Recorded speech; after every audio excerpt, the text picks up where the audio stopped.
field. Go. Gravity generator. Go. Epcot station. This is Centauri Control. Checklist is complete. You are confirmed. Go for departure. Stand by for liftoff. Roger, Centauri. Standing by. Welcome aboard this elevator. In just a few moments, you'll be on your way up to Space 220 aboard the Centauri space station. Enjoy the ride. SV1, you are clear for departure. Initiating in 3, 2, 1, liftoff. You're riding aboard the Mark V Stellarator, the latest in space elevator design and technology. Today, you'll have a spectacular view of Florida and the Eastern Seaboard. Enjoy the ride. I'll be back in a bit with arrival information.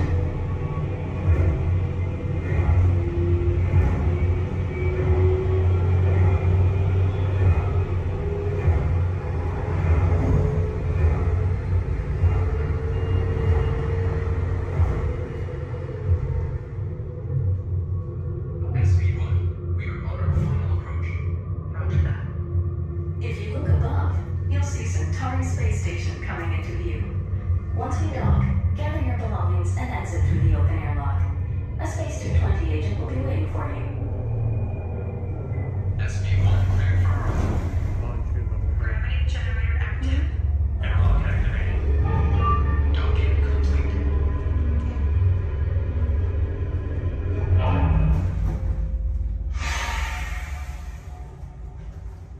Welcome aboard.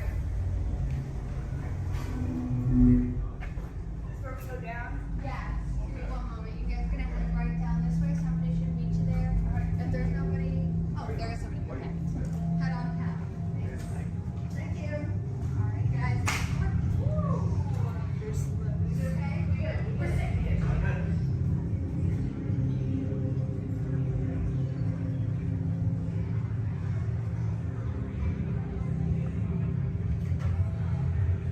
Hi there, guys. I'll Hello. take that boarding pass.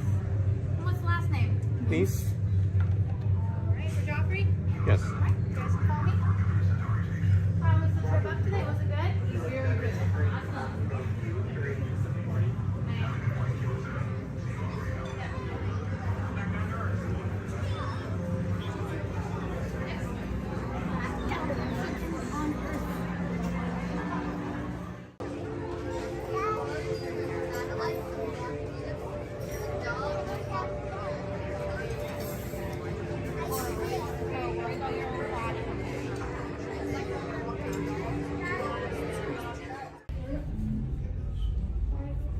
SV2, you are cleared for departure. Initiating descent in 3, 2, 1.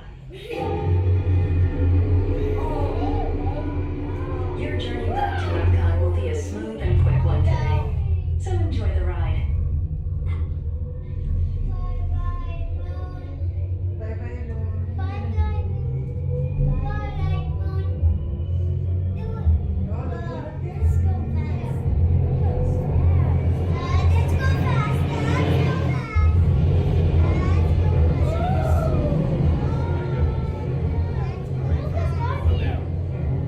Epcot is now coming into view. Gather your belongings, exit through the open airlock, and watch your younger travelers. Yeah, it's way back. SV2 cleared.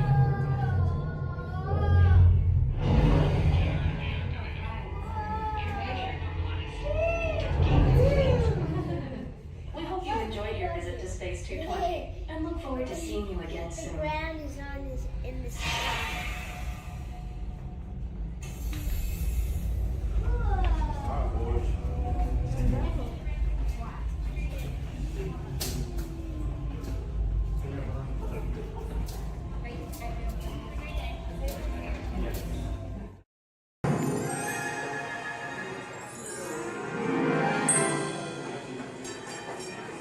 Ready? What card is that? Okay, keep your eye on it. Wait. Please. Blow on it.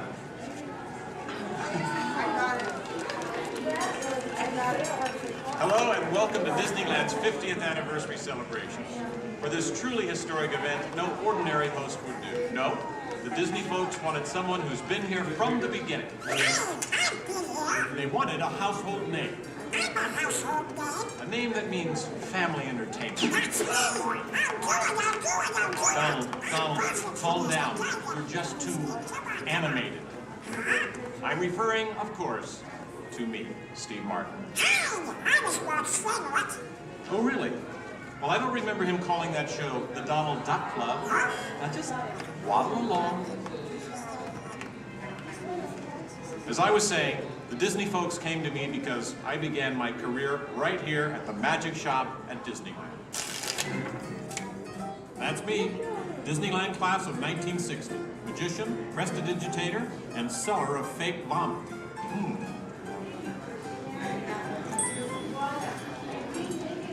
So young Steve Martin starts performing magic here, and lo and behold, they start calling the place the Magic Kingdom.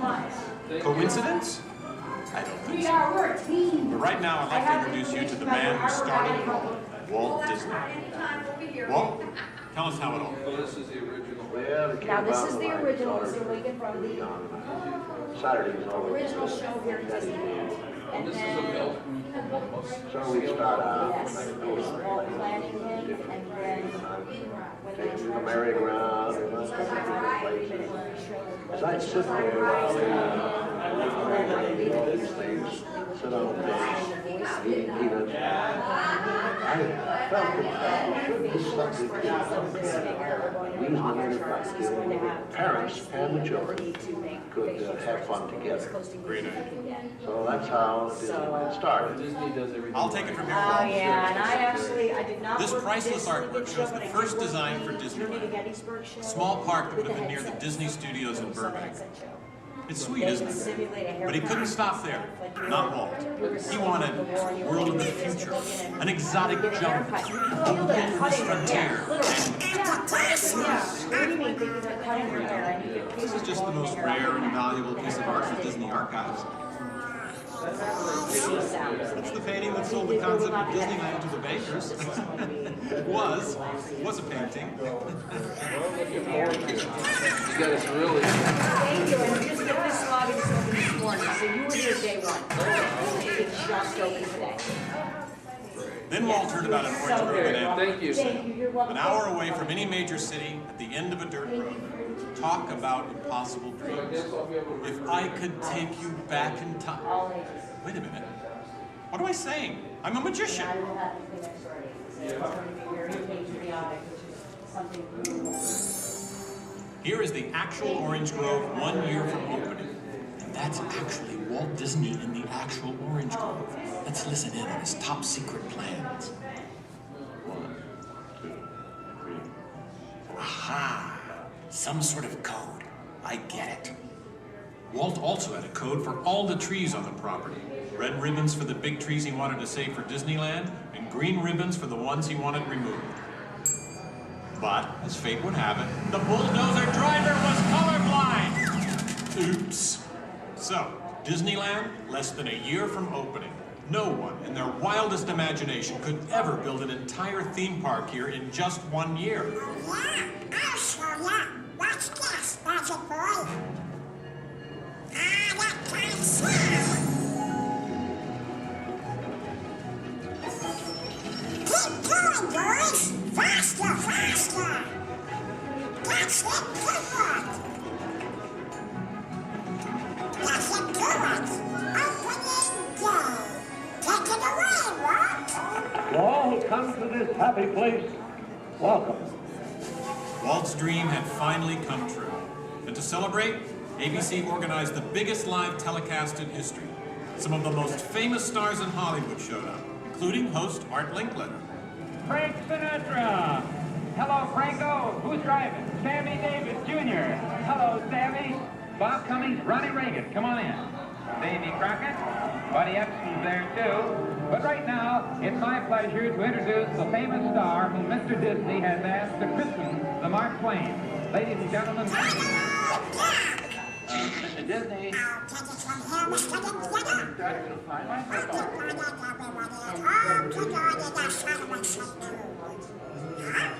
Hey, what's the big idea? I'm translating. Nobody can understand what you're saying. You can't too. Cannot? Can. Not. I'll show you. Ignore the duck. As I was saying, the lands that America saw on the Disneyland television show became real. I'll show you what's going on. Now, where was I? Oh, yeah. On opening day, we had Frontierland, Tomorrowland, Fantasyland, and Adventureland. It was a perfect day. Oh, really? I wouldn't say perfect. It was 100 degrees in the shade, and the freshly poured asphalt was still wet. 11,000 people were invited, but 28,000 showed up. Newspapers predicted the worst for Walt Disney Park, and only 90 days later, 1 millionth guest walked through the gate. Disneyland not only survived, it thrived. First great one was with Mr. Lincoln Show, and then we had another show that was called The Journey.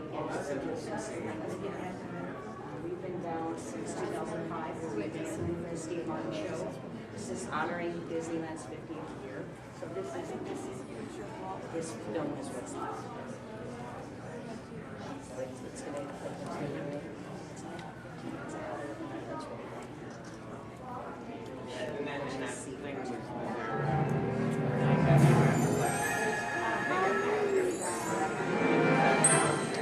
Walt wanted the magic of Disneyland to begin as soon as you walked through the gates. And your first stop was this turn-of-the-century street inspired by the small town where Walt grew up. He felt so at home here. He even had an apartment built for himself above the fire department, and it's still there today. Walt paid tribute to his father in one of the shop windows. In others, you'll find some of Disneyland's most important contributors. Nice try, Donald. Many shops have come and gone here over the last 50 years. Gone is the working pharmacy, and gone but not forgotten, my favorite, Hollywood Maxwell's corset shop, better known as the Wizard of Bras. Yes, Disneyland is filled with nostalgia and memories, but that's only part of the magic. Let's not forget fantasy. Ah, hear that? When you wish upon a star, your dreams come true. For Walt, that was the very essence of Fantasyland. Of all the lands, this was closest to Walt's heart. He even placed the Disney family crest right above the castle gate. Fantasyland was created by the same artist who created Disney's animated films at the studio. And soon those storybook tales came to life in an orange grove in Anaheim. For the first time, we could step into those worlds and become a part of the adventure. In Adventureland and New Orleans Square, surprises happen all the time. In fact, Disneyland is the only place I can think of where you can be attacked by pirates, frightened by ghosts, and nearly crushed by a giant boulder, while keeping your arms, legs, and feet inside the vehicle at all times. And here's the adventure that started them all. Remote rivers through a treacherous jungle. Could something go horribly wrong? Only a punchline. Over the years, the Jungle Cruise has become a showcase for handsome and witty river guides. Oh no! That big elephant is coming up to us and it looks like he's going to squirt us! Everyone in the back, get down! Don't worry, it never happens.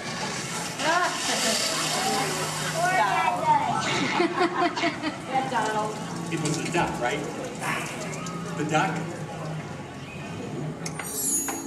You know, every time I get all dressed up in my cowboy hat and pearl-handled pistols, I think about the heroes of Frontier.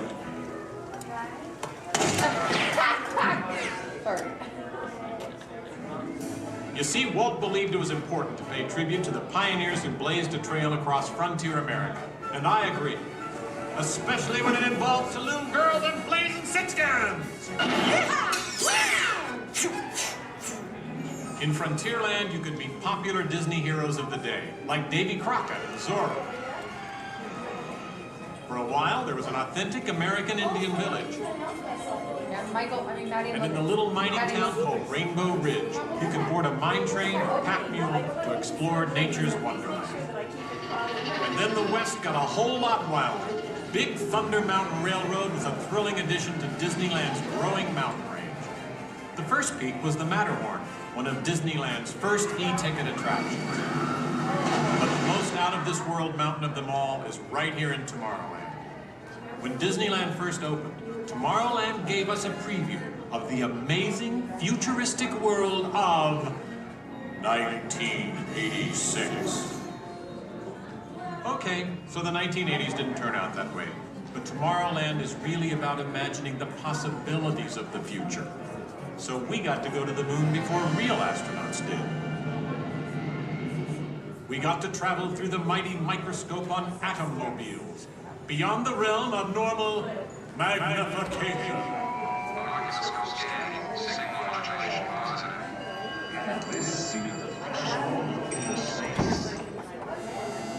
Tomorrowland has always been a showcase for new ideas and new inventions, including one of Walt's most famous. Audio animatronics? Right, audio animatronics. And this technology wasn't just for the birds. Walt's idea got better and, as always, bigger. Boys are ready! With my new wash day marvel, it takes only 5 hours. Not only could these robotic performers talk and act, they could jam. Hit it, boys!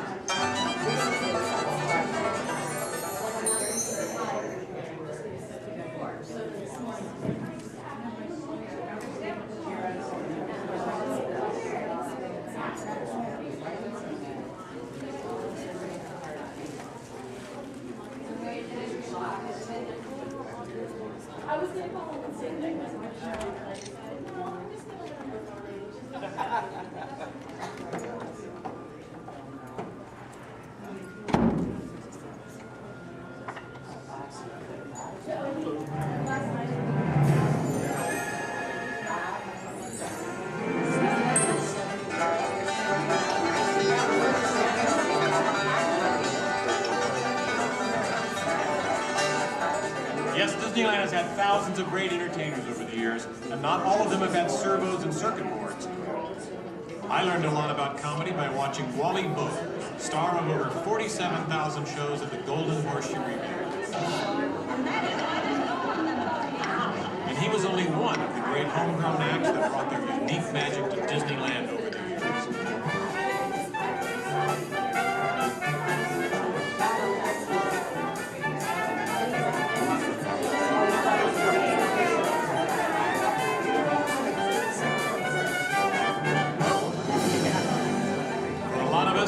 Disneyland's best magic trick happens every day at dusk, when all the lights come on and the Magic Kingdom is transformed before our very eyes.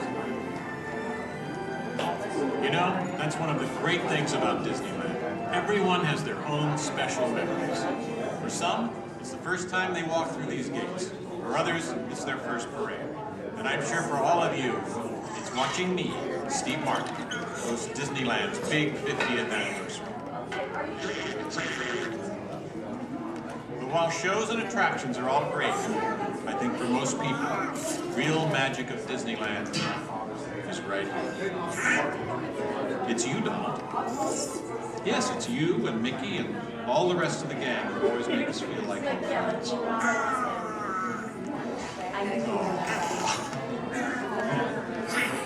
Shall we? Let's do it! Goodbye, everybody. You know, I have to admit, you would have made a perfect host next to me.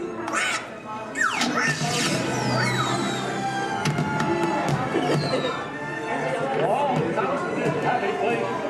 Welcome. Disneyland is your land. Here age you live fond memories of the past. And here youth may savor the challenge and promise of the future. Disneyland is dedicated to the ideals, the dreams, and the hard facts that have created America, with the hope that it will be a source of joy and inspiration to all the world.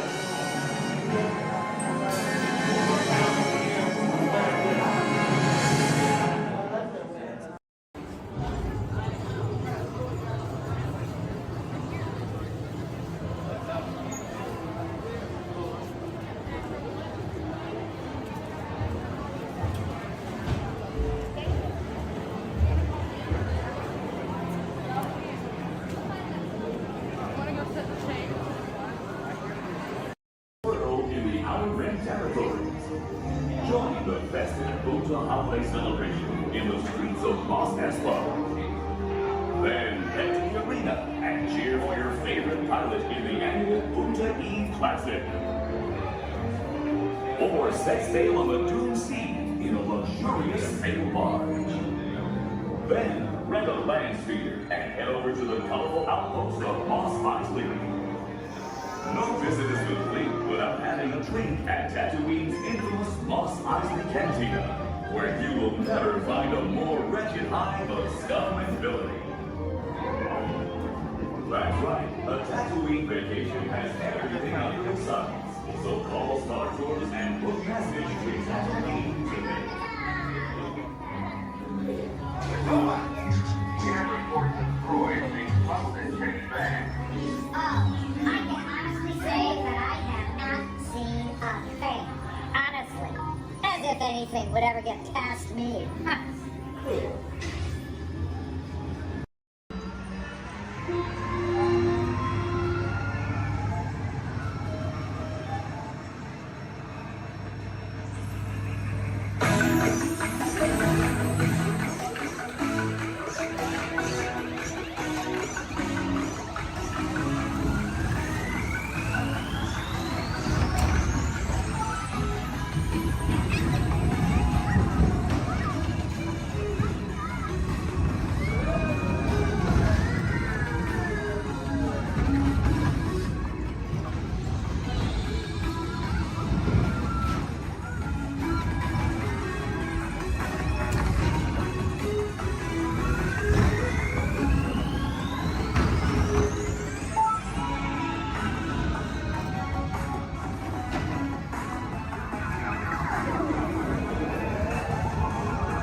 Here we go.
Wowee! Phew, that's almost as much fun as New Year's Eve in the orange groves. My word, we did get a mite carried away, huh? Yeah. I say, look out there across the water. It appears we're a bit of company. Law me, yes. Welcome, you all. Permit us to introduce ourselves. My name is Claude, and my loquacious cousin over here is... I'll introduce myself, if you don't mind. Hi there. I'm, now, let's see now. It's right on the tip of my beak. Clyde Birdbrain. Oh, yeah. I'm Clyde Birdbrain. Yo, I say, perhaps you good people have never conversed with toucan birds before. Well, neither did we, till one day we discovered this magic sunshine pavilion. By Jove, yes. I remember just how it happened, many, many bird baths ago. There we were in an explorer's launch on a mysterious river in deepest Adventureland. Off in the distance comes the fierce roar of an African lion. And as we round a bend in the river, a huge bull elephant bellows forth in protest of our intrusion. Suddenly, the treetops explode in a frenzy of outraged birds. Oh, come, you can jolly well do better than that. I can jolly well do one at a time.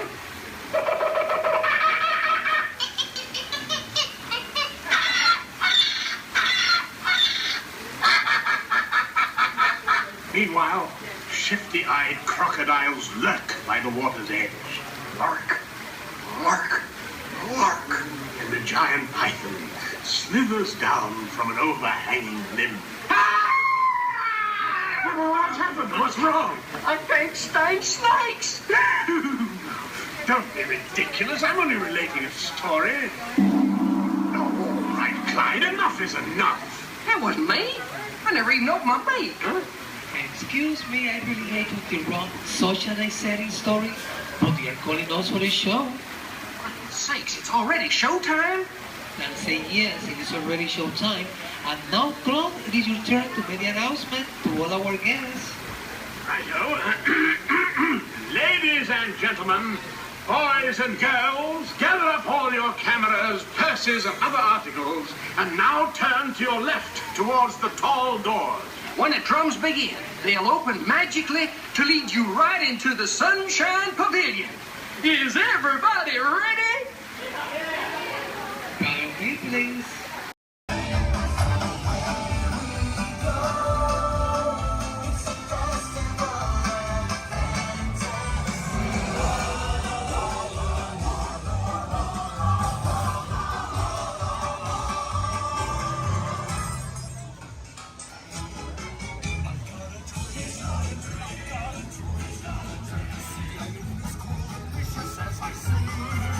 The white like breaking fingers, you can tell the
aboard the Disneyland monorail. We are now beginning a 2.5-mile journey to downtown Disney Station and back. For a safe trip, remain seated, keeping your hands, arms, feet, and legs inside the cabin. Be sure to watch your children, and no smoking, please. Bienvenidos. Para su seguridad, permanezca sentado y mantenga las manos, brazos, pies y piernas dentro del tren y cuide a los niños. Por favor, se ruega no fumar. You're riding aboard a Mark 7 monorail, the latest generation of Disneyland monorails. When Walt Disney introduced this attraction in 1959, it was the first daily operating monorail system in the Western Hemisphere. Just ahead is Disney's California Adventure, where you can live the ultimate California dream through attractions and live shows that are as diverse as the Golden State itself. The Towering Hotel is home to the Twilight Zone Tower of Terror, where you can literally take a thrilling drop into Hollywood history. The bear-shaped rock formation is part of the Grizzly Peak Recreation Area, a haven for outdoor adventures. Beyond it, you'll find the high-energy fun of Paradise Pier. Coming into view on the left are the villas at Disney's Grand Californian Hotel and Spa. It's the first Disney Vacation Club resort on the West Coast and shares the same arts and crafts style as the famous hotel, which we are now entering.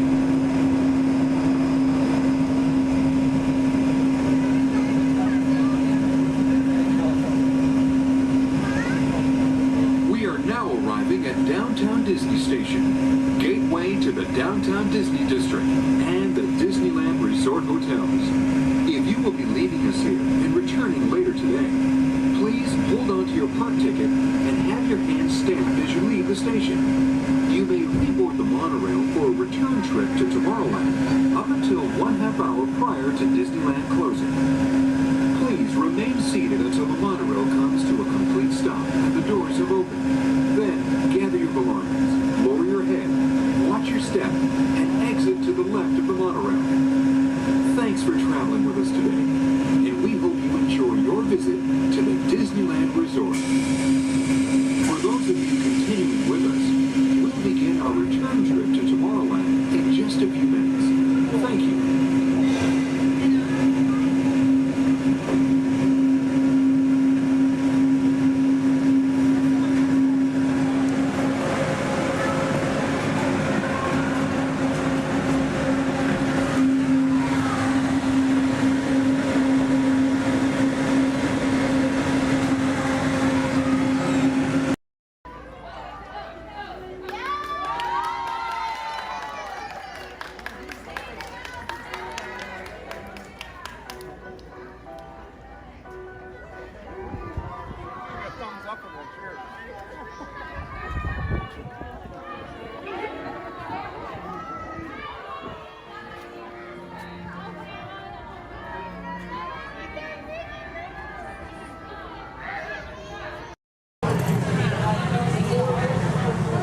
Hello.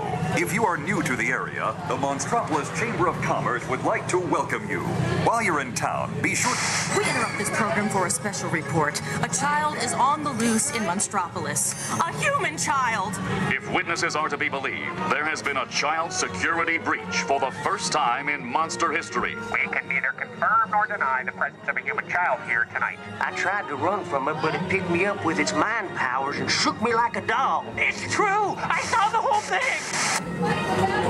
Happy birthday, Schmoopsy Poo! Oh, googly bear!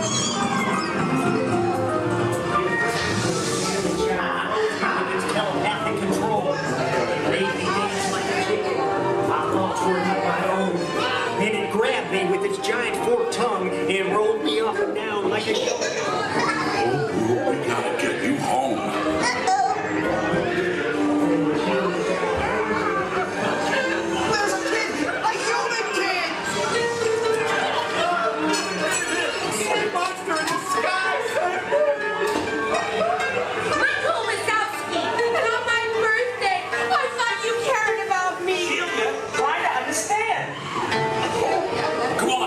This way!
Sleep time.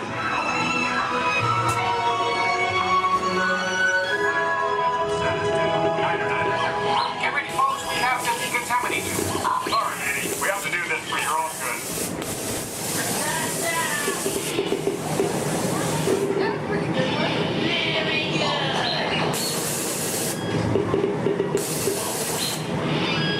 Sorry, sir. You're not my type. Yeah. We can either confirm Sir, stop making good eyes at me. I'm not that kind of girl. progress and reported to the scene where we immediately staring at me.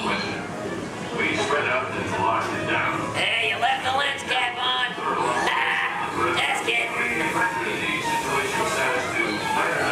Your stunned silence is very reassuring. Duh. Ta-ta.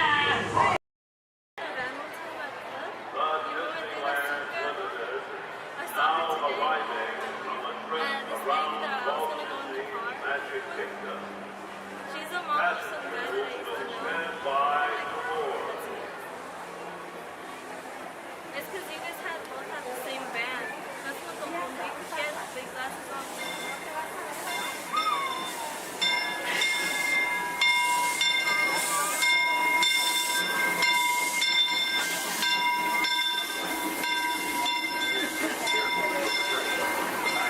We'd like to thank those of you who've been with us for the Grand Circle Tour of Disneyland.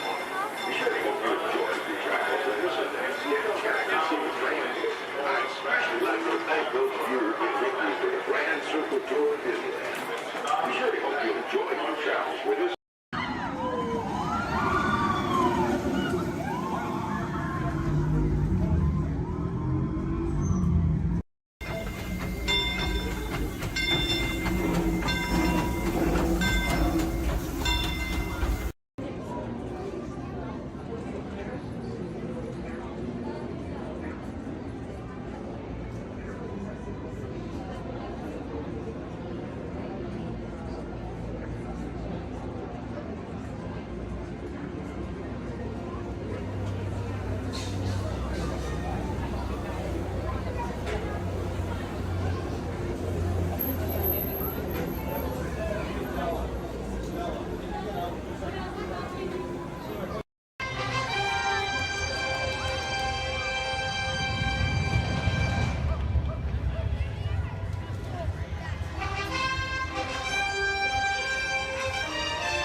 boys and girls, welcome to the Magic Kingdom.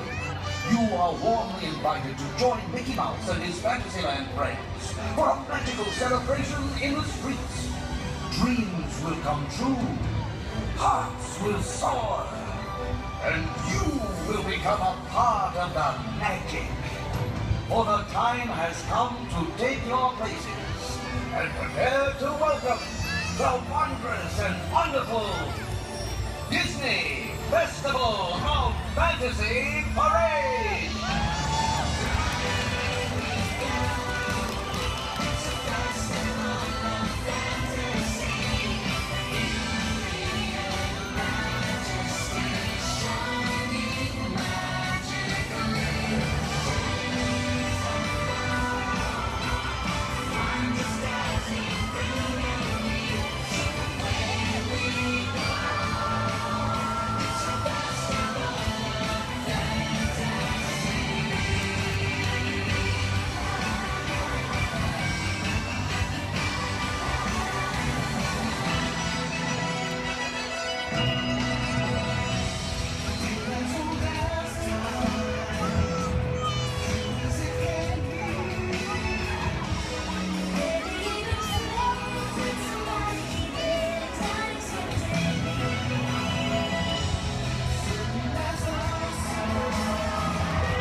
Life under the sea is better than anything they got up there. Under the sea, with the sun.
Isn't this fun?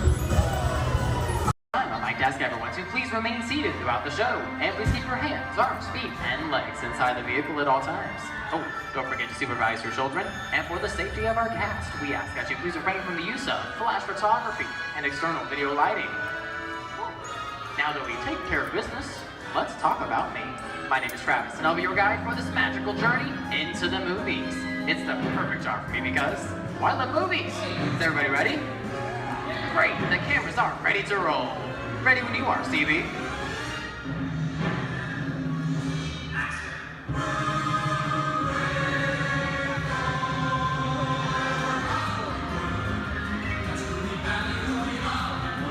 And we are rolling.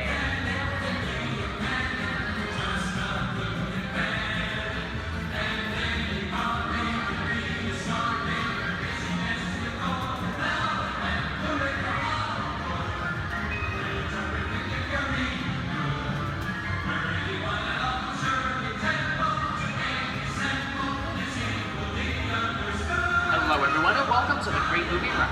Once again, my name is Travis, and on behalf of Disney's Hollywood Studios and Turner Classic Movies, please welcome our host for this one-of-a-kind tour, Robert Osborne. Thank you. Hooray for Hollywood indeed. What better way to start our journey? From the Old West to the rooftops of London and along the Yellow Brick Road, there really is no place like the movies. One of Hollywood's significant contributions to the world of film were great musicals. This scene is from one of my favorites, the 1933 Busby Berkeley spectacular, Footlight Parade.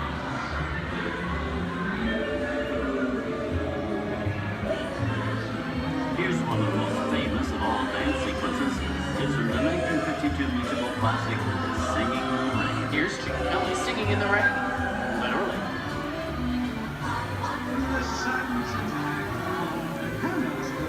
Here's one of the quintessential Disney musicals, Mary Poppins, starring Julie Andrews and Dick Van Dyke.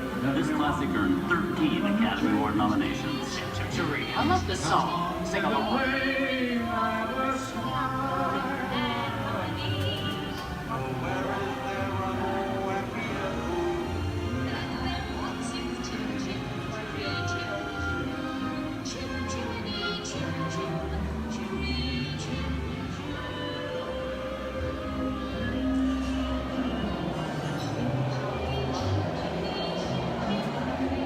Hold on those wallets and purses, folks.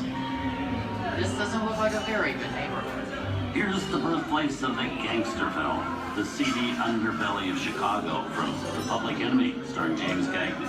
Released in 1931 before strict censorship rules were enforced, Public Enemy is a gritty, realistic, and violent look at the world of gangsters of the Depression era. I love this movie. In one famous scene, James Cagney shows a grapefruit in May Clark's face. She can never look at breakfast in the same way again. These tough guys could turn anything into a weapon.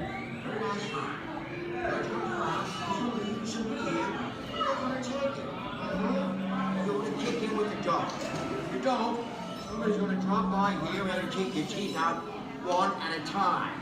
And me, I get you. Now beat it. Tough guy,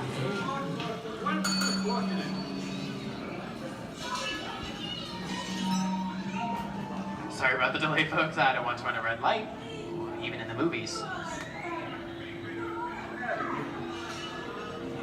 I gotta let her leave my vehicle. I think it's time for a visit to a concession stand. Bye. So I was born waiting. Okay, Muggsy, whatever you say. Hey, I should know my name anyways.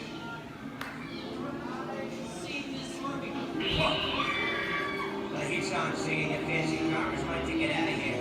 So wait for it. I said square out of here or you're gonna get hurt. What reason is that? Here they come, Bus! Get out, you grinders!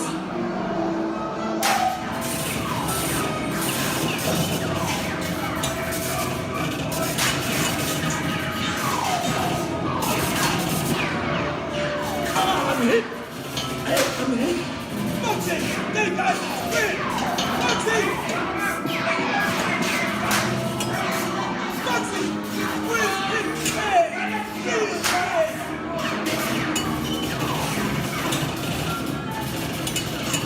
Everybody just sit tight. I don't know unbelievable. Hey, watch this. No more red light.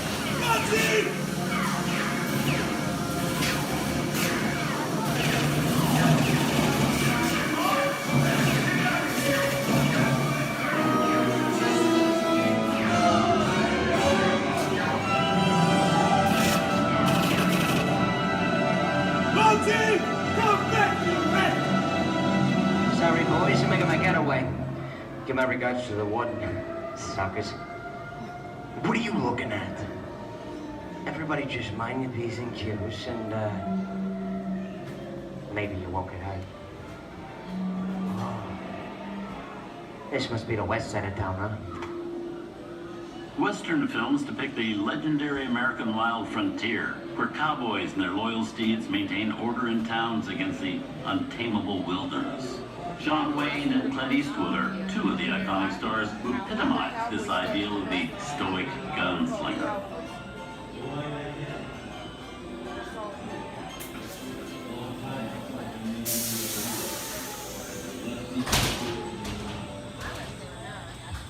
Sleepy little bag, ain't it? That's some mighty tough territory you're heading into, Pilgrim. I'd think about turning back if I was you. That is, if you want my opinion. But I reckon you... Now that we're in the clear, this looks like the perfect time to collect the all your valuables. We'll start with the jewelry and then we'll... What are you talking about? I didn't even order this neighborhood, copper.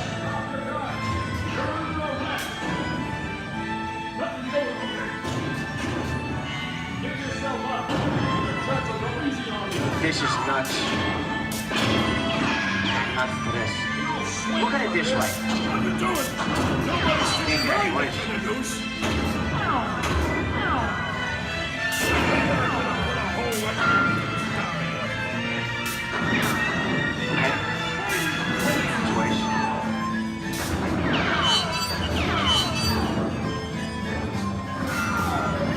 don't know about you guys, but this is starting to get kind of creepy. Where are we? Jason? Science fiction has been a staple of classic movies, from George Méliès's Trip to the Moon to George Lucas's Star Wars. In 1979, director Ridley Scott and Sigourney Weaver made audiences believe that in space, no one can hear you scream. This is Aliens. Hey, you get down, face. How do we get out of here? Warning, remain in your vehicle. The area you are entering is extremely dangerous. Proceed with caution.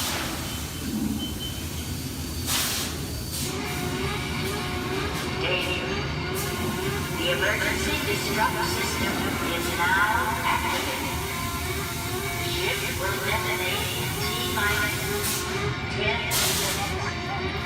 The option to override automatic detonation expires T-minus 5. What is that thing?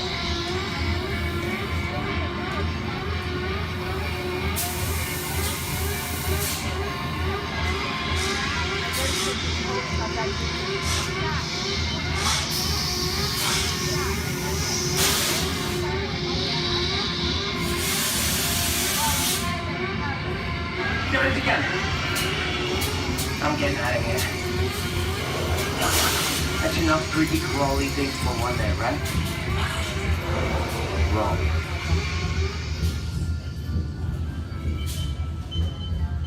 Steven Spielberg and George Lucas cemented their status as the blockbuster boys with their first partnership. Here from that legendary collaboration is Harrison Ford as archaeologist Indiana Jones in Raiders of the Lost Ark. Snakes. Why did it have to be snakes? Some of the biggest horror stars of Hollywood appear in the ancient story of a cursed Egyptian temple, a priceless jewel that beckons to all, but be warned, temptation always leads to destruction. Get a load of that show, guys. Time for me to get back to work. Good thing I don't believe in ghost stories. Don't nobody move while I go get the goods. I don't think they'd notice a few extra bodies around here. If you know what I mean.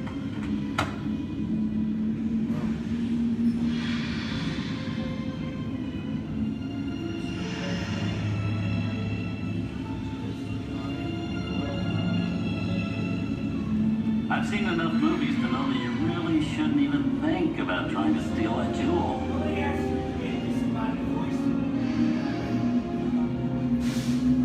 Halt, unbeliever.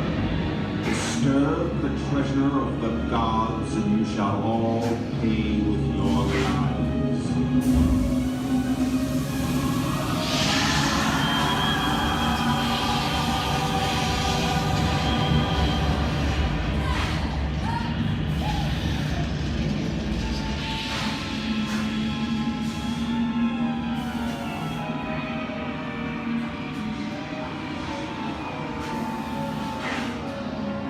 Not bad for my first movie, huh? The twist ending. That just goes to show you anything can happen in the movies. Now, let's get on with the show. I see, Things that go bump in the night have always been a staple of movies. One of the first horror films was the silent short featuring a dancing skeleton, written by the Lumiere brothers in 1897. Both audiences and filmmakers were really interested in the cop, but the term horror was used to describe a film until the 1930s. Wow, there's even jungle out there. Where are we? This is the jungle home of one of the most famous movie characters of them all, Tarzan. The movie's most popular Tarzan is undoubtedly Johnny Weissmuller, who's run through 12 films as the King of the Jungle. Over there is Reno Sullivan as Jay, and Tarzan sidekick Cheetah, who was portrayed by over a dozen chimpanzee actors over the years.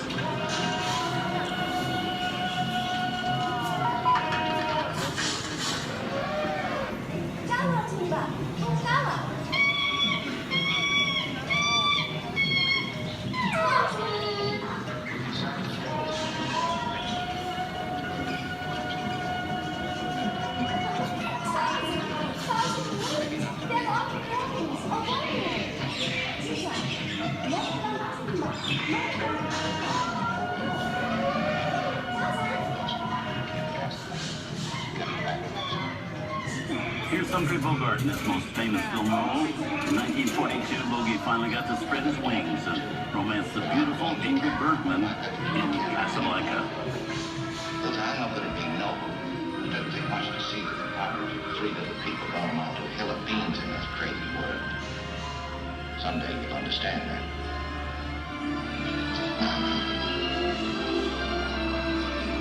He's looking at you, kid.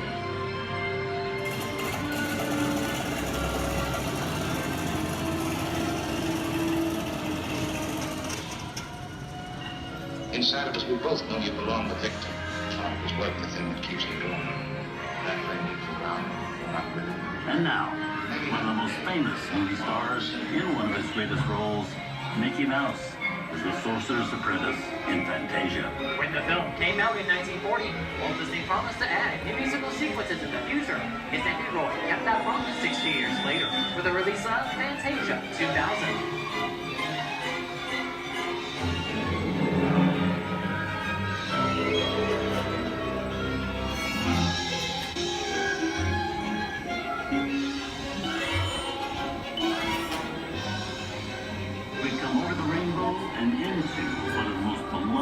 Most watched films in movie history, The Wizard of Oz. Toto, I have a feeling we're not in Kansas anymore.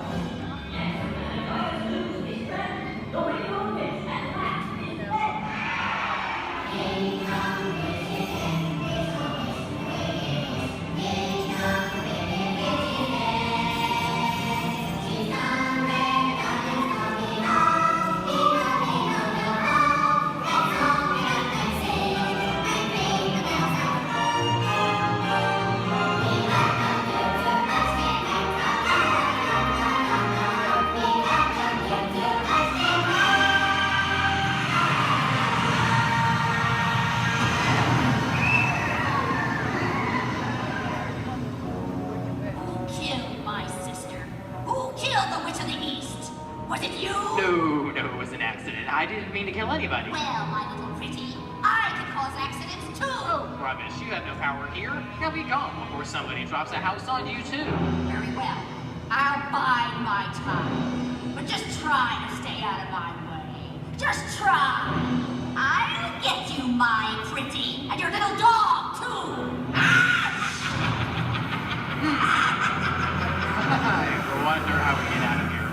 do you folks think?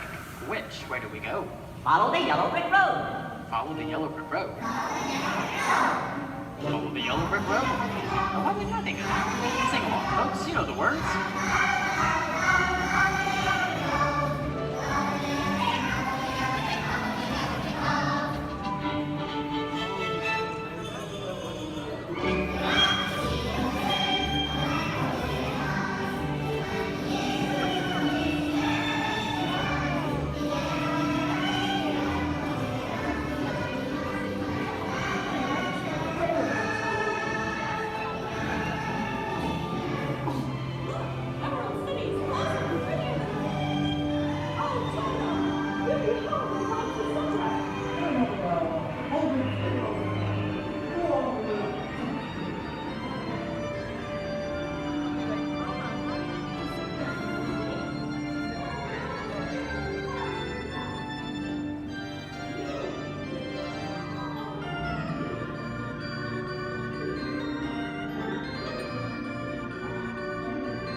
From all of us here at Disney's Hollywood Studios and Turner Classic Movies, we hope you've enjoyed our tour through some of my favorite films. But remember, there are many more adventures waiting for you every day on TCM.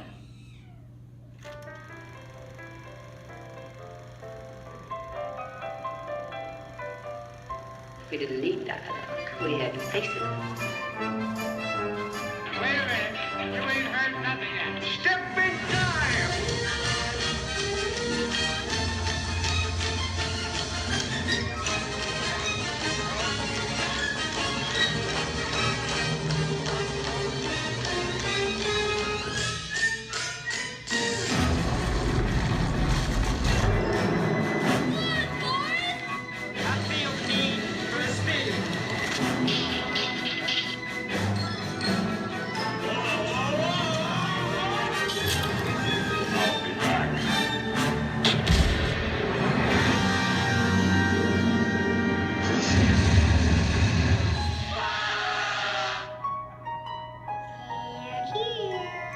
You best start believing in ghost stories, Miss Turner. Is it safe? No, you're not! I have a feeling we're not in Kansas anymore. I'm a man. Well, nobody's perfect.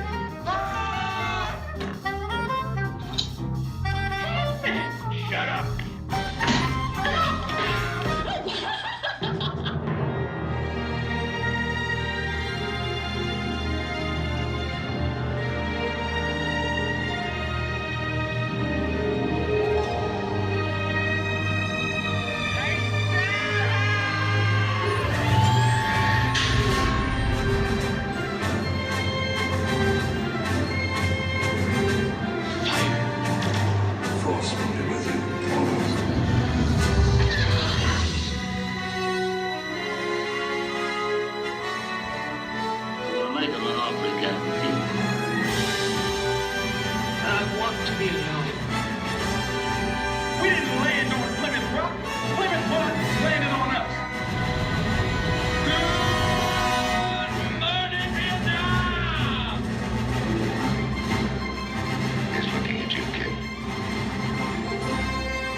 Enjoyed our ultimate celebration of classic movies, and remember, you can find many more beloved stories and legendary stars on Turner Classic Movies. On behalf of Disney's Hollywood Studios and Turner Classic Movies, we'd like to thank you for joining us on the Great Movie Ride. Now please remain seated until the vehicle comes to a complete stop. Please take small children by the hand and gather your personal belongings. And And once these doors have opened, rise dramatically to your feet and make a straight exit towards the rear of the vehicle. Oh, and one more thing. When I yell action, don't forget the thunderism on tour. Yours truly. Okay, clicks everybody. And action! Thank you. Have a wonderful afternoon at Disney Hollywood Studios.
showtime. Ready when you are, CB.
Oscar-winning film from 1964, Mary Poppins, starring Julie Andrews and Dick Van Dyke. Julie Andrews won an Oscar for her portrayal of the nanny who was practically perfect in every way.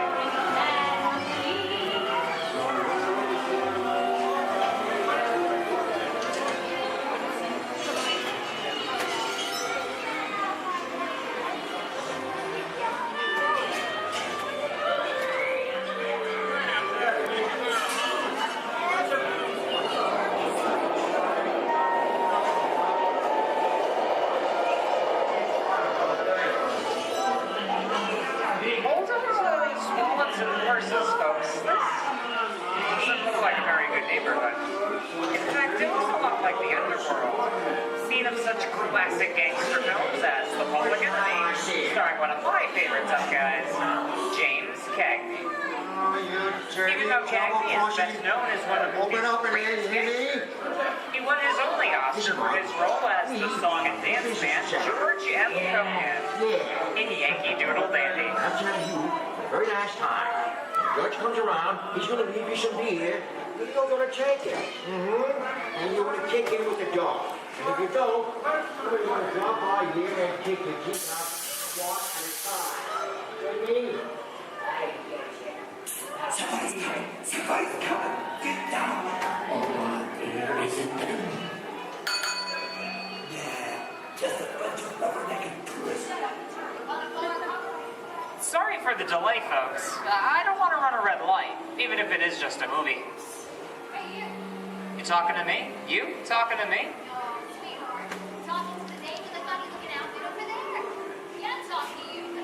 I'm not supposed to leave my vehicle. I said get over here. Okay, Muggsy, whatever you say. Hey.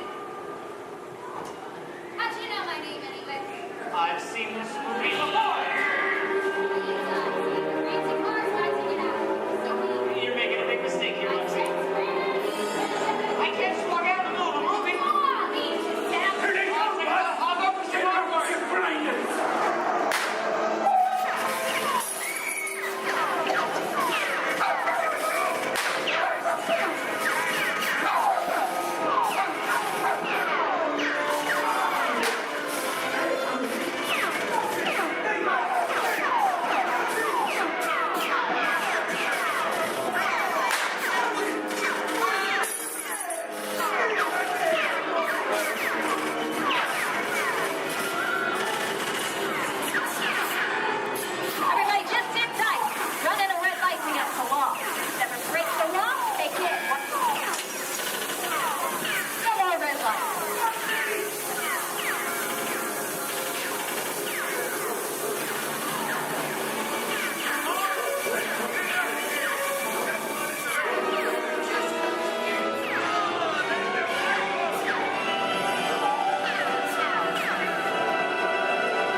What are you looking at?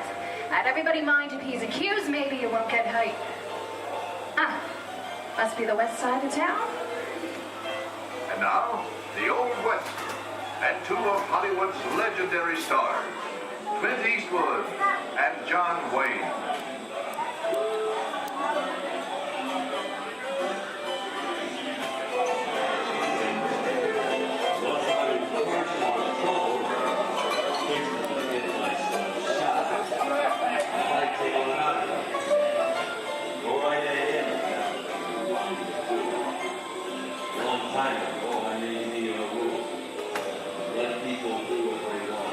Sleepy little bug, ain't it?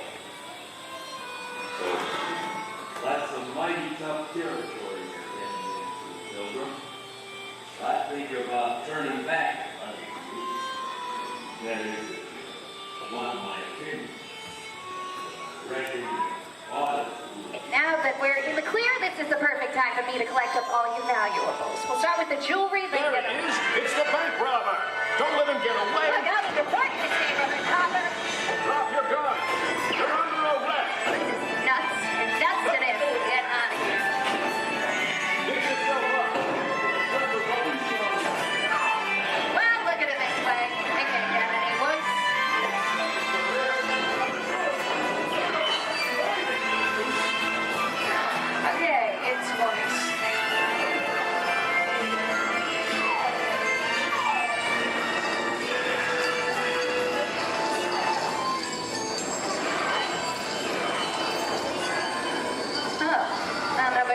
but this is kind of creepy. What is this? This is Alien. You are with Sigourney Weaver aboard the spaceship Nostromo. Something has gone wrong. One by one, the crew has vanished. And somewhere in the ship, a terrifying creature waits to claim its next victim. Look, pal, I ain't no victim. Warning, remain in your vehicle. The area you are entering is extremely dangerous. Proceed with caution.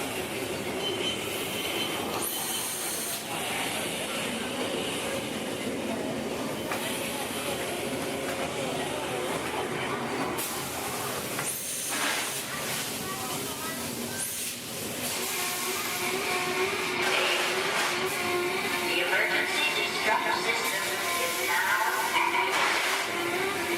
Ship will detonate in T-minus 10.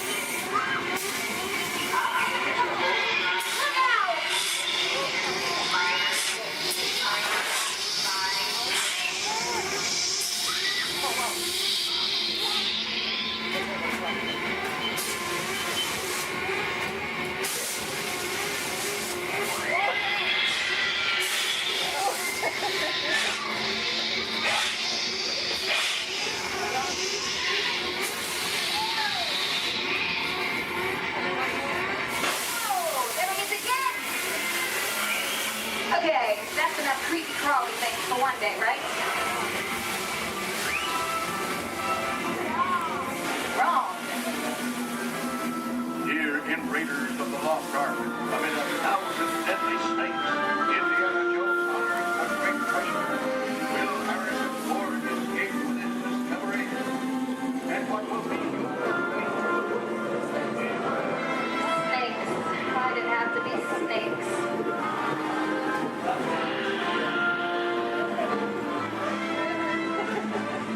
dust of 3,000 years lies undisturbed in this ancient burial chamber. And on the chest of the great stone god, a priceless Wow. Get a load of that chunk of ice. Time for me to get back to work. But don't nobody move while I go get the goods. I don't think they notice a few extra bodies around here. You know what I mean? But the jewel is guarded by a curse, and those who dare defy that curse must pay with their lives.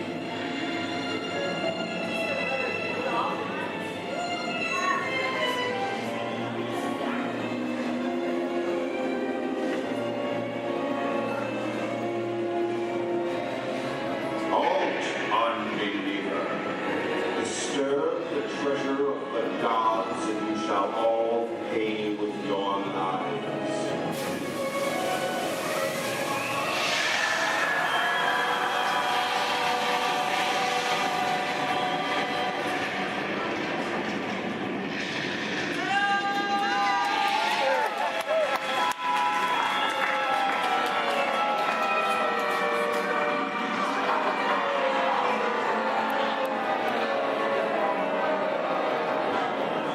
Yeah, just going for popcorn.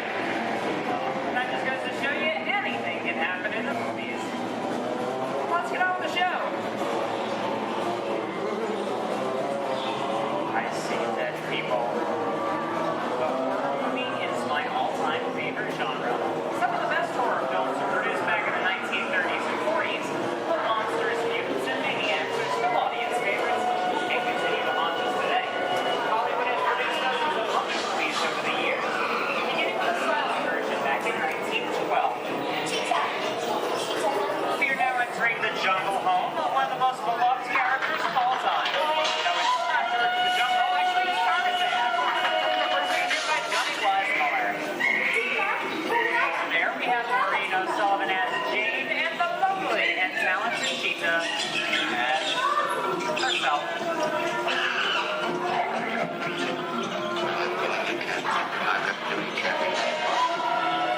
Those are no good at being noble.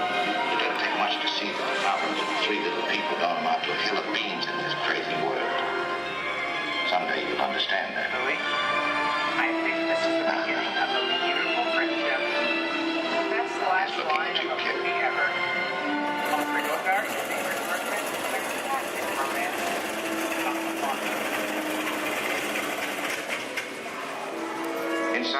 both know you belong with Victor. Part of his work, the thing that keeps him going. If that plane leaves the ground and you're not with him, you look better. Maybe not today, maybe not tomorrow, but soon. The rest of the time.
No need to answer. You know, you're probably surprised to see me here, aren't you? But then there's probably a lot of places you'd be surprised to see me when you think about it. If you were driving in your car, for instance, okay? Close your eyes, you're in your car, no, close your eyes, in the car, but right now think about it. You're in your car, you're driving, and then all of a sudden from the back seat, I just pop up and go, hey! You just whack me in the head, wouldn't you? That wouldn't be nice. But then it wouldn't be nice for me to do that to you. How'd I get in your car anyway? Did you lock the car? Maybe it was your fault. Maybe I'm just teaching you a lesson. But the point is, to see me here as a spokesperson for the universe of energy. I mean, that's crazy, you know. I mean, I'm an expert on a lot of things. You know that, I know that. But not a lot of things, a few things. But energy, I mean, there was a time I could care less about it. And then suddenly everything changed. One day I was sitting in my apartment. I said I was sitting in my apartment when, there it is. I'd offer you some snacks, but I can't hear me. Hey, you! How about sharing some of those chips? No, you're on a diet. Me? How about you? Anywho, I'm watching TV and my favorite show's about to start. This is Jeopardy! Yes! I told you it was my favorite show. Who is it? And of course, no one locks their doors in New York. Hey, it's your neighbor, Bill Nye, the science guy. Hey, Bill Bill Nye the Science Guy. It's Ellen, Just Ellen, I guess. What can I do you for? I'd like to borrow some aluminum foil, a clothespin, and a candle. Another hot day, huh? Actually, I'm working on a new experiment. Take whatever you need. I don't want to miss any of the game. What are you watching? Jeopardy. Yes.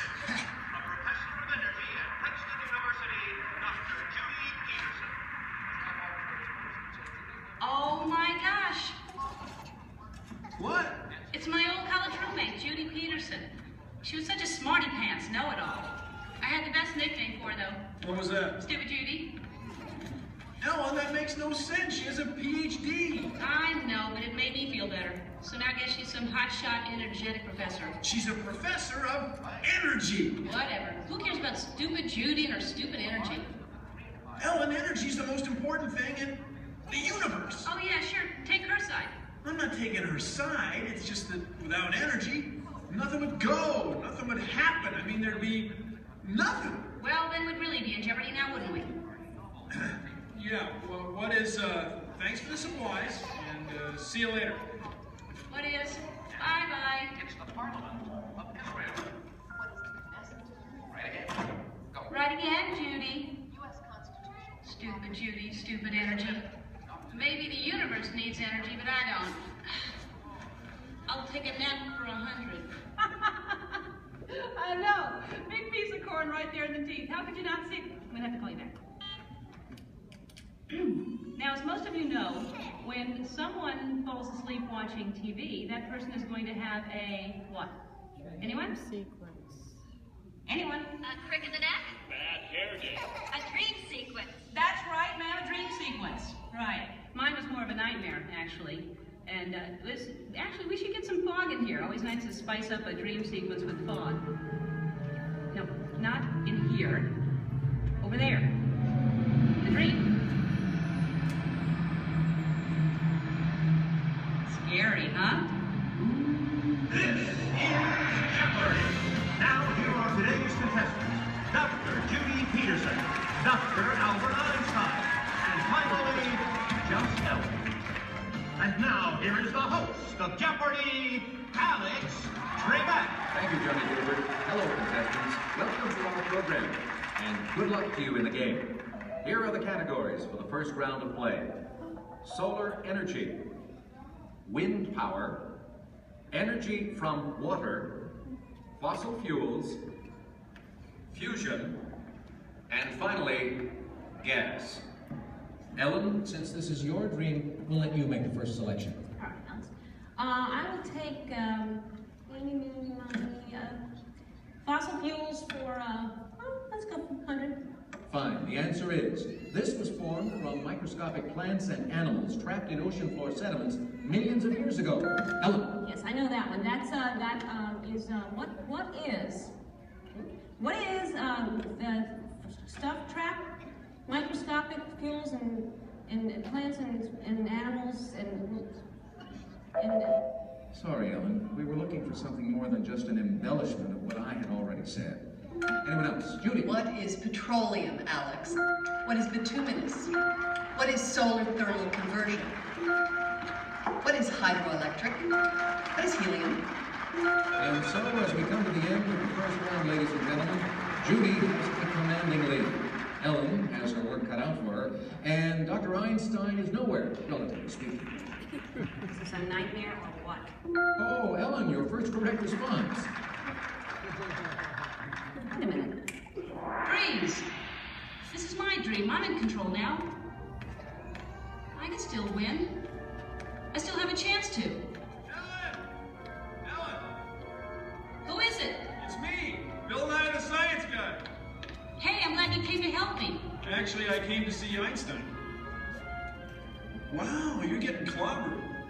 Yeah, this nightmare Jeopardy version's a lot harder than the home version. Can you help me? Sure, but first we have to go back. Backstage? No, way back, like many billion years ago. Okay, but can we stop at a mini-mart or something to get some snacks? Because I have a tendency to get hungry after a couple billion years.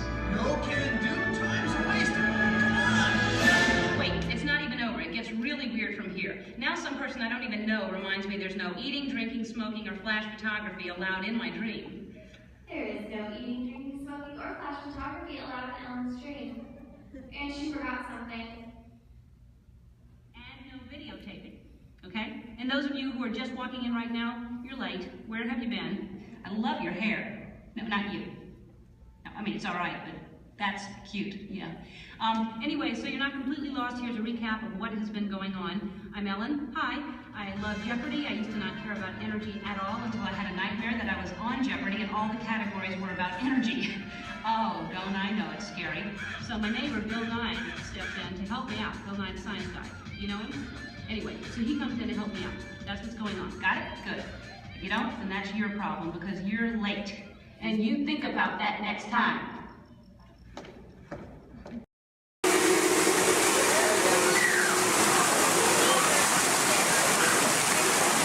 Hey, what are you doing here, William? What are you doing here, Morris? I just flew in from Hollywood. My client's the new owner of this birdcage. What? Are you cuckoo? My client's the new owner. Disney gave me an exclusive. Co-exclusive. Didn't you read your contract? I gave it a bird's-eye glance. And you call yourself a talent agent? I negotiated my tail feathers off for this deal. Well, my client does not share credit. He's a very big bird. Your client is Big Bird? Not Big Bird, a big bird, you bird brain. Well, your dim little star is now half owner of the Enchanted Tiki Room with my superstar. Think again, Chickie Babe. Stop grousing. Just look at these paying customers waiting to get in. Did you say paying? As in money. As in 10%? Hey, who am I to go against the status quo? Sorry to interrupt, but I would like to inform our guests about tonight's show that will be starting soon. In just a few moments, the door will be opening and you will enter into a room of joyous songs and a splendor. Here at the Enchanted Tiki Room. Mahalo. Wait, our clients are not here. Maybe they hit traffic. Don't say that. Sorry. Anyway, babe, I gotta fly this coop and migrate back to Hollywood. My birds will call your birds. We'll do lunch. What's the rush? I'm about to sign Donald Duck. Oh, yeah? Big deal, you hockey puck. I've got the mighty ducks in the wing. You do not. Do too. Do not. Do too. Not. Too. Not. Toe. Not. Toe. You don't. Come Leave me on. alone, Oh, come on, will you? Toe, not go, yeah. Level with me. Put the bubble between Go the lines. away, You go don't. away. Oh. Go away.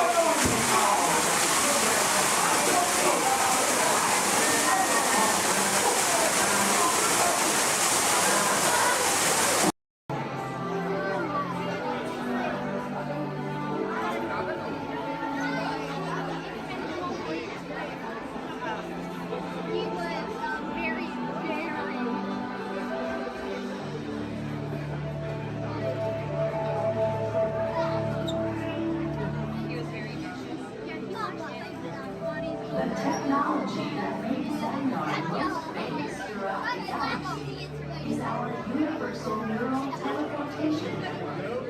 It generates artificial particles in the space-time continuum, which we call jump points. Jump points allow for ultra-rapid space travel. What makes it great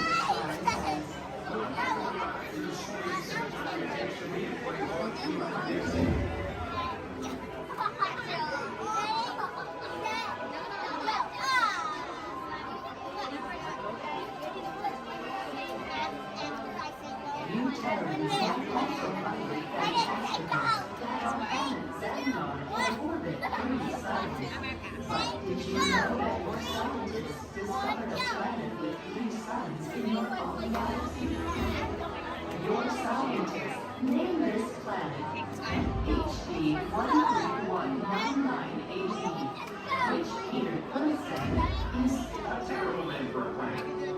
He said that Terrans should have called it. I am still trying to decipher exactly how a name makes a planet's temperature cooler. You may wonder what it is like to live on a planet with 3 suns. Observe.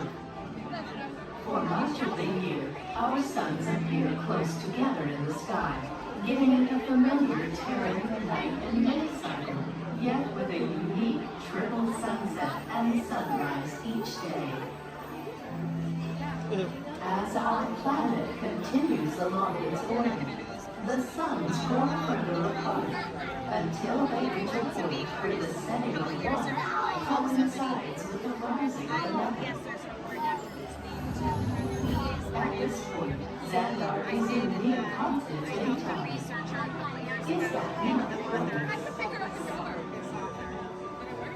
There are so many wonders in our universe. You will discover more of them as you continue your visit here in the wonders of Xandar. We welcome you, Terrans. Okay, so Dante Sana Warden, if everyone's ready, here in Harambe we say Twende, and that means let's go. Jumbo friends, my name is Rachel, and I'm going to be your safari guide out on the Harambe Wildlife Reserve. Just a couple friendly safety reminders before we do head on out, though. Make sure we stay fully seated the entire time. It does get pretty bumpy out there. We're also going to make sure we keep our hands, arms, feet, and legs inside the truck, and hold on to any loose items that could fall out, because unfortunately I cannot stop to retrieve anything if it does fall out. Now, the first part of the reserve that we are heading into is the Little Aturi Forest. Now, the animals here in the forest are known for their camouflage, so we may have to look a little bit harder for them. Although over on the right side, the brown colored animal with those striped legs, that is an okapi. Now, okapis might look like they are related to zebras with those striped legs, but they're actually one of the only living relatives of the giraffe. Now, if you look closely at its head, they kind of have the same skull shape the giraffe has. They also have the same tongue that helps them get into the vegetation. Now, that black and white bird that's hanging out down there kind of in the water as well, that is a saddle-billed stork. They can stand at about 5 feet tall with a wingspan all the way up to about 9 feet long. So if you look up above you, that is about the length of the canopy that's on top of your head. Now, they get their name from the yellow saddle shape on their beak, and they do also mate for life. So once they find their partner, they're with them for the rest of their life. Definitely be on the lookout for another one. There's usually another one that hangs out pretty close.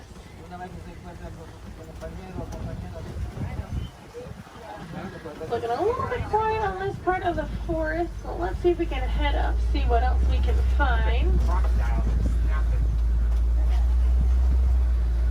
Looks like there is some movement up ahead, so I'm going to head over that way.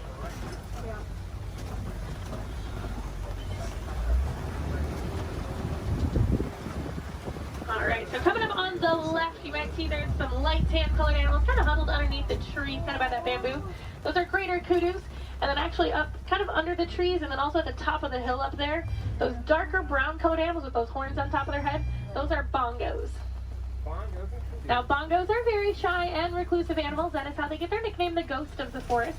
Both males and females do have those horns on the back of their head.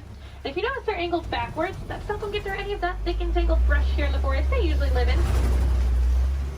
Alright, it looks like we're going to cross over some water, so that means we're heading out towards the Safi River. You're going to want to keep your eyes near the water looking for any kind of shadowy figures. A lot of times we'll see Nile crocodile or even Nile hippos. Now, hippos will spend most of their time in the water and even spend about 8 minutes at a time underneath the surface. The average male hippo does come in at about 5,500 pounds, and they do kind of float to the bottom of the water and walk along the bottom rather than swim. Although to be fair, if I was 5,000 pounds, I'd probably do the same thing. It takes quite a bit of energy for them to swim around. I haven't seen any yet, but they do have a couple spots here in the river, so we'll head up. Now, those white and gray birds that are hanging out on the island, those are pink-backed pelicans. They do get their name from the pink coloration that their feathers get during mating season. That's not actually the feathers that turn pink, though. It's their skin that turns that color. It kind of makes their feathers look good.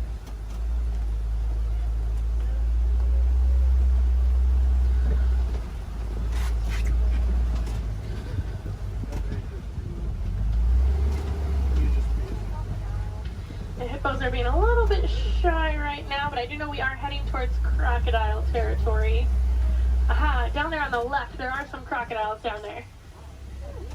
Now, the average Nile crocodile does come in at about 16 feet in length, weighing about 500 pounds. Although they can grow to be about 20 feet long, and I do know there's at least one down there that's a little bit over 700 pounds. Now, when it is super hot, you will see them hanging out with their mouth open. That's because, unlike you and I, they can't sweat. So they do open their mouth. It does help them regulate their temperature, keeps them a little bit cooler. You'll notice a lot of the animals here in Africa actually have some sort of natural cooling capabilities. It does get pretty hot out there. Now we are going to start making our way out towards the savannah. That does happen to be one of the largest parts on the reserve. It's also home to some of the more famous animals like lions, elephants, and giraffes.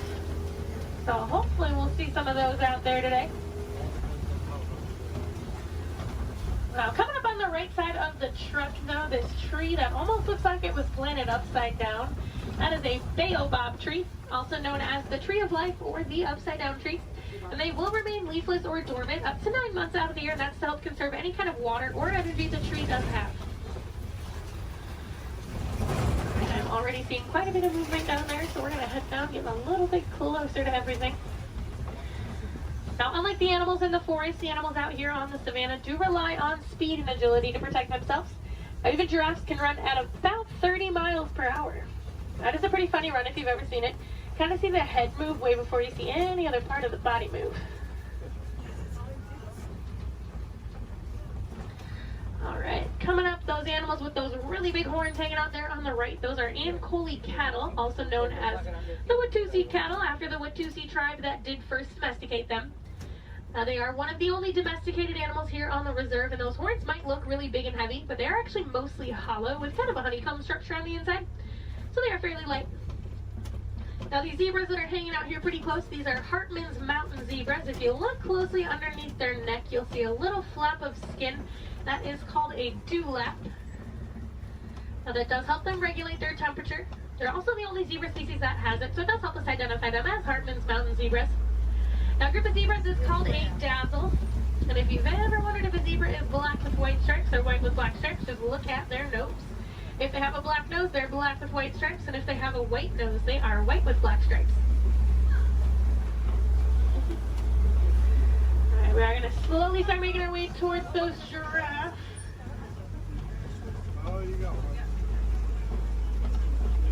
Now looking at the coat pattern of these giraffes, it looks like they are Maasai giraffe. Once we get up there, they do have that kind of jagged puzzle-like coat pattern. Now also over on the left, kind of hanging out in the back by the trees over there, those are sable antelope. If they do look at all familiar, they are the emblem of the Harambe Wildlife Reserve, so you might have seen their pictures out and around in the village out there. There we go, coming up on these giraffes. That one that's actually scratching its head right there, that's a baby giraffe. Got a little itch. Now the reticulated giraffes will have a much smoother, almost net-like pattern to them. Now they can stand at about 18 to 20 feet tall. That does make them the tallest animal in the world. Now even their young come in at about 6 feet tall when they are born. So they're already fairly big when they're babies. I believe that little one came in at about 5'11", so he was already really, really tall, definitely taller than I will ever be. Now these two animals that are hanging out here on the right, they're both Patterson's eland. Now that darker colored one that's a little bit bigger, that is a male, and then the lighter colored one, that's a female. Now they are one of the larger species of antelope, coming in at about 6 feet tall at the shoulder. Can also jump up to 9 feet in the air. Now with those giraffes, just like your fingerprint is unique to you, the coat pattern of the giraffe is unique to them. And it does help them tell each other apart when they're in groups. And a group of giraffes is called a tower. Seems to be a pretty fitting name for something so tall. They do also only sleep for about 30 minutes a day. The rest of the time is pretty much spent eating. There's a really good view of those Ankole cattle there.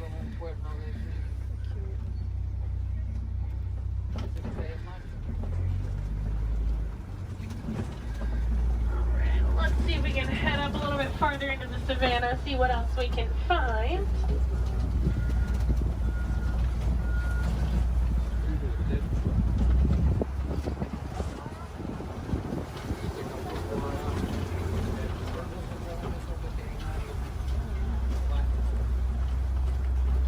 It looks like there's a couple animals coming up on the hillside up ahead here. Once I make the turn, they're going to be on the right side. Those are white-bearded wildebeest. We might get a little bit closer to them in a moment, though. Now, they are a large herding animal. They take part in the Great Migration, which is so large it can actually be seen from space. There's easily over 1 million, usually more like 1.5 million that will migrate every year together.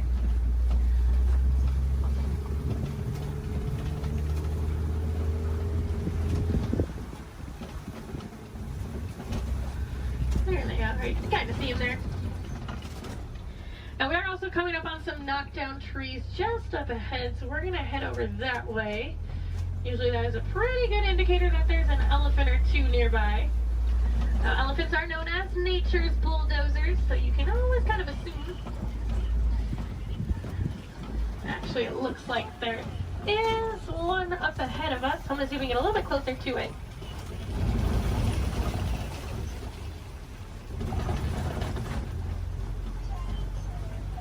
Now, in the meantime, while we are heading up to that elephant, also over on the left, there's a bunch of mandrills walking around on top of the rocks there. Now, mandrills are one of the largest species of monkeys. An adult male can come in at about 100 pounds. They do have those vibrant blue cheeks, and as they get more excited or even more angry, they actually get even more blue.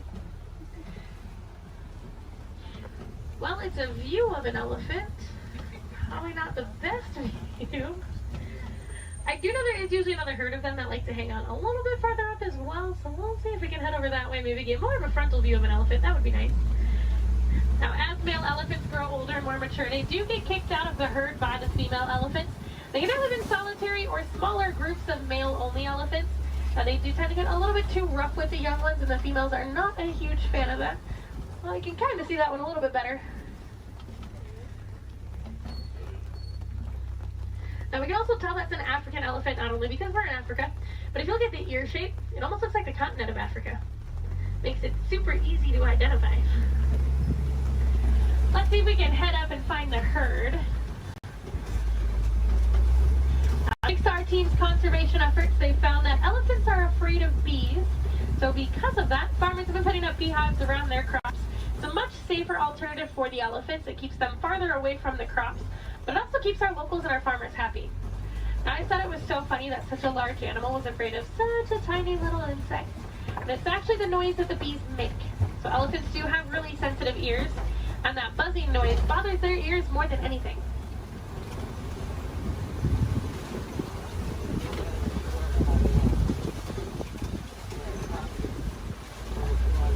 And I am seeing some tusk marks in the red clay, so hopefully that is a good sign that the herd has moved through here fairly recently.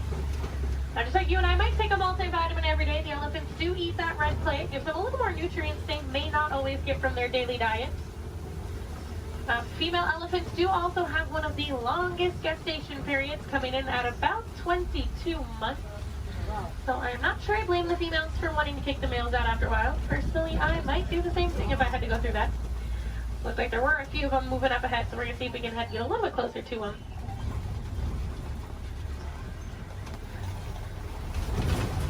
Male elephants also won't get to their full size until they are about 35 to 40 years old. That is about half of their lifespan. So in the wild, their lifespan is about 60 to 70 years, and that full size can come in at a whopping 15,000 pounds. So that does make them one of the largest land animals.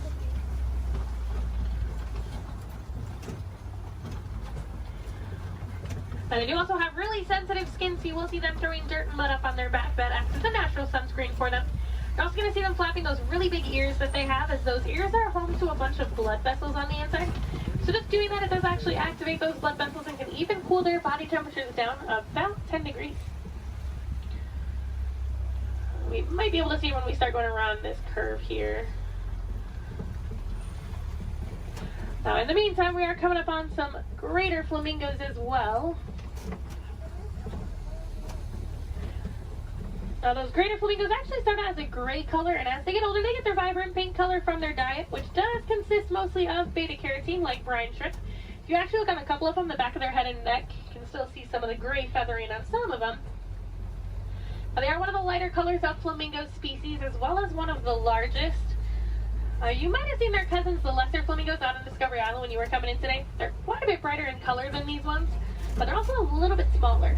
And if you didn't see them, they like to hang out the very front of the tree line, kind of down to the left-hand side.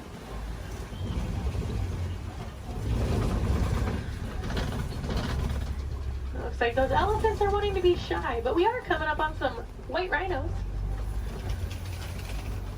Now, white rhinos don't get their name from their skin color. They get it from the Afrikaans word weit, which means wide. Now, if you look, they have a very wide mouth. Now, they're also one of the larger rhino species, coming in at about 5,000 pounds. One of my favorite facts about them, even though they are 5,000 pounds, when they run, they can actually get all 4 of their little legs off the ground. So kind of like how a horse gallops. So they are very graceful for how large they are. Oh, there's one running. It was, for like a hot second, it was actually doing like the actual full run. I'm mad he stopped. Oh, he said, I got snacks over here. I'm coming over here.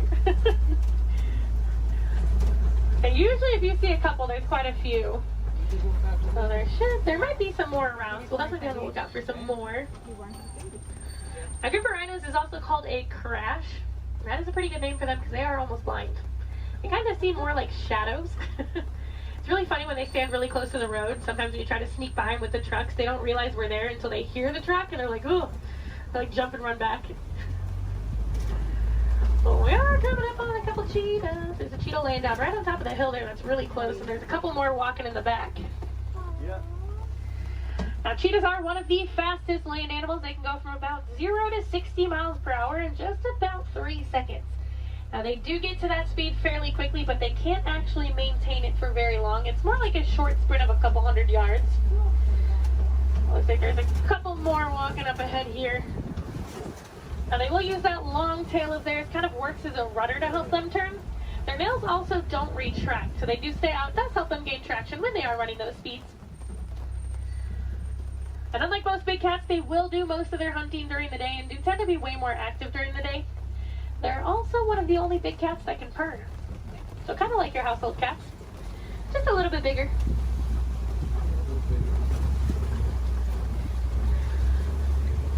Oh, it looks like there's some lions hanging out on top of the Kobe rock. Ah, they're so pretty. Like there's a male and a female here, and there's another female up ahead a little ways. Now, lions do sleep about 16 to 20 hours a day, so we're pretty lucky that we're actually seeing them kind of moving. I mean, they're not moving around, but they have their heads up and not sleeping.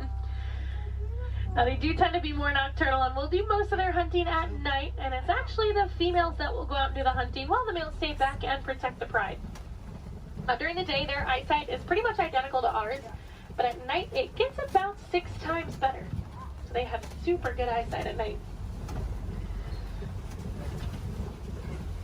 Now, when they vocalize, they can vocalize up to 5 miles away. You can hear it.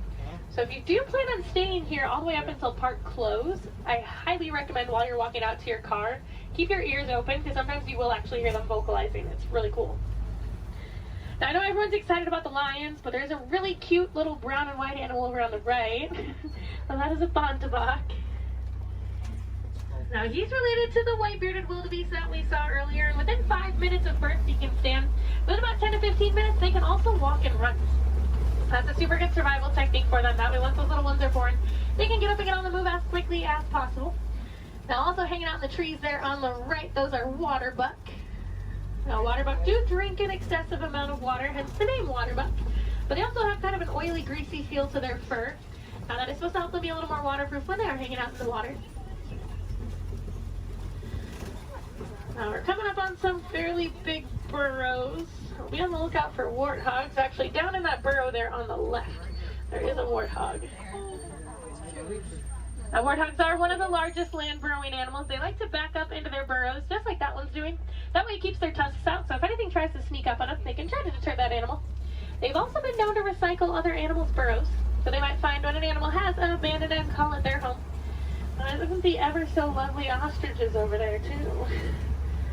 Now, while we are heading over there, it looks like those ostriches have also dropped some eggs there on the right. Now, individually, each one of those eggs can weigh about 3 pounds, and they are so strong that just about any one of us can stand on them, and absolutely nothing would happen. Are you guys going to stay off of the road, or no? Okay. Now, ostriches are the largest species of bird.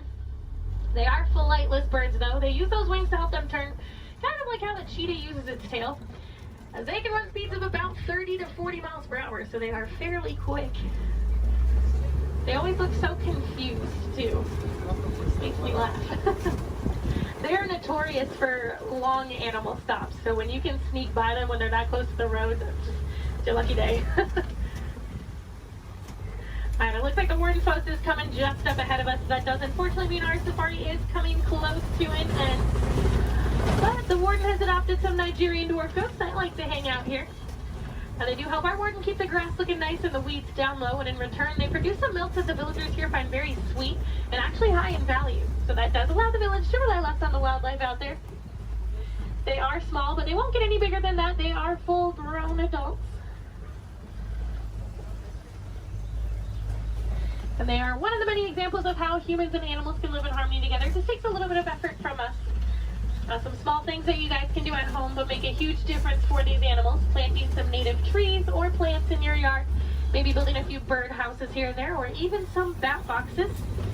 A lot of these animals, including the elephants that we saw, are losing their habitats due to mining for metallic ore, otherwise known as coltan. And that's found in many of your small electronics, so things like cell phones, laptops, tablets, anything like that. So next time that brand new shiny iPhone comes out and you guys decide to go and purchase it, just make sure you recycle the old one. That will help keep mining down to an absolute minimum and saving those habitats for those beautiful animals out there. And if I have any wilderness explorers on board, you guys have been on board the Simba 1. That's S-I-M-B-A 1. And I am going to get you guys back up to that dock that we originally came from, so you're going to have to bear with me for just a little bit longer. Hopefully we should be able to buzz through some of the docks fairly quickly.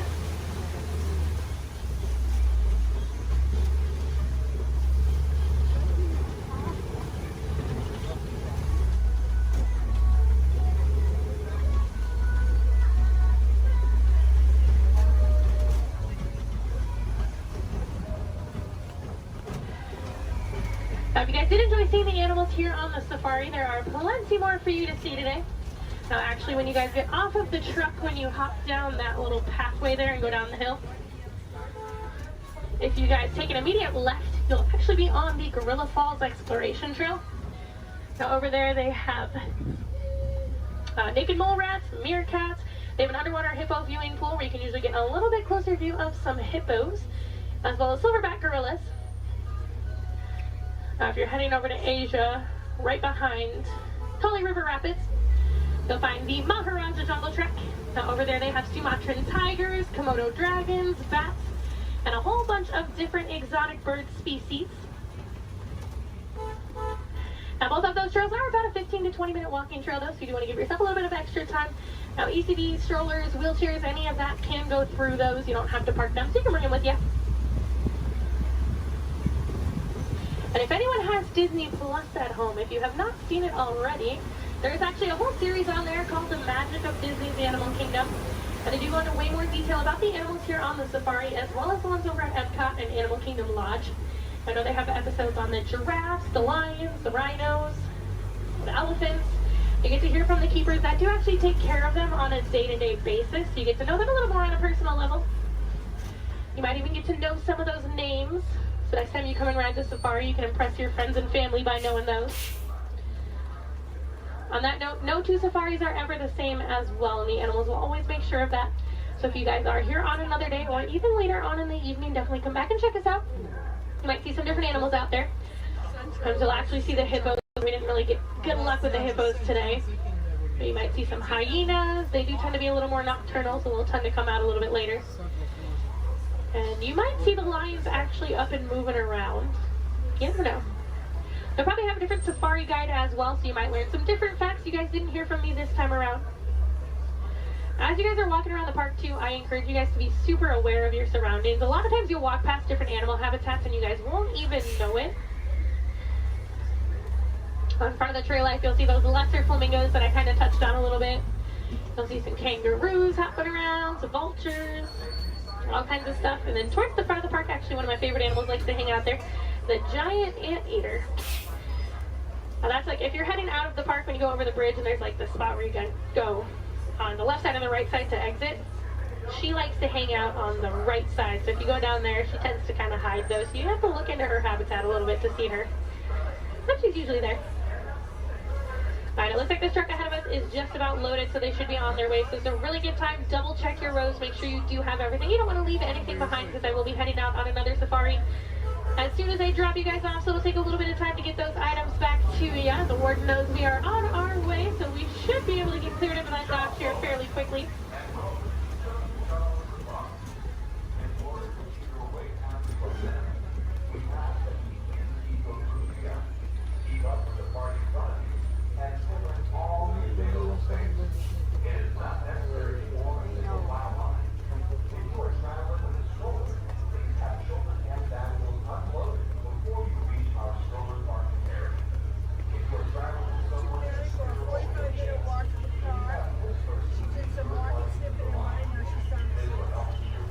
gonna say, I'm not sure there's any calories.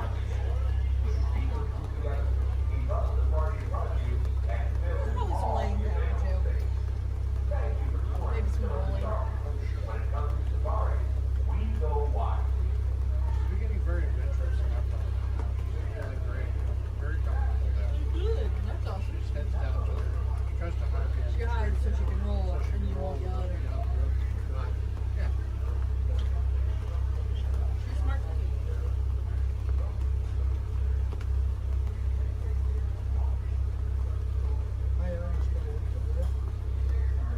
Alright, my friends, to the right of the clock, let's get our Disneyland car closing.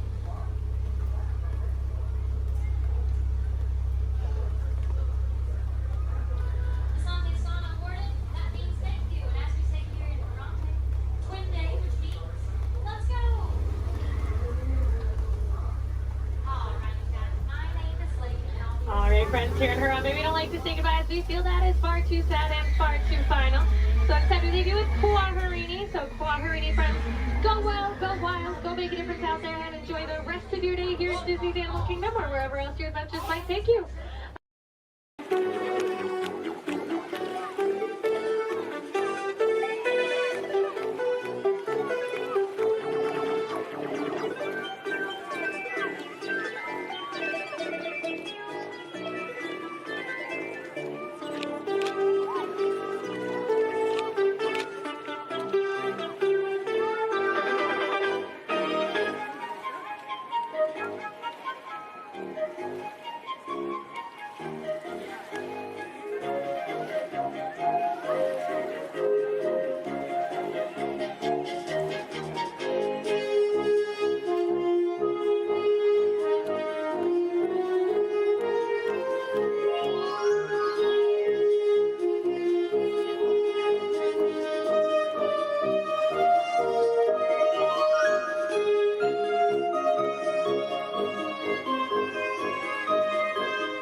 I see we have new visitors.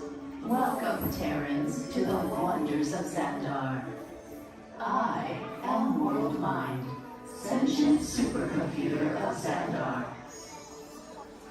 I hold the knowledge, memory, and experiences of all Xandarian citizens, past and present. This gives me extensive knowledge, yet I am constantly learning, and I am now learning about you and your planet, Terra.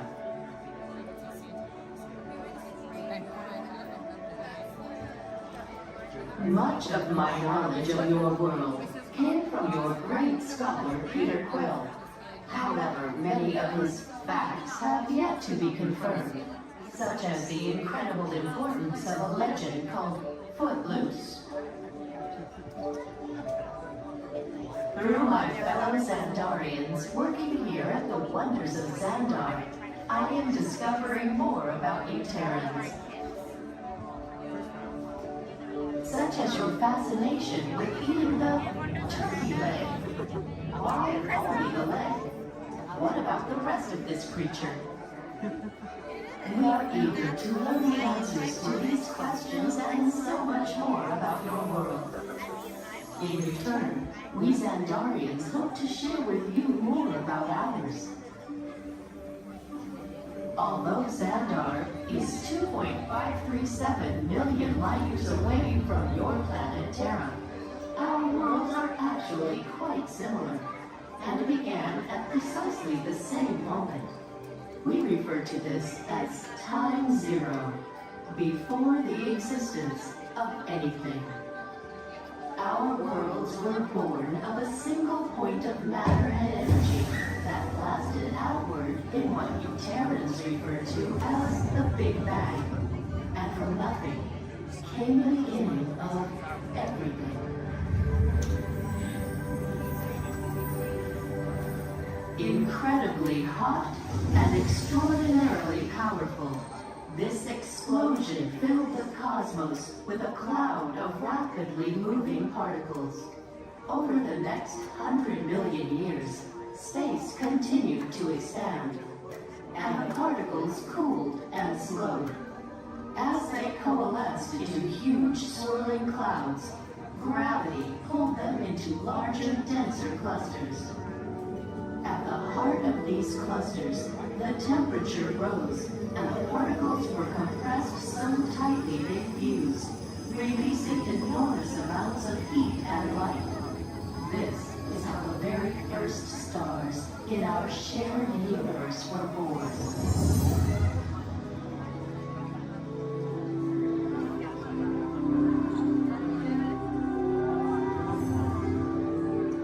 The singularity is just one of the commonalities between our two worlds that we will explore today. Welcome, Terrans, to the wonders of Xandar.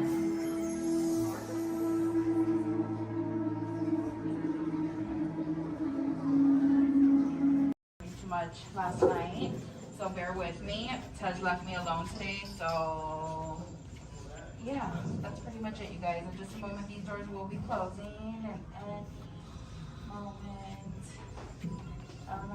okay, so yeah, you guys want a tour of the war room? Okay, so basically, we've got some monitors over here. My name is Jamie, by the way, you guys. Oh, and there is Tej. Jamie, the buses are here. Okay, what do you want me to do with them? They're just staring at me. Should I send them now? Dom's calling. I got this, Jamie. Okay, great. Dom, what up? Tej, just got a heads up from Hobbs. The FBI is about to raid your location. Crazy. Man, they always ruining our fun. For real. It gets worse. They're leading Owen Shaw right to your door. Shaw?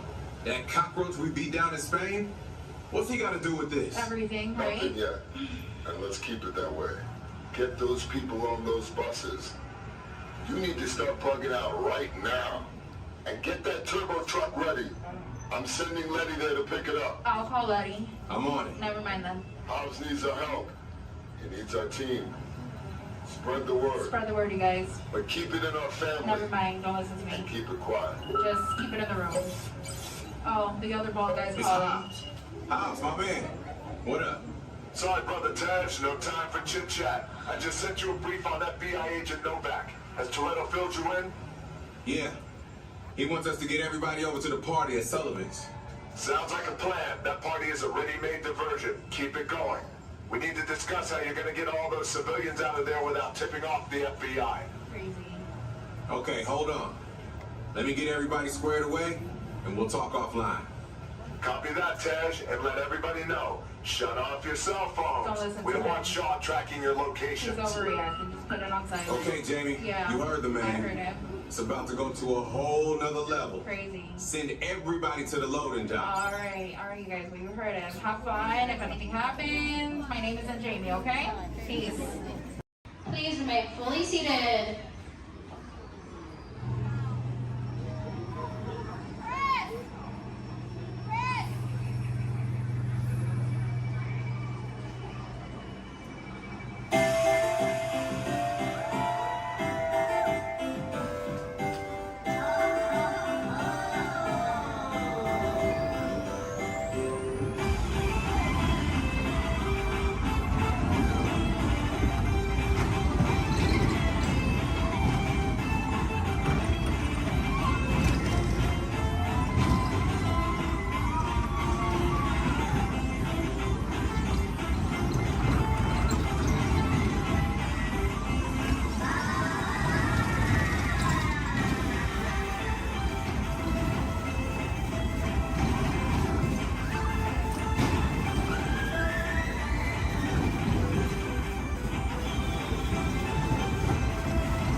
not stop this unusually large man, then you're likely doomed. Good luck.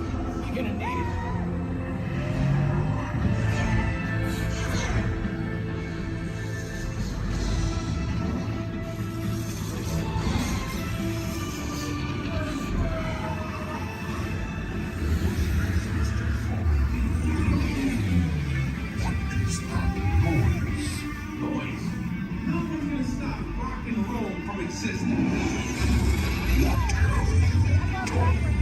What have we done?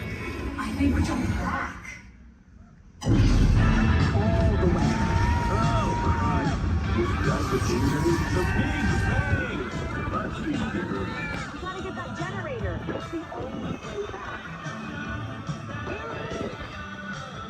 We got the generator. We're ready. Oh, yeah?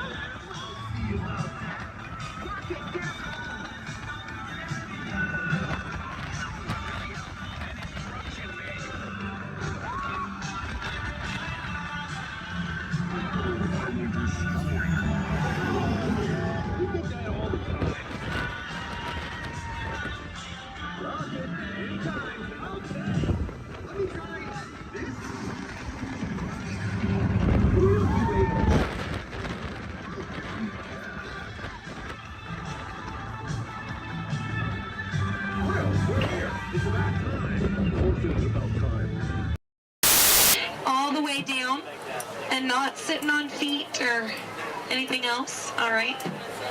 Well, here we go. Everyone say bye. Bye. Bye. Bye. Everyone say hi. Hi. Hi. Now say bye. Bye. Bye. Now say hi. Hi. Don't say bye. We're stuck together. 3 months. Yes, 3 months together. Yes, my name is Erin. I'm going to be your skipper, your guide, your social director, and your dancing instructor for all 3 of these months. Now, make sure you stay seated. Keep your hands and arms inside, and be sure you watch your kids, because the crocodiles, be sure they will. Now, we begin our adventure here in the Amazon rainforest. On the left and on the right, you see those beautiful butterflies. Now, they can grow to have a wingspan anywhere from 12 inches all the way up to a whopping 1 foot. Yes, we call them the rulers of the jungle. Over here, we have Inspiration Falls. If you're wondering why it's called Inspiration Falls, it's because if you stare into it long enough, it'll inspire you. Yeah, watch this. Everybody say, ooh. Everybody say, ah. Congratulations, you have now been inspired. Now, if you look right over here on the left, then you'll see nothing on the right. Yep, made you look. We are now in the Congo River in the deepest, darkest part of Africa. Guys, I have a very special treat for you. A pygmy welcoming party to welcome us here to the jungle. Take a look right over here on this beach, and they're gone. Okay, something must have scared them off. So keep your eyes open, guys. Whatever it is could still be around. Yeah, something scary. Something probably like a, it's right behind me, isn't it? Uh-oh, okay. Just a 30-foot python. Nothing to be afraid of, guys. They are actually very, very friendly creatures. Yeah, but they can develop a crush on you. So we're going to stop here by my camp and pick, oh no. Uninvited house guests. That is the worst. But you know what? On the flip side, couldn't get that Jeep started this morning. Looks like they got it to turn over. Oh. Yeah. Well, we are now on the longest river in the world, the Nile River. It is over 4,000 Niles long. Yes, if you don't believe me, well, then you are obviously in denial. Up ahead on the left, we have a beautiful African elephant. You can tell that he's an African elephant because his ears are shaped like Africa. Yeah. He actually knows a, oh, he's not going to show off? What about this one over here? Do you feel like showing off? This one over here knows a great trick. We'll see if he decides to take attention. Speak. There we go. Louder. Stay. Good elephant. I want to point out this sandstone here. You know, many people just take it for granted. Yeah. But I definitely think it's one of our bolder attractions. This is the belt, yes, the African belt where all the animals come down for water. They won't all return to their herd, yeah, thanks to that pride of lions. Now, up here, this demonstrates a basic law of the jungle. Never, ever be a zebra. Now, another basic jungle law states that a safari on foot cannot outrun a charging rhinoceros. Yeah, I tried to warn them, but they didn't listen. But you know what? I feel like they got the point. In the end. You know, wouldn't you hate to be the low man on that totem pole? Now, danger lurks around every bend in the jungle. As we come around this next corner, we are entering crocodile country. The big croc on the left, that's Old Smiley. Old Smiley is 75 years old. He just lays there all day looking for a handout. Yeah, I had an English teacher on my boat try to give him one time. Now she's teaching shorthand. Up ahead is Schweitzer Falls. Now, Schweitzer Falls is named for Dr. Albert Falls.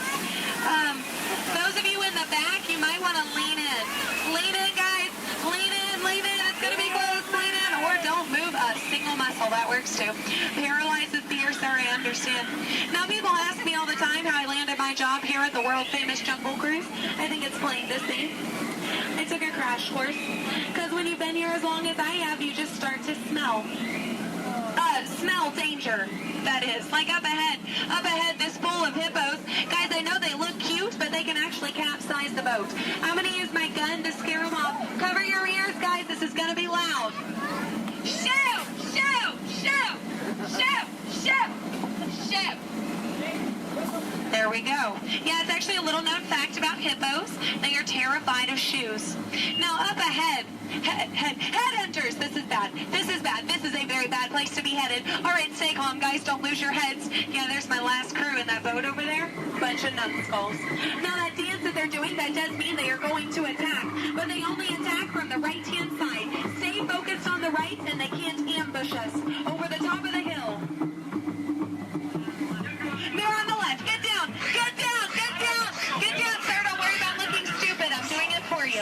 Get down.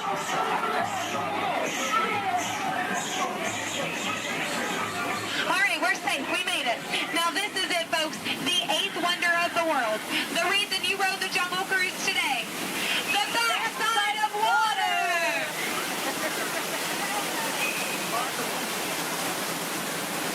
Woo! Yeah, you feel that mist? Kind of nice, kind of cool. That is the largest concentration of bacteria in the jungle. You're welcome. Well, we are now in Southeast Asia, deep in the heart of Cambodia. Up ahead, we have a temple. Uh-oh. Guys, I was going to take you in this temple. I think there's been an earthquake or something. This is a new entrance. I don't know where it leads. It could lead to danger. It could lead to treasure. Should we go in? Yeah. Yes? Good. I do not know how to reverse.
It's fine.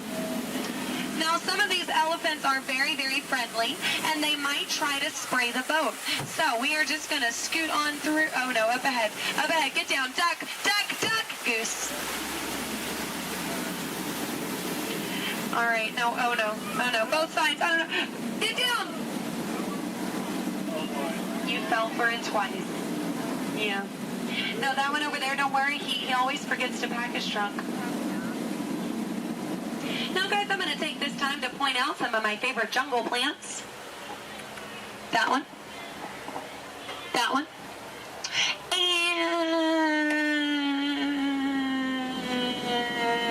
that one. There we go. Those are my favorites. Any questions? No? Good. Over here on the left, you'll see our dear friend Trader Sam. Trader Sam is actually our resident head salesman here at the Jungle. Yeah, due to the economy lately, sales have been shrinking. But he is offering a special, 2 of his heads for just 1 of yours. Yeah, think about it, because, you know, any way you slice it or dice it, you're going to come out ahead. Yeah. All joking aside, Sam is a really lucky guy. He was the only man from his entire tribe to go to college. Yeah, he actually got kicked out, though, before getting his degree. He got caught trying to butter up one of his professors. Yeah. But he's a nice guy. He actually threw a dinner party last night. Yeah, he invited all the skippers. I got there 20 minutes late, though. All I got was the cold shoulder. Nothing left but finger foods. Yeah, and I was looking forward to it. I mean, his wife makes a great stew. I told him so, and he said, I know. I'm going to miss her. Yeah. You know what Sam's favorite Disney song is? You Got a Friend in Me. Yeah. I'm not making these up, guys. They're actually written in the script. Yeah. Yeah. Now we are approaching the dock, yes, which means it's the most dangerous part of our journey.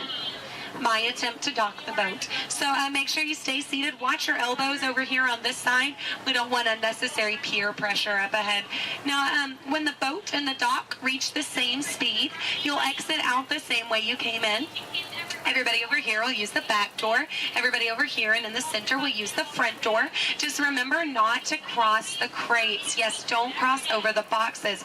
I don't want you to trip and fall. You'll have 2 bad trips on the same boat. I thought 1 was enough. Now, guys, we've really been through a lot. I have to tell you, out of all the crews I've had today, you guys have been the most recent. There we go. That is an honor only a few thousand people get a day. So you should feel very, very special. No, really, guys, if you find yourself passing by the Jungle Cruise later, I understand. Yeah. But if you want to stop and say hi, I'll be around. And around. And around. Stay in school. No, I'm kidding, guys. I'm kidding. 4 years of college. Yeah. My mom is so proud of my brother. He's a doctor. I tried to be a doctor. I really did. But I don't have the patience. Yeah. No, is that... Those are raindrops I hear hitting the top of the boat. So, yeah, it looks like we're going to get a little wet. Just a reminder, our dock is made out of pure hickory. Yes, so as you exit, you will be stepping out onto a slippery hickory dock. Make sure that you watch your step on the way out. Yes, watch your step, but don't step on your watch. That is just a waste of time. Yeah. Now, guys, if you did enjoy your cruise today, my name is Skipper Aaron. If you did not, the name's not important. No, it's not. Now we are, here we go. Oh, here we don't go. But I'm out of jokes. Ooh, why is Cinderella so bad at soccer? She keeps running away from the ball. Yeah, but I mean, can you blame her? She had a pumpkin for a coach. Yeah. Oh, why does Peter Pan fly everywhere he goes? Because he can never land. Yeah. Why does Tigger bounce everywhere? He would really hate to step in poo. Yeah. What was Aladdin doing in the Haunted Mansion? He was looking for a boo. Yes. Well, I guess if we're still here, I could leave you with a few words from our sponsors. Yes, today's cruise has been brought to you by the Miracle Boat Engine Company. Yes, if this boat made it all the way around the river, well, it must have been a miracle.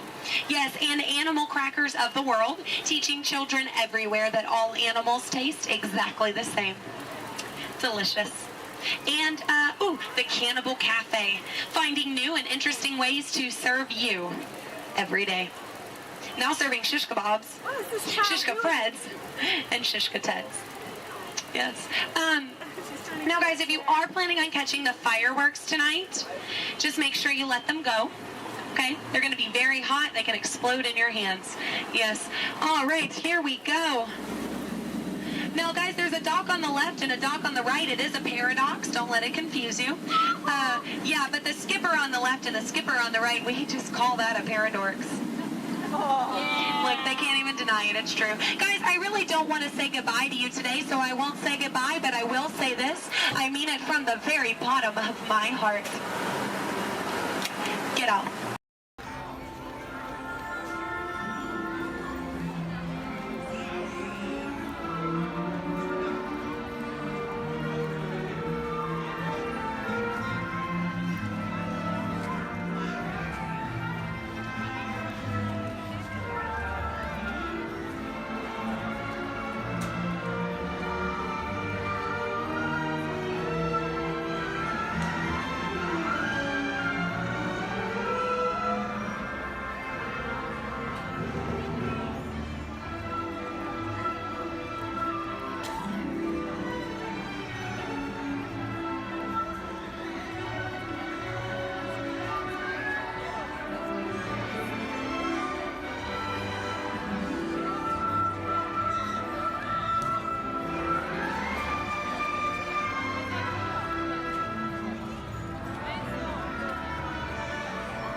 Acre Wood, the East Wind traded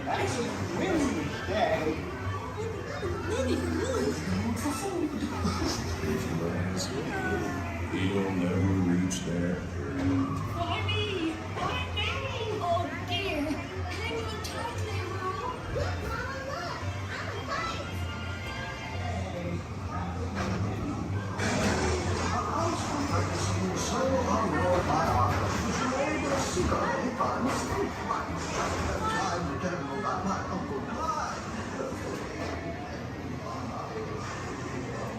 Hunter, come bounce with me.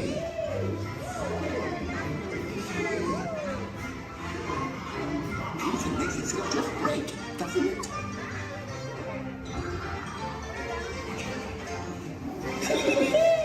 Follow me! I almost bounced right out of the ride. Watch out for government and water. They steal honey. Steal honey?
Gathered together to say,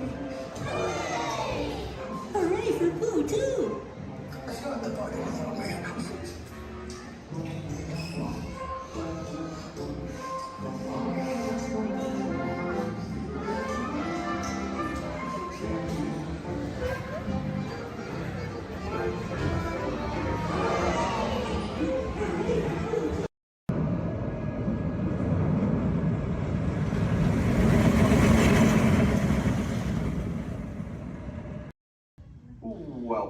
Turtle Talk. My name's Andrew. Before we get started, there are a few things that I would like to go over with everyone.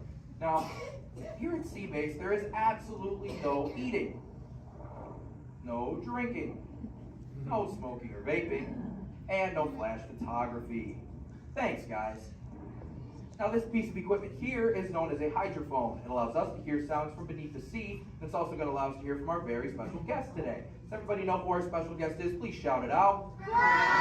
As Crush is coming to talk to us to learn more about the human world, and we're going to get the chance to ask him a couple questions about the turtle world. So, little ones, be thinking of questions that you may get to ask Crush, okay? Now, it does seem like Crush is off surfing at the moment. In order to call him out, we need to yell, "Hey, Crush!" on the count of 3, all right? 1, 2, 3. Hey, Crush! Well, righteous, dude. Well, awesome. Check it out, man. Hey, dude, look. Double barrel, 360, totally tubular. Whoa, look at the humans in the human tank. Hello, humans. Righteous, man. Oh, dude, speaking of most righteous, look at this, bro. Hatchlings, grommets, offspring, totally chillin' sub-level. Look at this, right next to you, you got a little dudette, blue shell, brown noggin, goggles, and extra ears. Yeah, right there on the coral. Hey, bud, what's your name down there, dudette? Bella? Hey, what's up, bud? Are you having a good day, man? Yeah. Awesome. Can you talk like a turtle? No. Oh, I got your back. It's really easy. Just say, awesome. Awesome. Nailed it. Try this one. Say totally. Put them together. Say totally awesome. Totally awesome. Give it up for that dude. That righteous. Good job, bud. Totally good. You talk like the turtle. Hey, I got a dude over here with a gray shell, curly noggin, and goggles too. Sweet. Hey, man, what's your name down there, bud? Gustavo. Hey, where are you from, Gustavo? Where are you from? New York. Whoa, dude. Who brought you here today? I went on my car. Oh, we'll find out together. Don't sweat it. Hey, dudes, is there like maybe a parental unit, a life guardian of the Gustavo? If anybody's with them, right? Okay, let's talk to that chick and see what's up. All right, awesome. Hey, dude, what's up, bud? What is your name? Karen. Hey, Karen, what's up? How many kids you got? My English is not good. I'm from Brazil. Oh, I don't speak English either. I talk turtle. Karen, does it freak you out? Gustavo has no clue you're here. Don't worry, Karen. They come back when they get hungry. Karen, did you feel it, bud? Did you feel it? We're sharing a moment. Awesome. Dude, my son Squirt, he's like this. He goes, Dad, what's up with all the humans? And I go, dude, I do not know. Human dudes, I need human help. Can all of you help out and answer Squirt's questions? If you want to help, say, Chaw! Righteous! You so totally rock, dude! Oh, wait a minute. Sorry, dude, my bad. Check this out. When a turtle says, you so totally rock, everyone says, dude! Here we go. You so totally rock! Dude! You so totally rock! Dude! Now all of you totally talk turtle. So, on to Squirt's question. Numero uno. He goes, Dad, if humans go to a beach, what do they do? I said, bro, I do not know. Humans, do you go to the beach? Yes. Awesomeness. Okay, answer it for the Squirt dude. What does a human do at a beach? Shout it out. Swim. No way. Who likes to swim? Wave some fin if you love to swim, man. Oh, man, I got wavers, like even on the bench. What's up, wavers? Dude, want to see me swim? Say go Crush. Go Crush. Let's rock. Everyone yell. Rip it. Rip it. Roll it. Roll it. Punch it. Punch it. Rip it.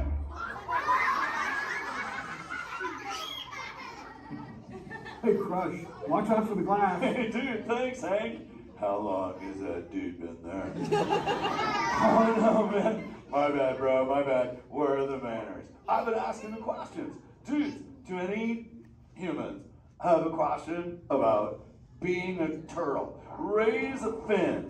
Hi, if you have a question about turtles. Cool. Got a chick over here, aisle style, red shell, brown knock, hanging loose. Hello, bud. What's your name?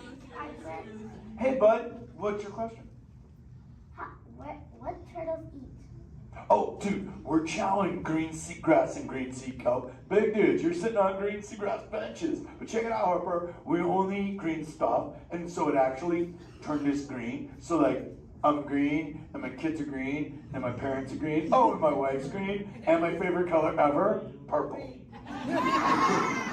He's pulling your fin. It's green. Hey, there's a purple chick over here with like a jellyfish lid. Let's talk at this one on this side. Hey, bud, what's your name down low? Hey, cool name, Scarlett. What's your question? My name's not Scarlett. Oh, wait, what's your name? It's Charlotte.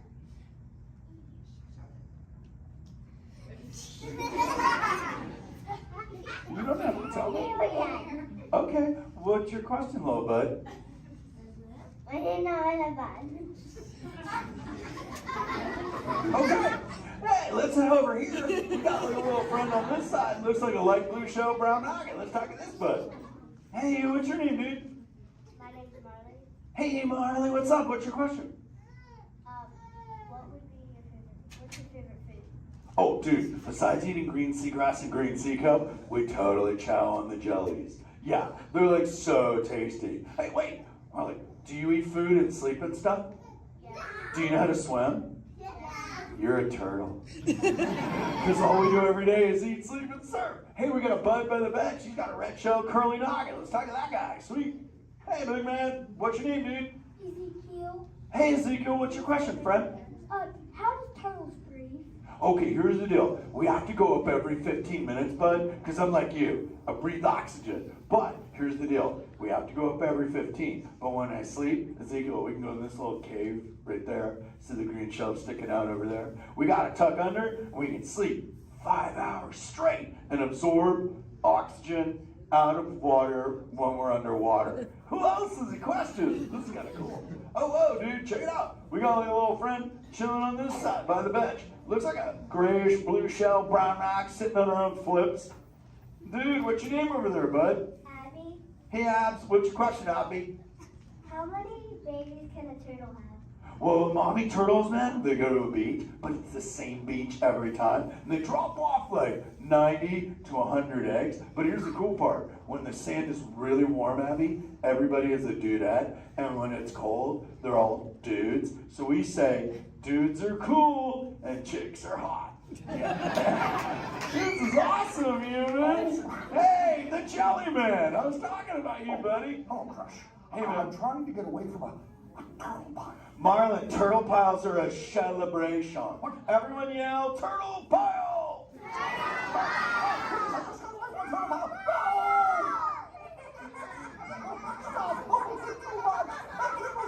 Oh, cool. Hey, boys, surf's up, dudes. Thanks a lot, Crush. For what? The turtle pile? Shout it out, humans! That dude has serious thrill issues. Humans, you rocked it! You so totally rock! Okay, like 4 kids remembered. The rest of you dudes pulled a hard Dory. Dudes, don't space out! Remember, Turtle says you so totally rock. Everyone screams! You so totally rock! There you go, you're back again. Oh, bummer. Hey, bro, the frequency thing is not working. Whoa, it's Bailey. Call him back with your fins. Put your both fins up. Yeah, put your both fins up. Go.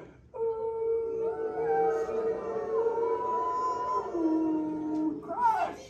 Hey, Bailey, look at my friends. They're humans. Oh my goodness, funny looking humans, huh? Hey, dude, stop. That's not cool. Those are my friends. They can hear you. No, they can't. Watch this.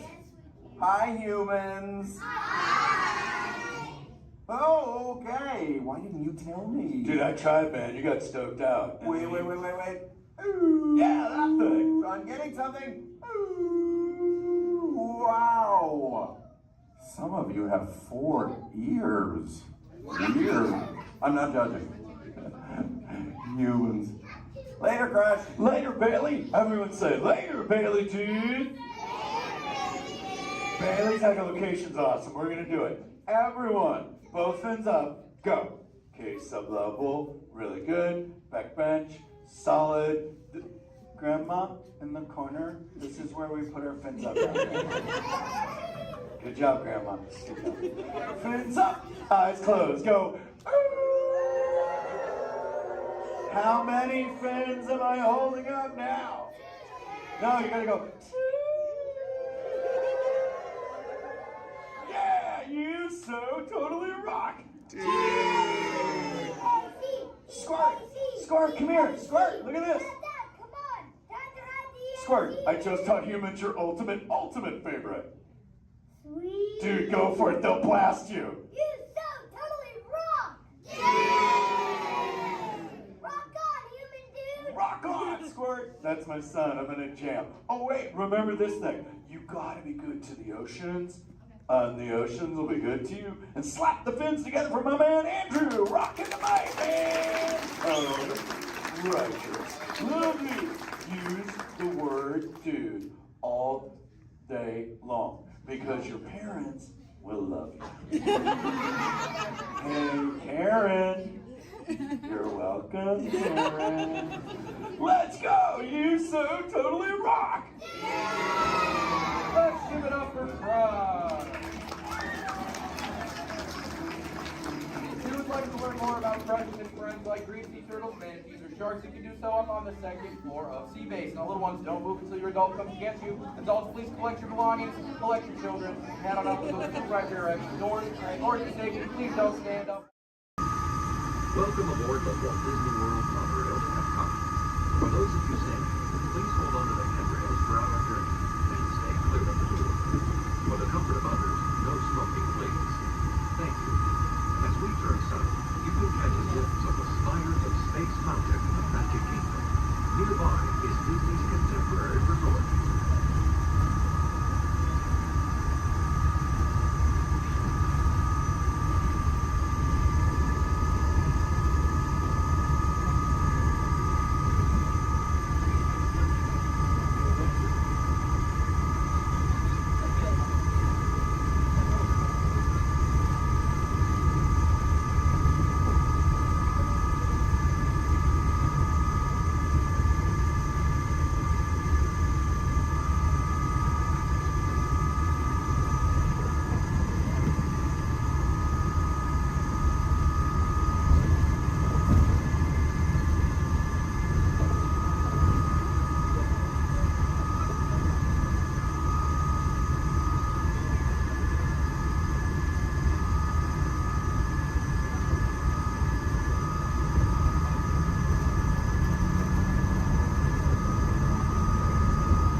setting up the fastest ride ever created in Walt Disneyland.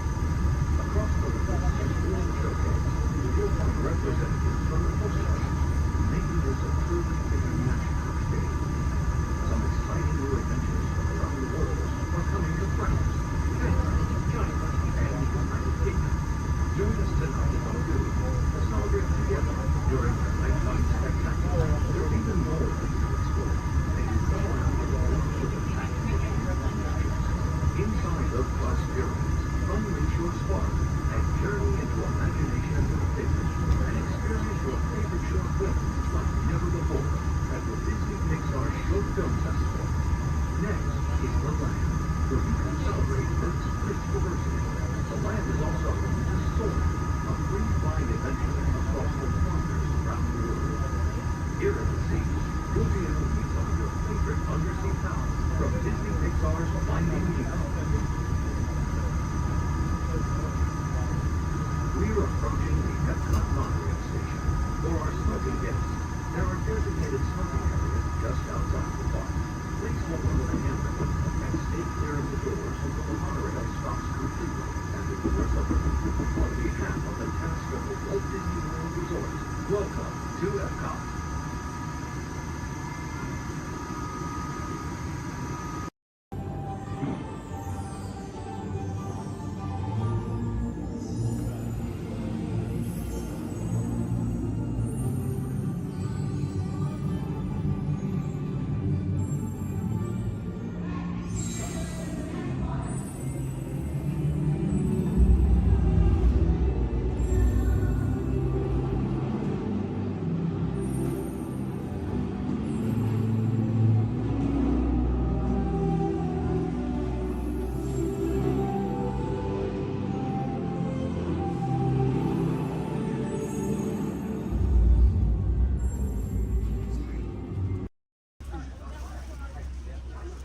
Everybody make sure we're staying seated.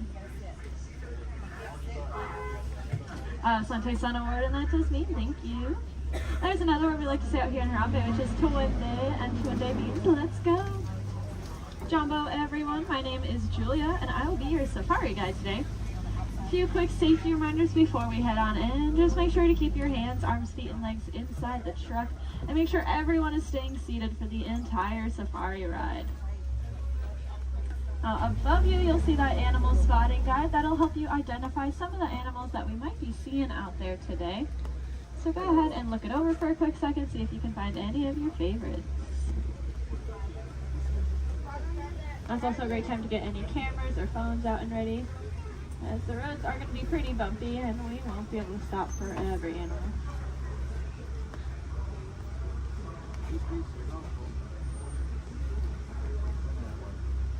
We are going to be starting our journey here in the Little Aturi Rainforest. The animals that live out here are going to be more shy and reclusive, so keep your eyes open for any stripes or camouflage.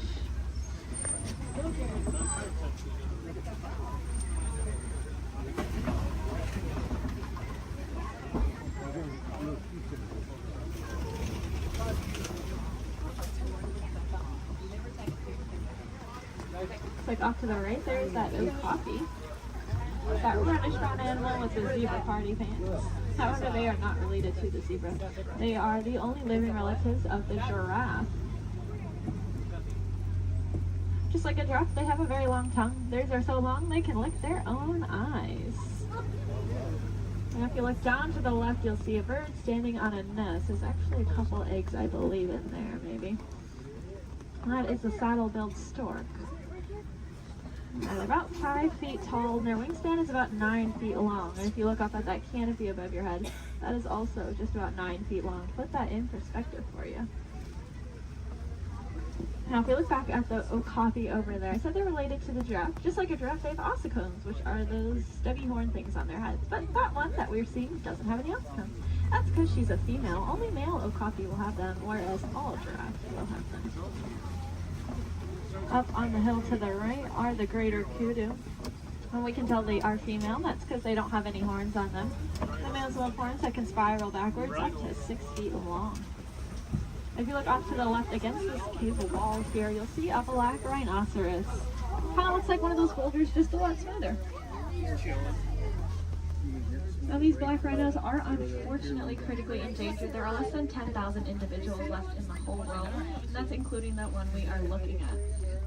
They don't have any natural predators though. That is all due to the poaching of their horns. Their horns are thought to have medicinal value to them, so they'll be rounded up and used in medicines. However, those horns are made entirely out of keratin, which is the exact same thing that our hair and our fingernails are made out of.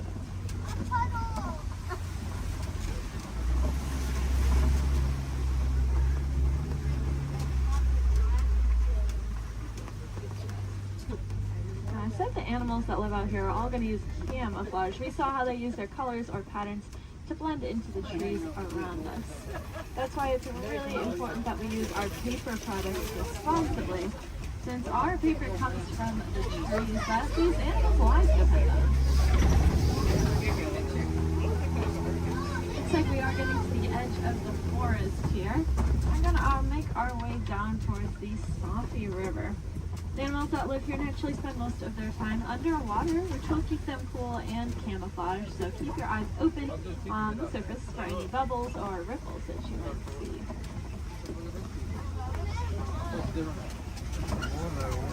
Looks like off to the right there are some pink-backed pelicans.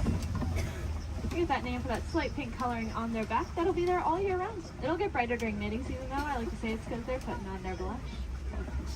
And if you look off to the left, you'll see a belote of the Nile hippopotamus. Make sure we're staying seated, friends. Make sure we're all staying seated. These hippos can hold their breath anywhere from 5 to 8 minutes at a time, which is going to allow them to sleep underwater. They'll float up to the surface every couple minutes, take a big breath of air, and then sink back down and fall completely asleep. They are herbivores, meaning they only eat plants. They'll come out towards nighttime and graze on about 80 pounds worth of grasses. And they'll go back in the water.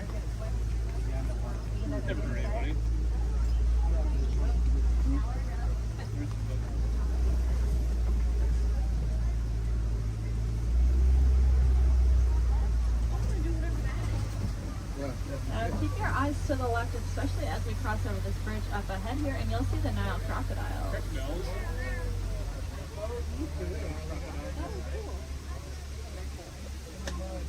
Three of them.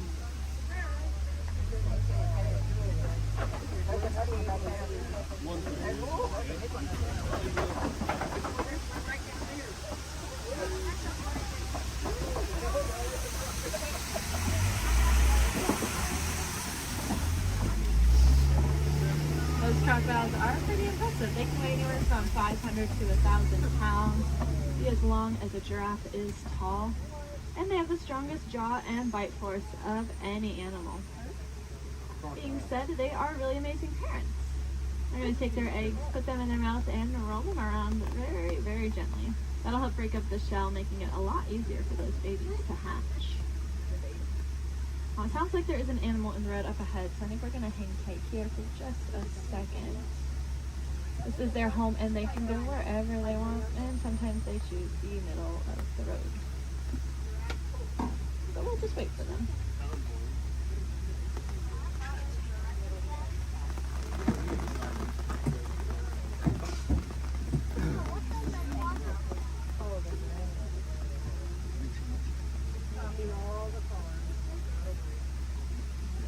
Does anyone know how to tell the difference between an alligator and a crocodile? Yeah, a lot of people say the shape of their snout, which is true. That personally confuses me though, because it's the opposite of what you think it would be. So what I do is I look at their teeth. When their mouths are closed, if you see teeth sticking up and out, then it's a crocodile. And if you don't see any teeth when their mouth is closed, it's an alligator.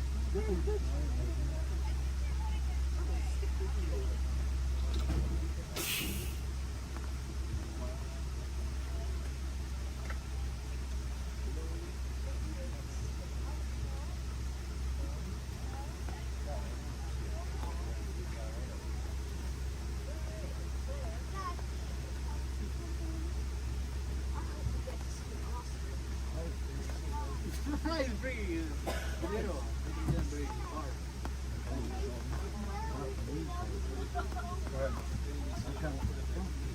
Well, thanks for your patience here. Hopefully the animals move soon.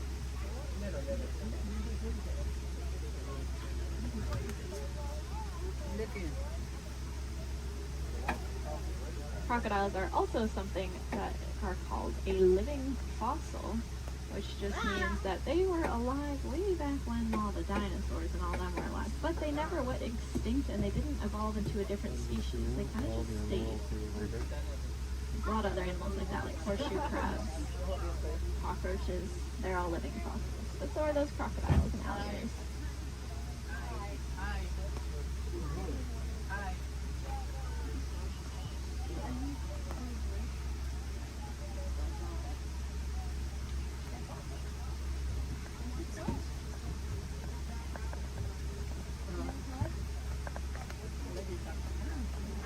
Sounds like there are some giraffes that just keep walking in the road. This is just what we call a giraffic jam. Now you can say you went to Disney World and got stuck behind a giraffe.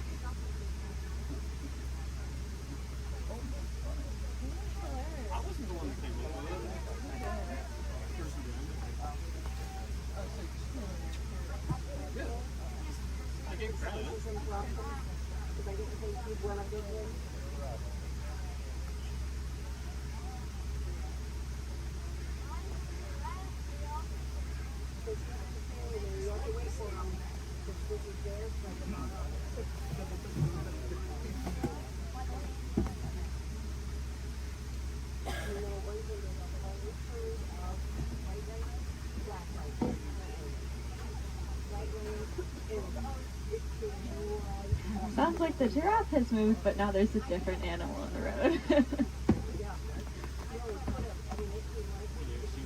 The animals really like the rain, so they are very active. Okay, it sounds like maybe we'll be back on the move soon. I think all the animals are out of the road, at least at this very second. But I don't want to jinx it.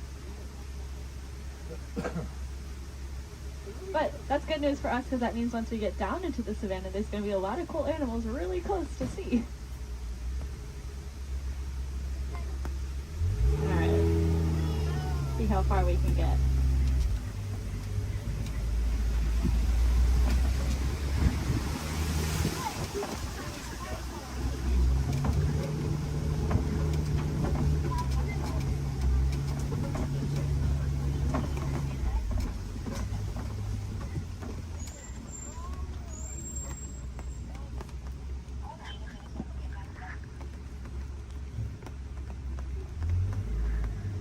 Now this might sound really ironic considering that it is raining, but we are leaving the river and heading towards a much drier area where it really does not rain as much. And I say that because the baobab tree that's off on the right there, it is going to be leafless about 9 months out of the year just to conserve water. Some people call it the upside down tree because, well, it looks like the roots are on the top. It's also known as the tree of life. That's because it stores a lot of water in its trunk there. So other animals will use it as a water source. We can even use the bark as medicine. One of my favorite things about the baobab tree is that it does have flowers, but they only bloom at night because they're pollinated by bats. Alright. Looks like we are finally able to head here into the savannah.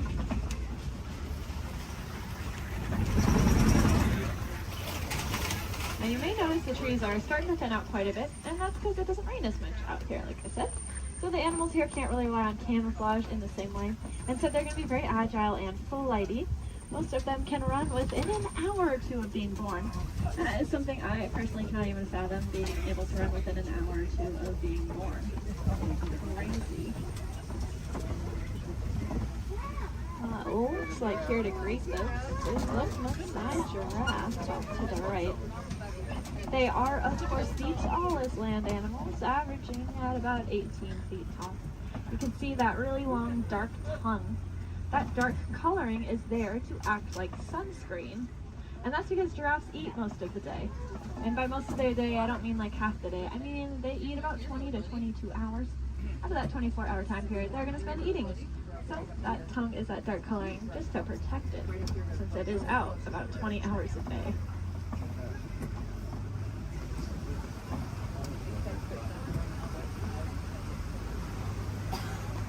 Off to the left here in this den, you'll see some African painted dogs. They are the most successful hunters out here with an 80 to 90% success rate.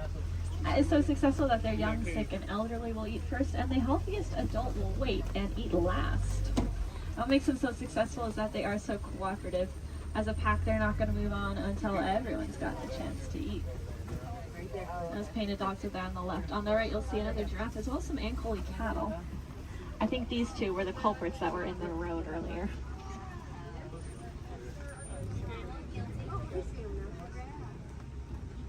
Those cattle have those really large horns on them that look pretty heavy, but they are hollow with a honeycomb-like structure on the inside.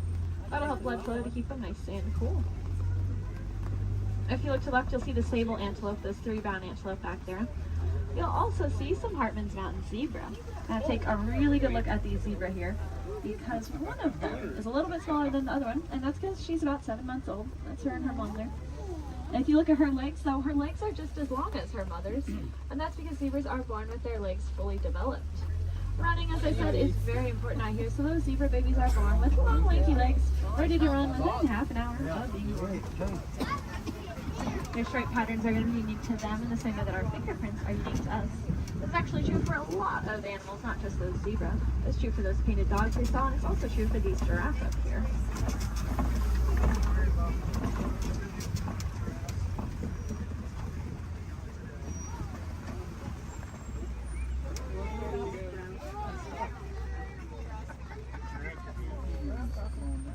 See, I told you they just go wherever they want.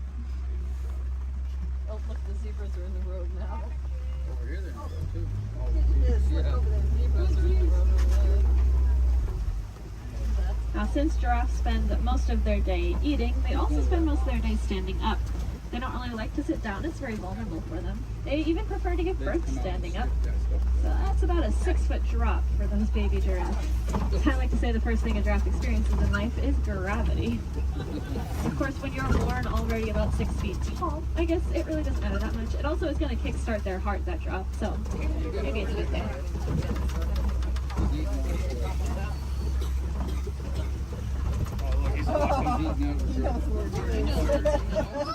Gotta steal some more goodies. If you look to the left here, you'll see these really large tan antelope. These are the eland. Elands are the heaviest just antelope species. They're about 6 feet just at their shoulders, and they can jump straight up from that standstill position up to 10 feet in the air. My favorite thing about those eland, though, is that they make flower crowns to attract each other, and I think it's adorable. The males will gather up a bunch of branches and twigs and leaves and even flowers and decorate his horns with them and then walk around proudly to attract all of the females. I would highly recommend looking up a picture of that if you have never seen it before. It is, like I said, adorable.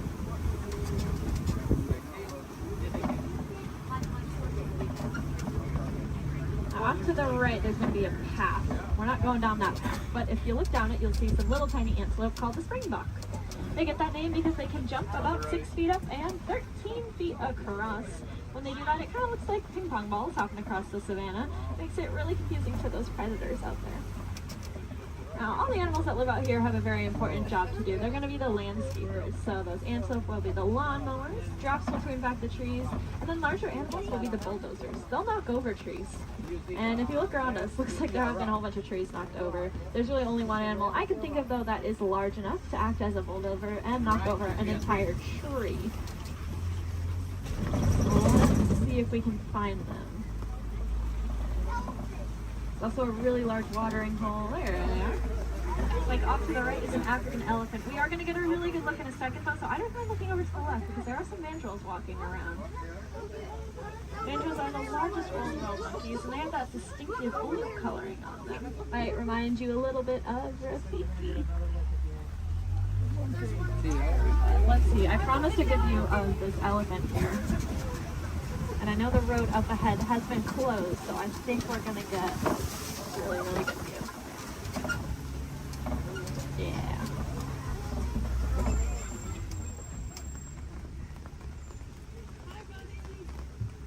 Elephants are, of course, the largest land animals. Also very, very intelligent. You can see him using that trunk. They have about 40,000 muscles in that one trunk. To put that in perspective for you, We have a couple hundred different muscles in our entire bodies. They have 40,000 in that one trunk. That is kind of unbelievable to me. And it's going to allow them to do a lot of really cool things though. You see them eat with it. They also drink water, kind of like a straw. And then sometimes they'll suck up a bunch of dirt or mud and then spray it on their backs to help protect their skin from all those natural elements.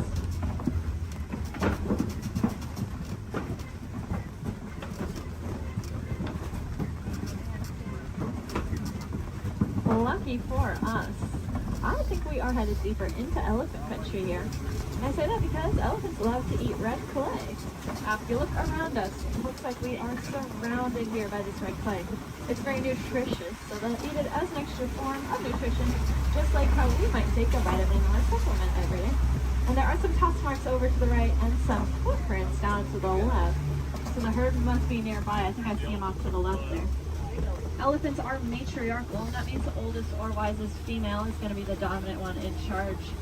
Males are going to leave the herd at about 15 years old, and if they don't do it willingly, they will be forced out by those females. They're going to go hang out in bachelor herds, which can consist of up to 140 individuals that come and go as they please.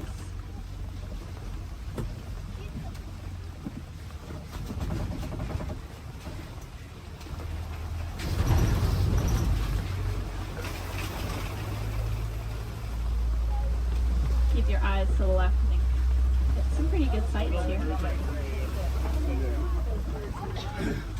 Unfortunately, though, elephants are running into a lot of different conflicts out there in the wild. They are losing their homes for various reasons and getting forced closer and closer to people, specifically farmers and their crops. Not knowing any better being elephants, they see those crops as yummy treats and they eat them, or they stomp all over them, which of course upsets the farmers, putting the elephants in danger. Luckily, we did some research recently and learned that elephants are afraid of bees. They have very sensitive skin and do not like to be stung. So now out in Kenya, farmers are building fences out of beehives. That scares off the elephants, which keeps them safe, and in turn keeps the crop safe and the farmer's livelihood. And the farmer gains a new crop, which is, of course, the honey from the bees. And if you like honey, you can look up the Elephant Safe Honey Project and learn a little bit more about how you can support that. If you look to the left here, you'll see the greater flamingos. They are the largest flamingo species, but the lightest in coloring. They're going to get that pink coloring from the brine shrimp that they eat. There's a protein in there called beta-carotene, and that's what'll turn them pink. It's the same thing that's in carrots. They're going to get their food by doing something called filter feeding. So if you can picture a pasta strainer, the noodles get stuck inside and the water comes out. That's how their beaks work. They take a big mouthful of water, the food gets caught inside, and the rest of the water flows right on out. That's why it's super, super important that we keep our waterways clean, because if we have plastic or trash floating around in that water, they could take a big mouthful of that. And we don't want any of our trash ending up in those flamingo beaks.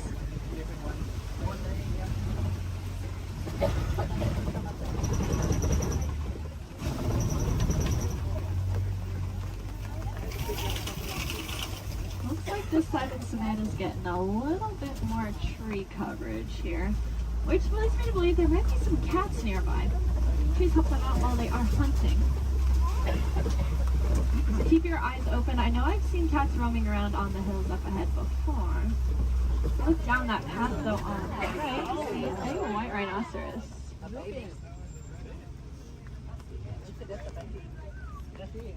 White rhinos are the most social of the 5 rhino species. They're usually always in a group with their buddies, so that one's friends probably aren't too far behind.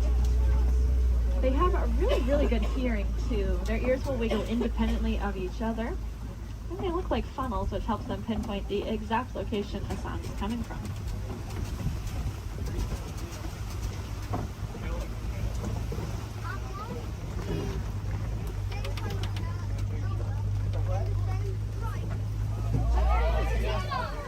Like off to the left behind that orange rock. See cheetah. Cheetahs are the fastest land animals. They can go from 0 to 60 miles per hour in 30 seconds or less. They're going to use their tails to help them steer, very similar to a boat's rudder. And they're the only cats that are going to hunt during the day instead of at night. That's just because they don't have very good eyesight at night, so if you can picture what we see at night, that's about the same as what a cheetah can see at night. To help them out though, they have that black stripe under their eye that acts like built-in sunglasses, helping protect their eyes from the sun. Looks like up ahead are some Kopi rocks. And on top of those Kopi rocks, looks like a female lion up there.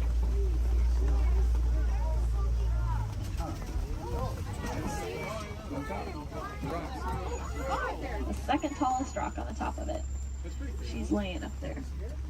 Females are going to be the ones that go out and hunt. The males are going to stay behind to protect their territory and any cubs they may have. Males have a mane on them, which is about 20 pounds of hair, just protecting his neck in case of any of those conflicts. Male lions also have the loudest roar of any animal. You can be heard up to 6 miles away.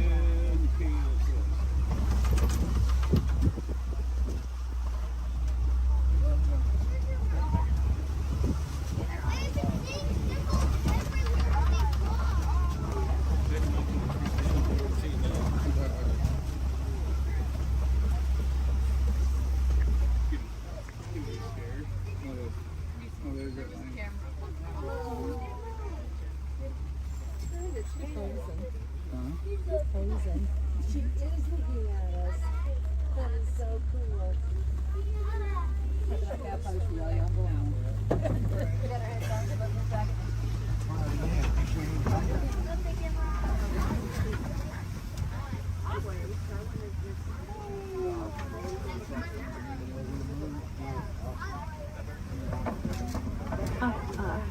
Looks like there are a couple ostriches walking around. They are the largest and fastest birds in the world, but they cannot fly. They have really big wings to help them steer because they can run upwards of 40 miles an hour. Impressively, they have the largest eyes of any land animal. And they also have really large eggs. If you look down on the right here in the grass, you'll see a couple of those ostrich eggs. They can weigh up to 3 pounds each and are so strong that an adult human could stand on one without it breaking. You could fit about 2 dozen chicken eggs into one singular ostrich egg.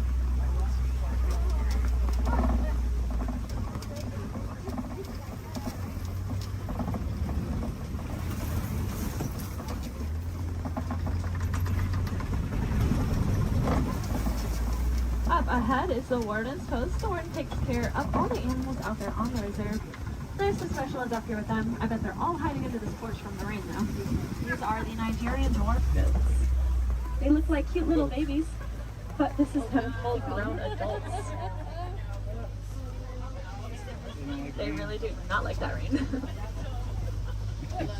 They have a very sweet and nutritious milk that is high value in Africa, so in return for that milk, we'll give them a nice place to live and some animals to eat. It just goes to show that we can peacefully coexist with a lot of amazing animals.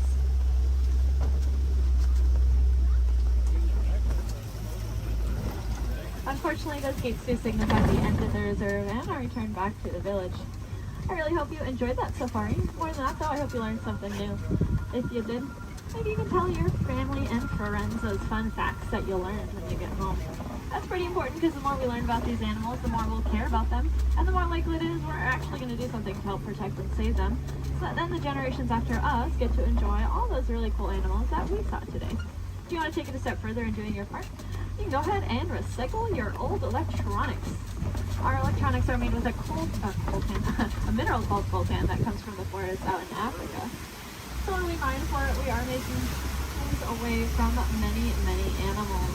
That's why I challenge each and every one of you when you go home, see if you have any old electronics that you're not using anymore. Go ahead and recycle them. We'll take up that coltan and reuse it, and then we can just keep reusing what we already have instead of mining for more. That way we get to use artful technology, and those animals, well, they get to keep their homes. I think that's kind of a win-win for everyone. Now up ahead, it looks like a bunch of docks where people would get off, but that is not us. I'm going to hang on to you a little bit longer and bring it right back to where I got you from. Just hang tight here for a couple more minutes.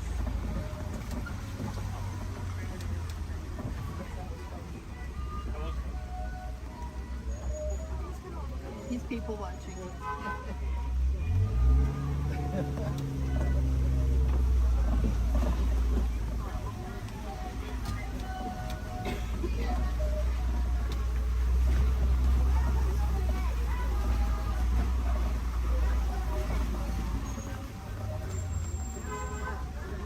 if you want to learn a little bit more about the animals that we saw today, but maybe from the comfort of your own home, and you happen to have Disney Plus, there is a show I highly recommend. It's called The Magic of Disney's Animal Kingdom. It's really, really cool. It gives you a behind-the-scenes look at how we take care of all the animals that call this park home. It is one of my favorite shows, but I am, of course, not biased at all. If you want to see some more animals while you're in the park today, I'd recommend heading over to the Gorilla Falls Exploration Trail. Lucky for us, it's going to be right where I drop you off. Once you get off my truck, you'll go down a ramp, and if you take a right, you'll just be exiting the area. If you take a left, though, you are magically already on that trail. It's about a 10 to 15 minute walking path, where you can see a bunch more African animals, including, of course, those gorillas. If you head over to Asia, there's an Asian version of that trail as well called the Maharaja Jungle Trek, and they have all those Asian animals that we love, like bats, Komodo dragons, and tigers. There's also an aviary in both of those trails. If I had any wilderness explorers on board, you are riding the Simba 1. That is the code you'll need to get your safari badge, the Simba 1.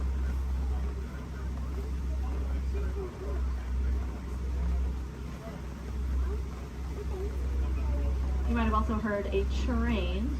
That would be Rafiki's Planet Watch. That train is about 5 minutes long, and it takes you up to another little area. There's a petting zoo up there, so you can cuddle some of your favorite animals. There's also a drawing area where you can learn how to draw a Disney animal from a Disney animator. And there's a whole bunch of reptiles and amphibians up there as well to check out.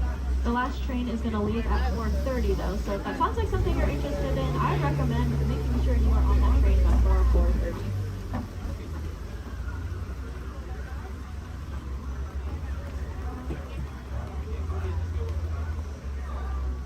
Looks like we are almost there. Thank you for your patience. I know that was a little bit longer than expected.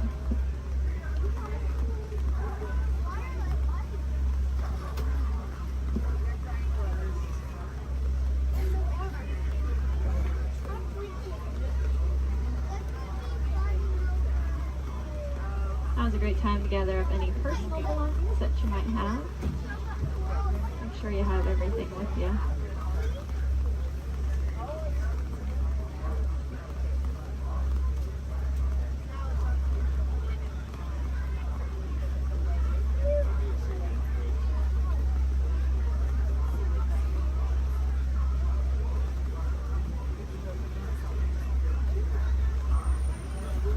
Here in Harambe, we do not like to say goodbye because it is far too sad and final. Instead, we say Kwaherini, which means to go well. So Kwaherini, my friends. Again, my name was Julia from Fort Collins, Colorado. I really hope that y'all had just as much fun out there as I did.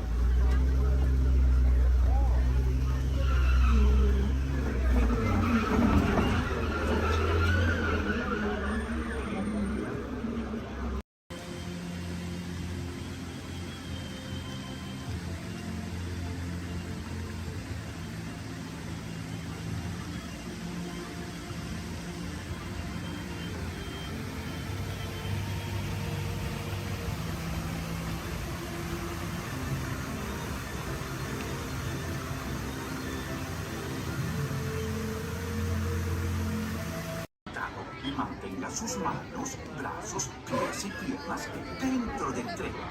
Cuide a sus pequeños. Muchas gracias. Howdy, partners. For your safety, remain seated with your hands, arms, feet, and legs inside the train, and be sure to watch your kids. If any of you folks are wearing hats or glasses, best remove them, because this here's the wildest ride in the wilderness.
Sorry, I thought we were talking about. Okay, well, now I'm confused. Which one should we do first? Okay, Iris. Well, like as soon as we do Pirates Kids, we're going to get some Space Mountains. Make sure you can get to it. Let me see some car chases. I've got some very cool people I'd like to meet. They're here from England. They're going to help us get things started off. Please welcome the Clayton family! And we're going to get everybody in the mood by showing you a few gags from some soon-to-be classic action movies. So, cue, Clayton family. Nice! Action! Perfect.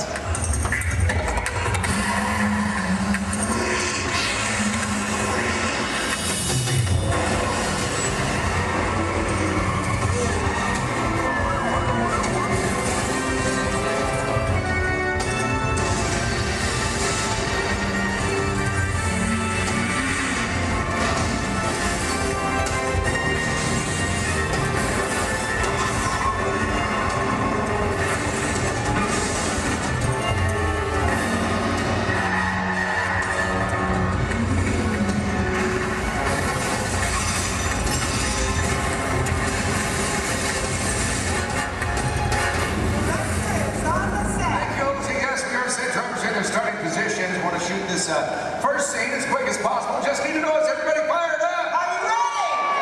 Yes, got a lot of action coming your way. Bobby, let's check in with drivers, make sure we're good. All right, today, ladies and gentlemen, we're shooting a big chase sequence similar to the ones you've just seen on the big screen, only we're shooting a brand new action-adventure film set in the south of France. All you need to know right now is that our hero is in a red car and he has this top secret envelope with him. Now, everybody else is just trying to prevent him from leaving town with it. That's the scenario. Look, you drivers ready? Good to go. All right, let's go ahead and slate it, please. Rolling, ballet train, sequence 7 in, take one more. All right, drivers ready on my countdown. In 3, 2, 1, action!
Yeah, we got it. All right, Ultra, let's check the playback when we set it for this next chase. All right, give us a set. Hey, let's go reset the flick on here. Take it off set. All right, what do you think so far?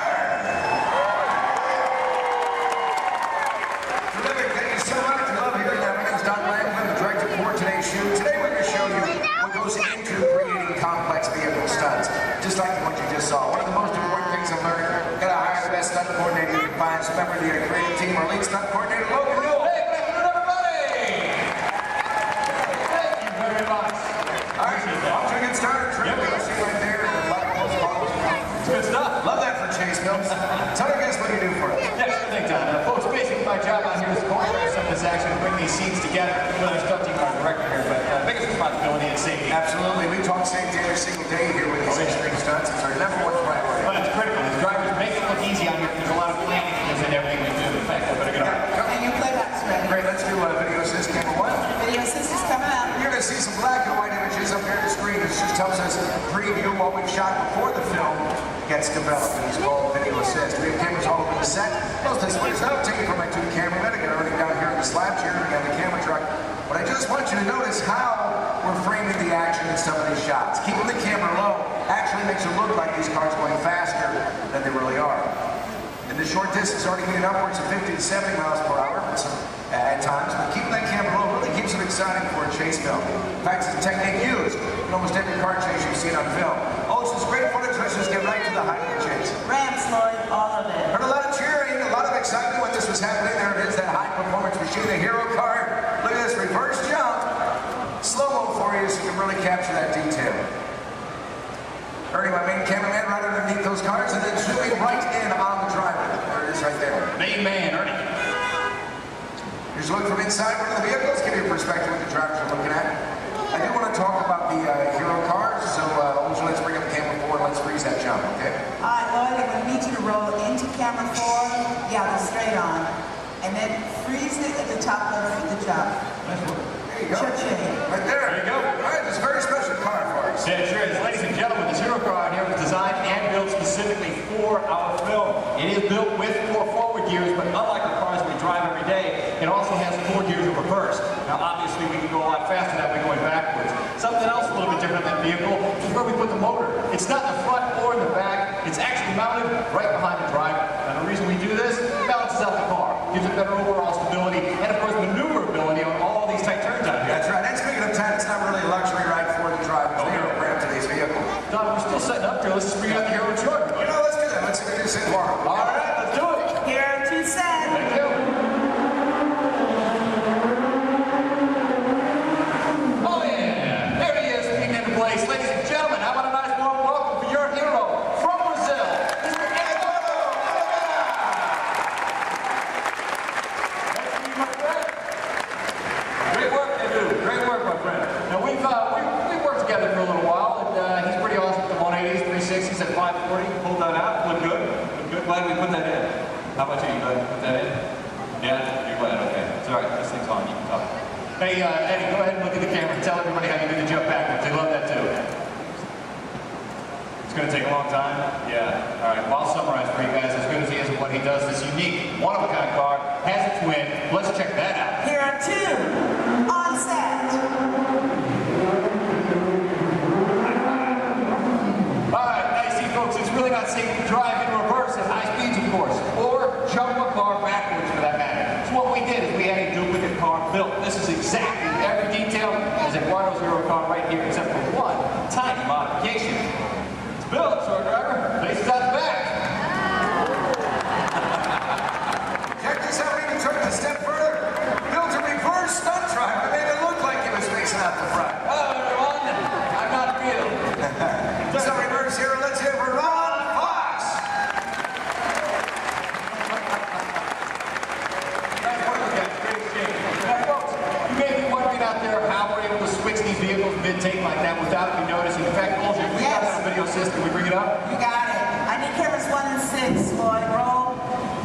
There we go, guys. You can see right up here, this is our first hero, Eduardo, drove on the set. Our reverse hero, well, he was actually waiting in position to take over for it. That's right. The 2 cars are like runners passing the baton in a relay race. Once the main car disappeared, well, this reverse car took over without missing a beat. Let's hear it again for these drivers.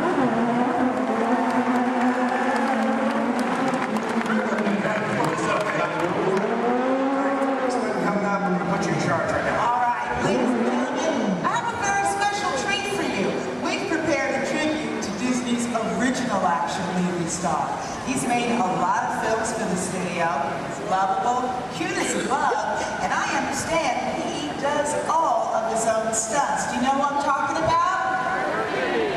Yeah, so let's check him out in action. Roll film for me, Lloyd. Thank you.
makes this look easy. He's got to calculate his speeds, though. We've carefully measured everything out here.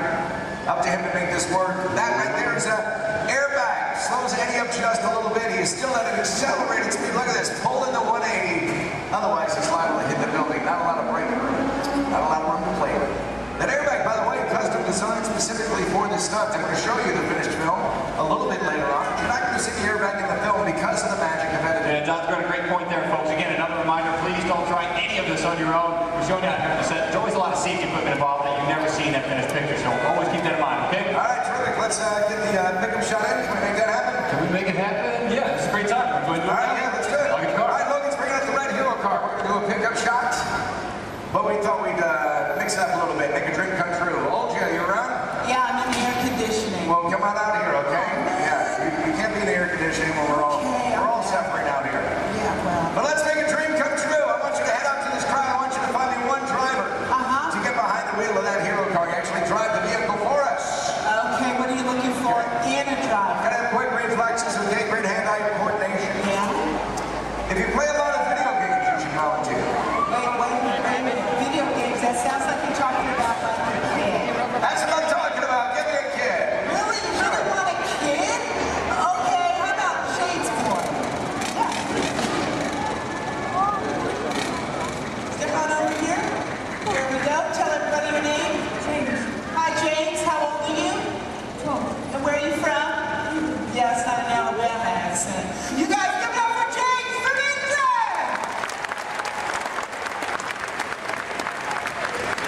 James, stepping onto the set. You're going to star in a scene in an action movie. Is that cool? Yeah, high five to that. Boss. All right, look right up here at this big screen. I'm going to show you a part of the film. Then I'll tell you what you'll do for us. Okay? 7-6 first student, Lord. All right, our hero's on foot. He's in trouble. He literally calls for his car. Look at this. Using a remote in his watch. Car gets to him on its own. Hero makes his escape. I need a longer shot of the car. You're going to drive it for us, and there it is. Do you know what's so special about that car? Well, it's a full-size remote-controlled vehicle. That's right. You drive it with this remote here in my hands, guys. Let's take a look inside. I'll show you the hardware on this vehicle. The hardware, I should say. There you go. Now take a look at the steering wheel. I'll give you guys a quick demonstration. If I want to turn this vehicle to the left, all I do is press this lever here to the left like this, and then to the right. There you go. Right in the center.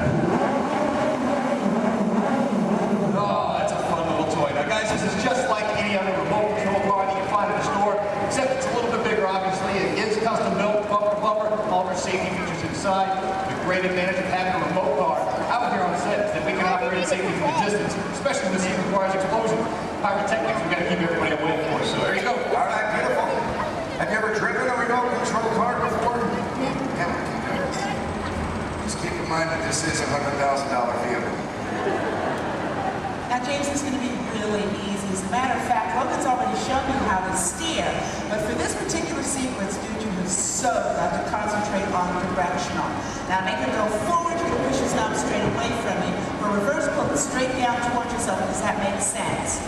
Cool. We're going to practice. I'm going to help you out this time. You go ahead, put your fingers there. Now, you're going to push it away from you. Slow and easy, James. Nicely done. Watch your car. Now to make her stop is even easier. All you gotta do is pull it. Let go. See that? Comes to a stop. Now put your fingers back in place and pull it down towards yourself. Again with the slow and the easy. Now down the steering back to what we in the business call one. That's the starting position for anybody in a scene, whether that's in a movie, TV show, commercial, or even a music video. Let her go, make her stop. Beautiful. Now James, I need you to be very, very careful with that car. You set over there. Dude, that's your entire college career, man.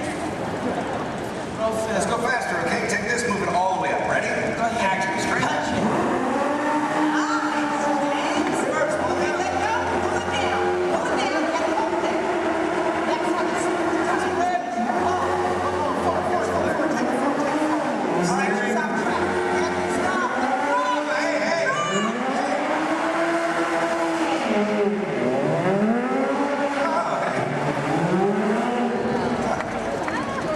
Drive on the side of the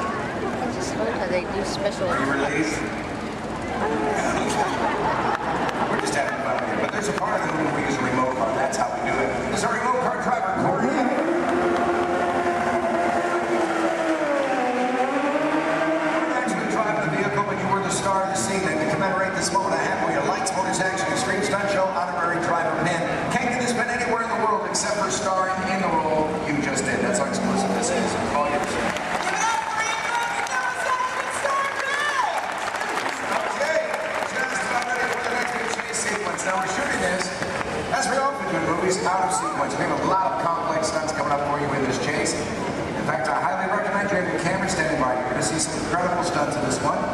One by my stunt coordinator, Logan. There he is. Where's my fan? They're all out here. 5,000 from Logan. Well, all right, that was almost good there, Don. Thanks. Guys, right up here, we got a great team coming your way. Full of more action, I promise you that. Working in the stunt business, guys, it's a lot of fun. A lot of responsibility, too, but for me, every day changes. One day I might double for our hero. Next thing you know, shooting at him, it all depends on what our director needs.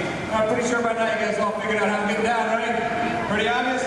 Yes, I'm standing just over 40 feet high during the scene. Falling into that pen, we're going to kick it off here momentarily. So, Don, when you guys are ready. We are shooting the very beginning of the film. This is where you see the hero for the first time. He's in a gray jacket, just picked up this top secret envelope. This, of course, you met him earlier, our hero, Eduardo Olivera.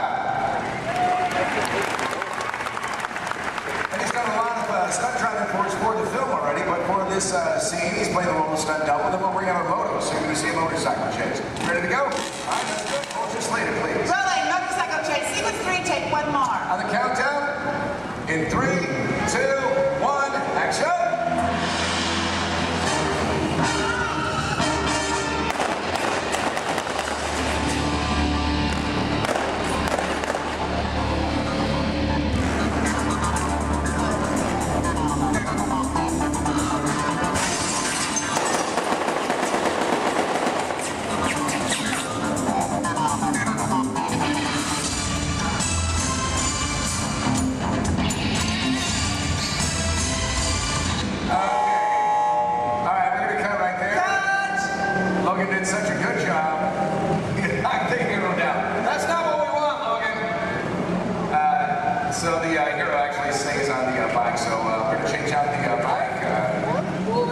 Surface, make sure there's no oil spills or brake fluid, and then we'll pick up the scene probably right from the top again, okay? Alright, so this is Bill Ortiz. He's calling shots for this while Logan was doing the stunt for us, but we'll get the iPhone in there. So let's just go to BGM for a moment, and we'll get this started as soon as we can.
starts feeling the intensity. We know it as soon as he goes down. Our crew right there too, put him out. Absolutely. Never wait for his thumbs up. Make sure he's not feeling any hot spots over any part of his body. Which we get right there. Yeah. For stunts like this, we use as many different cameras and angles as possible. Well, folks, we have to. It's a big stunt, a lot of safety. We need it in one take. That's right. Elaborate stunt. A lot of prep time involved. That's exactly right. A good half an hour of preparation just for Dave, our bird guy alone, folks. He is wearing 5 different layers. Now, the first layer that we put on him is a dry layer of Novax extra fire retardant material.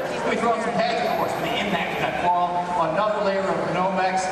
There it is. And the fourth is a specially designed suit that we saturate in cool gel. That acts as a thermal barrier between Dave and those flames. The last is his moto driving suit. And what we do with that is paint it with a flammable gel. Now, ladies and gentlemen, it is the flammable gel that you notice burning and not Dave's moto driving suit itself. Now, one can do amazing things with digital effects, but nothing beats capturing fire stunts live. Yeah, that's where I like it. That's right. Yeah. Hey, you know what? This is what I want to do. I know we're set up for the final race. Let's get a pursuit car to camera on it. Let's go inside and show our guests how much we modify these vehicles. I got you what you need. Let's do it. Guys, let's get V2 out to camera alley. V2 the second camera alley. V2 is on set.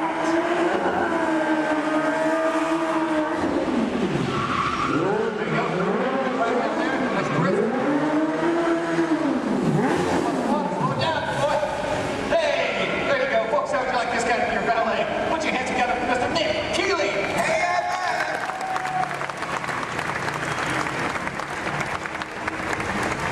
Hey, because you said as a village in the south of France, that means we have to make everything match, and then we're going to glue the cars. These are local courses. We have them shipped directly to us from Europe, and then we literally gutted them out. We modified them to suit every need that we have. Yeah, absolutely. Which basically included losing a lot of weight on these cars. We wanted to make them lighter. We rebuilt these cars from the ground up. Let me show you how we reinforced that interior. We did it by installing this rally car crash cage that is fused throughout the entire vehicle there. We also took out the motors that these cars came with. We replaced them, of course. Right behind the driver, folks, that's a 1300cc motorcycle engine. These cars were balanced out and modified. They're designed specifically for these stunts. Ernie, let's go on the side here a quick second.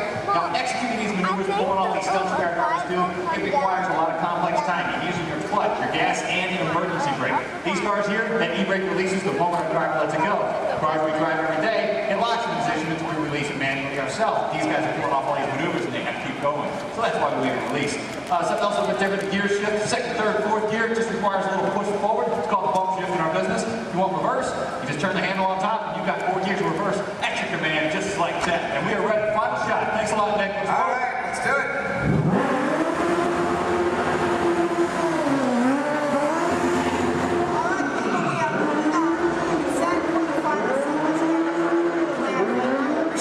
Goes into creating complex vehicle stunts. Right now I want to show you the film, and I want you to find the scenes you just saw shooting there. Remember that first scene called the ballet chase? Then there was the jump in the semi. Now this motorcycle chase you'll see first in the film. Also look for an additional stunt that Logan did for us on that rifle. We're going to heat things up right now. Let's roll that film.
you don't, actually. We're here to tell you all about sourdough bread. We are?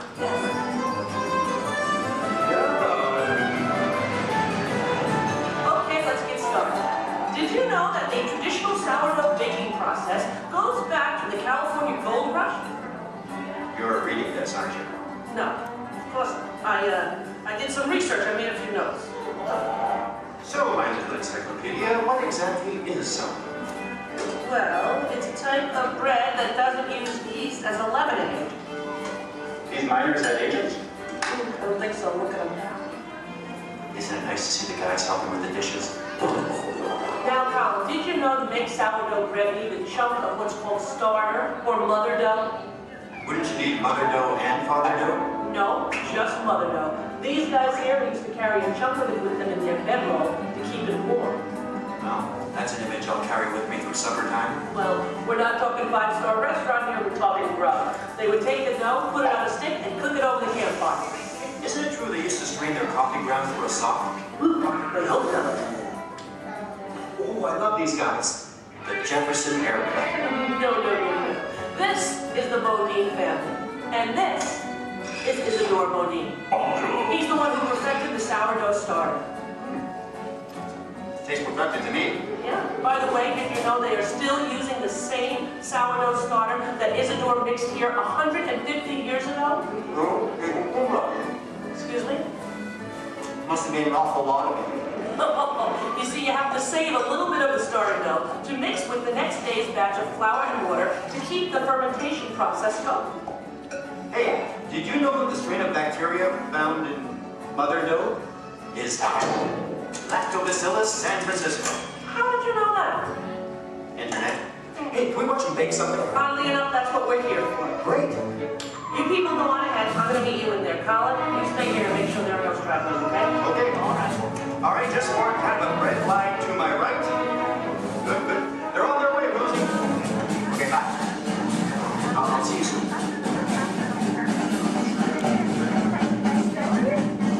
Okay, everybody, here we go. Come on in. There's plenty of room. Gather around the window right here. Make sure you can find a spot where you can see me on one of the screens. Come on, Colin. They can find their way, okay? It's not the California Trail. We lost a couple to coyotes along the way. Oh, that's so sad. Oh, what you did? Yeah. This is the bakery. That should be obvious to everyone. Even to... What's that? Oh, and I have one for you. Is it me? What the cutie? Okay, I'm ready to start baking. What do we do first? Okay. First you get a hunk of the mother dough and mix it with flour, add a little salt and water, and that's it. Voila, the entire list of ingredients. Right. Here's some dough. Let's bake it. Oh, not so fast. From start to finish, it takes bakers about 72 hours to make a loaf of sourdough bread. 72 hours? Yeah. Yeah, what's your hurry? Relax, and all the roses. Okay, so what's next? Well, you know, bakers actually think of dough as a living thing. So after it's been beaten up and kneaded by the mixer, it needs to sort of relax and calm down. Seems pretty relaxed to me. Yeah. In fact, almost catatonic. Right. I internalize all my tension. Well, what happens then? Well, then we drop it into that funnel over there, above the divider. The divider cuts it into nice, even pieces. So for this, it has to be relaxed? Yeah. Okay, fine. Oh, what happens then when it goes down that conveyor belt? Well, it goes into the rounder. Do you know what the rounder does? Oh, makes it into squares? No. Tetrahedrons? No. Polygons? Is that your final answer? Okay, so now the dough is round. Yes. Then we have my favorite machine, the overhead intermediate proofer. Wow, it's like a little Disney ride for bread. Attention, please keep your little butts in the vehicle at all times. The device rolls the dough over and over from basket to basket, takes it on a little trip, letting it, once again, relax. This is the most laid-back bread on earth. Come on, Rose, you're teasing me. Can't we bake it? No, not yet. Next, the bakers lay the dough on screens and put the screens into oven racks. Then we bake it. Not yet. You'll have to go around the corner to the next window to find out more, okay? And you go on ahead. I'll stay here and get the stragglers. You stay with the nice lady. All right. All right. Everyone, follow me. Follow him, everybody. And you relax, okay? Okay. Come on.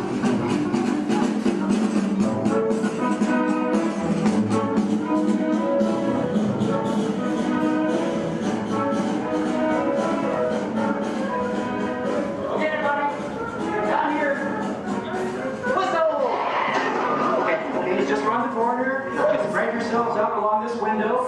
All right? Everyone, can you see me? Oh, nice shirt. All right. All right. Okay. Well, this, I guess, is the oven. If not, I'm having some incredible hot flashes. Slap some garlic butter on me and I'm ready to go. Hey, Colin. Okay, where were we? We were getting ready to bake some bread. No, we weren't. What, are you trying to confuse me? Let me think. I remember the racks of dough. The racks of dough are taken upstairs to a refrigerated fermentation room. Refrigerator? Yes. Look, I know a thing or two about baking bread. Well, actually I don't, but I'm pretty sure you have to have heat to bake something, right? Sounds right to me. For a technical question like that, I'm going to have to call in an expert. I'd like you to meet my friend, Tony, the baker. Tony! Hi! Are you enjoying your visit? Oh, we're having a great time, we really are. But I'm afraid I have reached my limit of baking knowledge. Tony, call it here. Give us the lowdown. Don't you think we've coddled this dough long enough? Isn't it time to turn up the heat on this baby? Well, no. The dough needs time to ferment in a refrigerated, climate-controlled room. Now that gives the bread a better flavor, texture, and color. It takes about 13 to 16 hours. You know, I like a man who can cook. Then what happens? In the proof box, the dough is slowly brought up to about 95 degrees, 90% humidity. Why not just take it to Florida? All right, so it's baking now, right? Because it's rising. No, it's still fermenting. The dough triples in size now due to the expansion of trapped gases. Hey, listen, we all have trapped gas occasionally. Well, now the bread is scored, so it won't split with its base. Oh, so now I'm almost afraid to ask. It's time to bake it, right? Or do we have to take it out to dinner first? Maybe a bit of a rub-down? It's ready to bake. You're kidding. I hear they spin the bread around when they're actually baking. Is that true? That's right. And this of steam is sprayed on from time to time. This gives the crust a beautiful reddish golden color. Oh, so I'm thinking I probably couldn't do this at home in the toaster oven. No, I don't think so. Listen, Tony, thank you so much. Yes. You were superb. I feel enlightened, enriched, fermented. My pleasure. Bye. Bye-bye. You know what? I'm going to spray you down because I think you could use some of that golden Okay, just a little on the... Okay, that's enough. All right, the hair. You know what, deep frizzy. Ladies and gentlemen, the moment you've been waiting for. A masterpiece of the baker's art. What are you doing? Hey, what are you... Waiting for that. That's not yours. Tony gave it to me. Look right at me. He didn't look at you. That was ours to share, Colin. No, it's mine. It's all mine. One piece, please. One little piece? A tiny piece? I'm telling Mickey. All right. Here. Yeah, you see? Here, don't tell Goofy I owe money. You do? Well, don't even ask. I don't even want to get into that. Goodbye, everybody. Have a great time here. Bye. I'm going to go eat. Share it.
Okay, take this corridor to the turbo lift, then head down to the escape pod base. Those droids are programmed to return you to Batuu. Hurry and don't get caught. Lieutenant Beck will guide you. Recruits, for your safety, stay seated with seatbelts securely fastened. Keep hands, arms, feet, and legs inside the transport and supervise your children. Tell them it's a prisoner transfer. Did it work? Good. Now get a move on. There's a clear path to the turbo lifts at the end of the hallway. Turn right. A probe droid. You're lucky it didn't spot you. Take those turbo lifts and stay out of trouble. Hey, you're not authorized. Wait, it goes to the prisoners. We have a breach in attention block 3. Your cover is blown. Find an alternate route. Who picked these two droids anyway?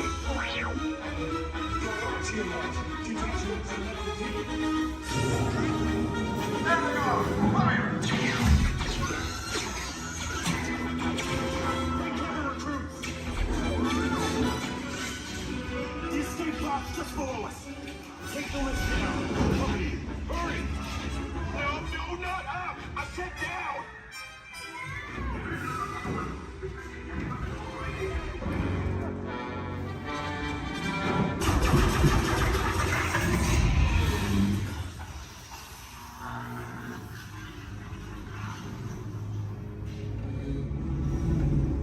The Resistance will attempt to rescue the prisoners. They have neither the resources nor the courage to engage us. You underestimate their conviction. Raise the shields! Shields? I see no evidence. Now! Sound the alarm! safe, but ultimately hopeless. There's nowhere to run.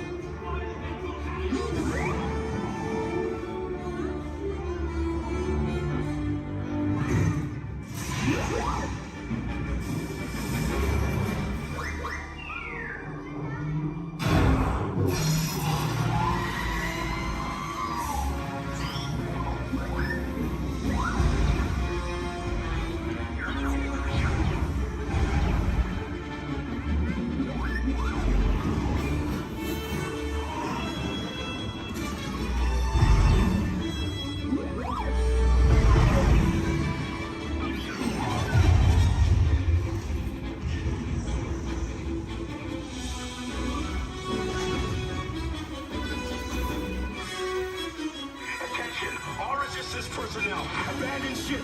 I repeat, abandon ship. Just as short as about. There's no escape. You will tell me the location of the secret base, and then I will destroy you and the Resistance.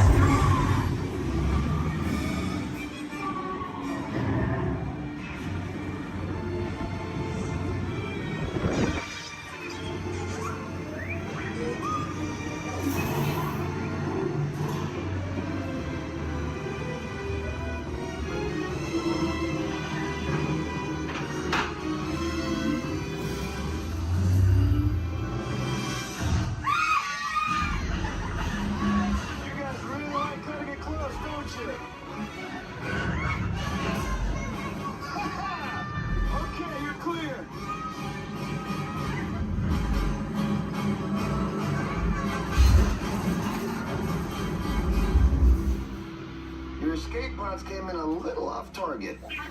Ground crews will meet you outside the wreck.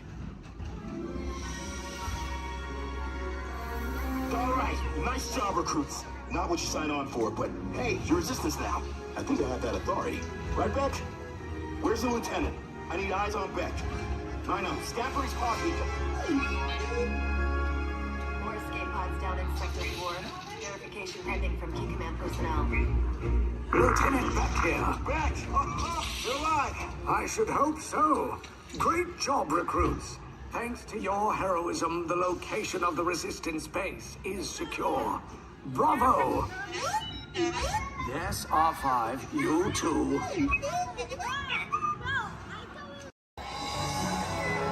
Oh gosh, it's great to have so many friends here. Now we can all dance together.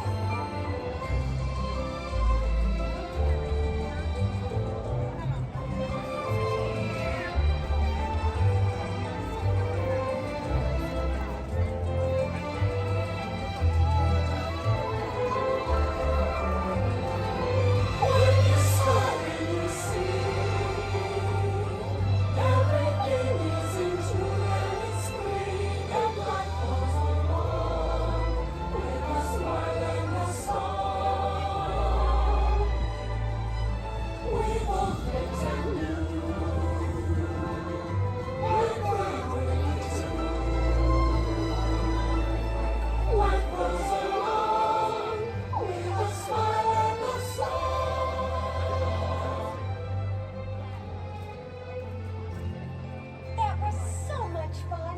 Yeah. Why give her a dance? Oh, Nicholas, this really has been the best day ever. Discovering new dreams. That's an adventure for sure. Trying something new. And having a swinging good time. You bet. Finding the confidence to be true to yourself.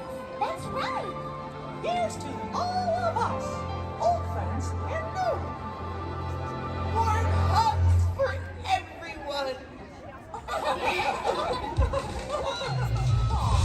Oh, this is what I love about the friendship fest.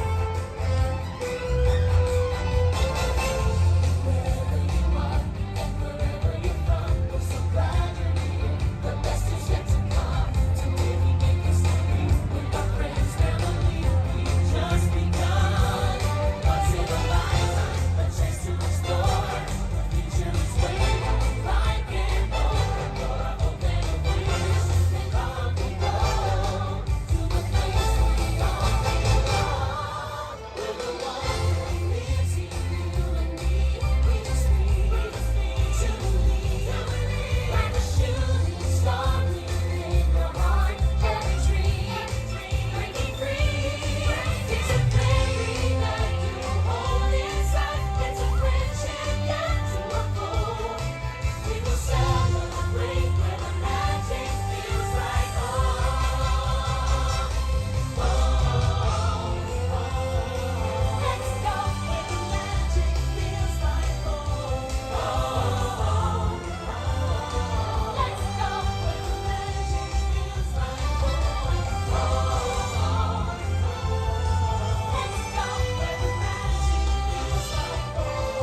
days in Wonderland began when I followed the white rabbit down the rabbit hole.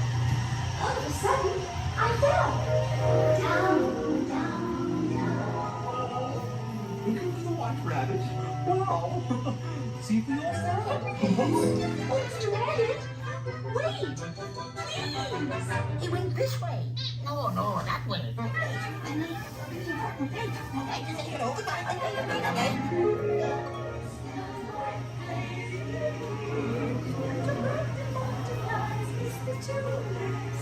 And the sun is like a toy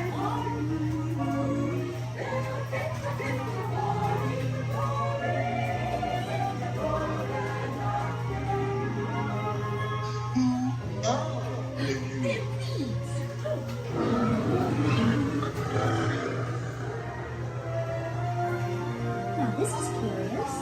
I wonder if the rabbit came in here. I'm not sure. Well, I am. Wait! Don't go, please!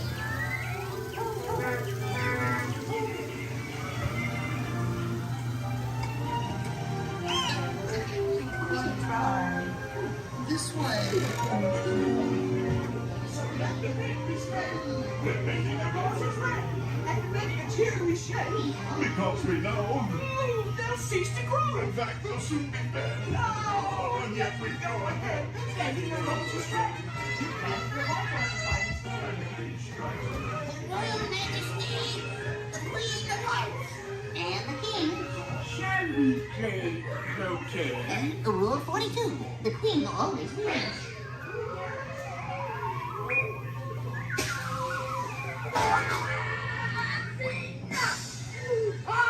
With their heads!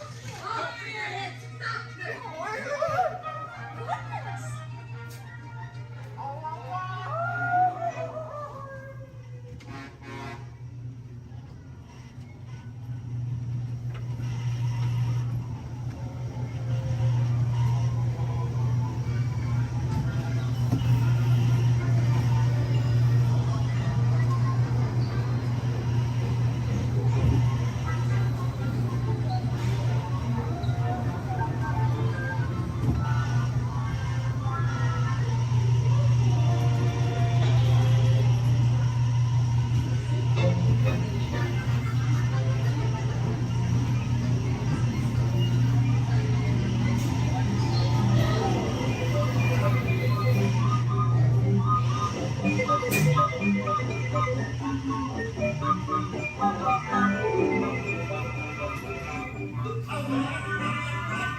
Yes! I like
She went. She's getting away. Hurry. She's on the cliff. Let's go.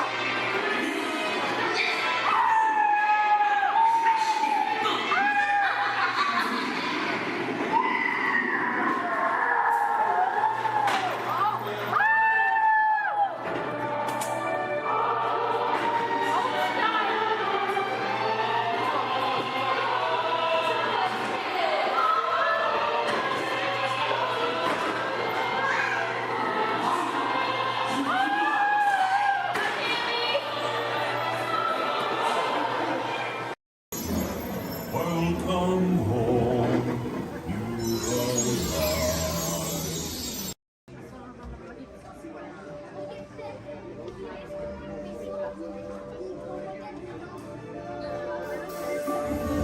I see we have new visitors. Welcome, Terrans, to the wonders of Xandar.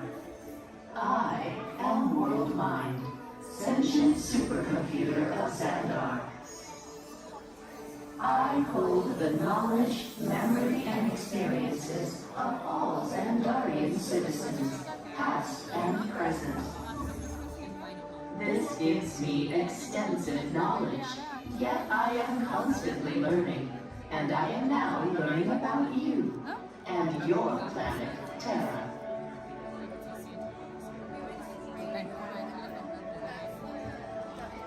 Much of my knowledge of your world came from your great scholar, Peter Quill.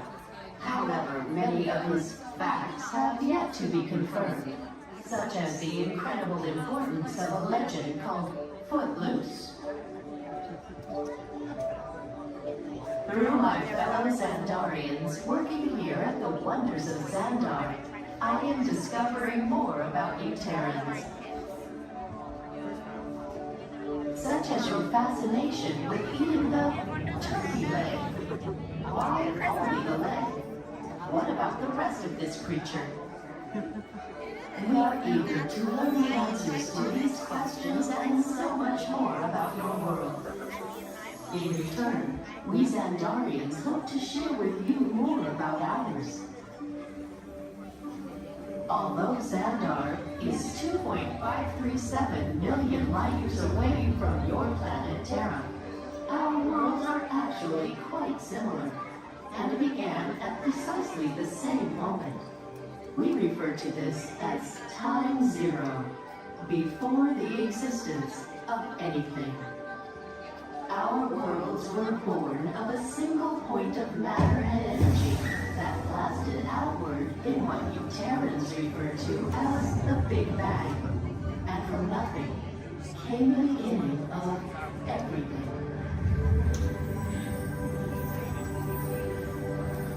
Incredibly hot and extraordinarily powerful, this explosion filled the cosmos with a cloud of rapidly moving particles. Over the next 100 million years, space continued to expand, and the particles cooled and slowed. As they coalesced into huge swirling clouds, gravity pulled them into larger, denser clusters.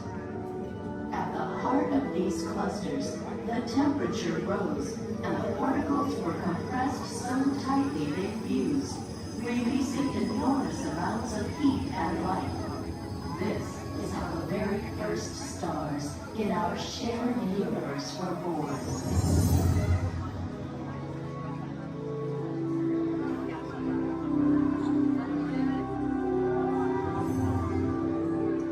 The singularity is just one of the commonalities between our two worlds that we will explore today. Welcome, Terrans, to the wonders of Xandar.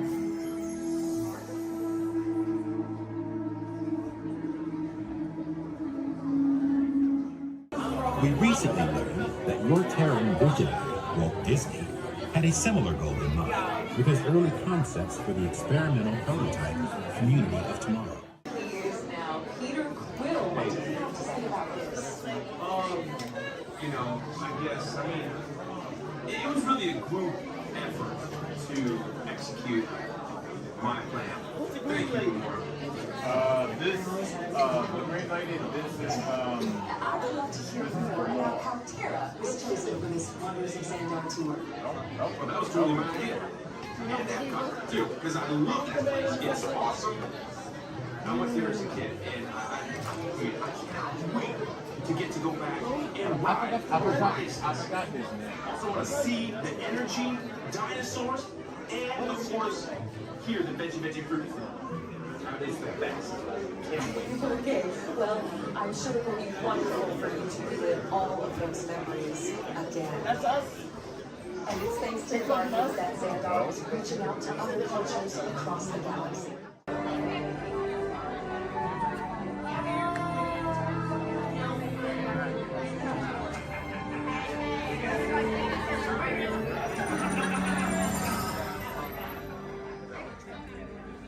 Greetings, Terrans. I am Nova Prime Irani Rayab, Commander of the Nova Corps. On behalf of all Xandarians, I hope you have enjoyed exploring the wonders of Xandar. As you have seen, your world and ours were born of the same moment, one which you refer to as the Big Bang. As such, we are all galactic neighbors in a vast universe which we and countless others share.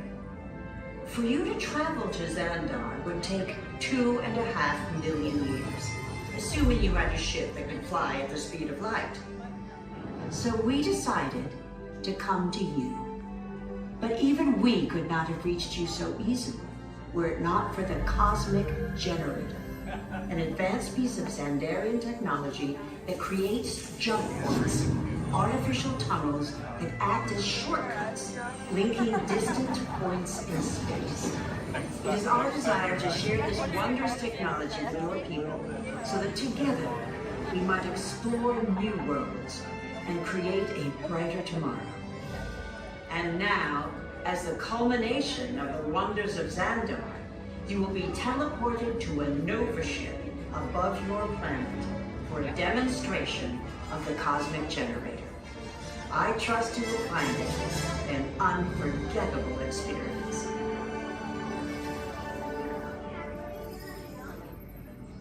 Welcome, people of Epcot, Epcoters, Epcotians, citizens of Epcot. Does anyone know what they call themselves? What? Someone needs to tell me when I'm on. Welcome, Epcot Terrans. I am Centurion Tal Merrick, and we're just about ready to teleport you up to the ship for the demonstration. As you're about to enter a secure Nova area, I must ask you to put away your Terran communication devices at this time. Recording of any type is strictly prohibited. I am very serious about this. Now, please step forward into the chamber. You're gonna love this. You're on! That was the best. That was like probably highlight. You're on! Someone get that guy. I should warn you that we have never teleported Terrans before. But since your molecular structure is very similar to Xandarians, it should work. It'll work. So long as you are standing inside the lighted ring. You do not want to know what happened last time someone did not stand where I told them to, okay? Stand by for teleportation. Here we go.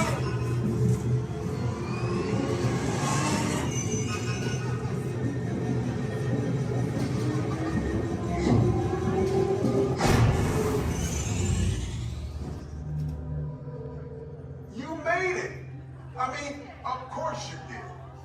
Nova Prime, they're ready. Excellent. What you see before you is the Cosmic Generator. And in just a few moments, we'll be activating it so you can experience for yourself what's happening. I'm not sure. Our power's out. And the Cosmic Generator is gone. Interior Mark, go to Code Red. Prepare the fleet. And call the Guardians. Now! There's no cause for alarm. Turn off that alarm. I've got an important transmission coming in. Hey, what's up, Novacore? Our cosmic generator has been stolen. What? How? Why didn't we think of that? That thing's gotta be worth a fortune. I am Groot. Good question. Yeah, who do you think took it? Perhaps that really big man outside your ship. Well, that is a big man. I need to alert Nova Prime. I am watching Terrans from beyond. That's not creepy at all. This species has failed. Wait, whoa, we didn't even know there was a test. He's got the cosmic generator. He's creating a new jump point. Jump point to where? Not where. When. It's some kind of mutant jump point. It's going back to the dawn of time. Dawn of time, why? To erase an error. Well, that doesn't sound good. Your time is over. Wait, what do you mean? What do you mean that's so vague? The jump point is closing. Hey, Novadude, your Novacore need to follow that whatever it is until we get there. We can't. Our power is down, and I've got to get these Terrans onto evacuation shuttles. I got it. I reprogrammed the shuttles to follow them through the jump point. Wait, what? Look, they're our only chance of keeping track of that whack job until we get the cosmic generator back. Piece of cake. Wait! There's King. Where's this King? The odds are impossible, Yep. but it's our only shot. Good luck. Are you sure you can control it? Come on, it's me. We got this. We're all toast. First there was King, now there is toast. This plan is making me so hungry. Terrans, listen up. We need to make our way to the evacuation shuttles now. We'll follow the fleet and get our power. Okay, they're headed for the jump point. This plan's never gonna work. Well, okay, I'm locked onto your vehicle. We'll be right behind you. Nothing to worry about. Unless we cannot stop this unusually large man. We are likely doomed. Good luck. You're gonna need it.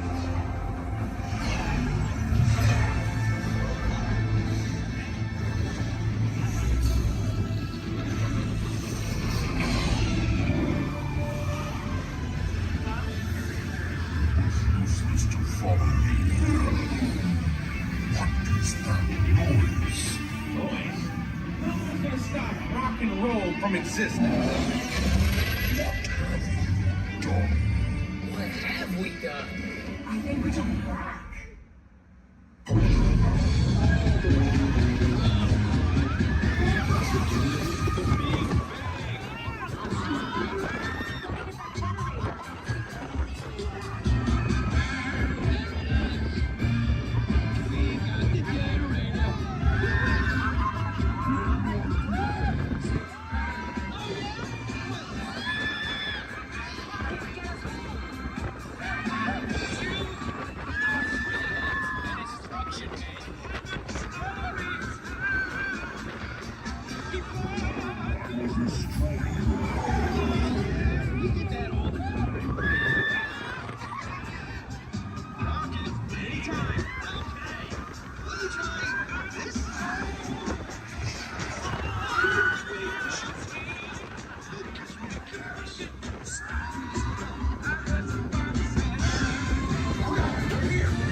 It's just a figure of speech, Drax. You are lying to them. Now I understand. Welcome to the Guardians of the Galaxy. Enemy of the Galactic Alliance. Send reinforcements immediately. Calling Star Command. Calling Star Command.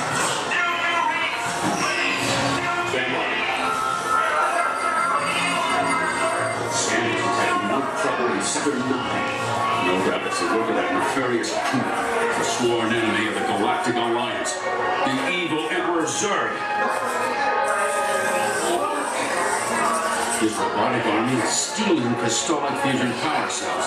Without those cells, we'll all be powerless and at the mercy of Zurg. Start for me, I picked a fine time to send the new recruits. All right, you junior space rangers, listen up. Zurg is using the stolen battery cells to energize his secret weapon. Our mission is to find his robots and his secret weapon and blast them. Green Squadron will retrieve the power cells, while the rest of you concentrate on those robots. You'll rendezvous at Planet Z. I will remain here at Star Command to coordinate the mission. Battle stations, report to the flight deck for immediate launch. To infinity and beyond.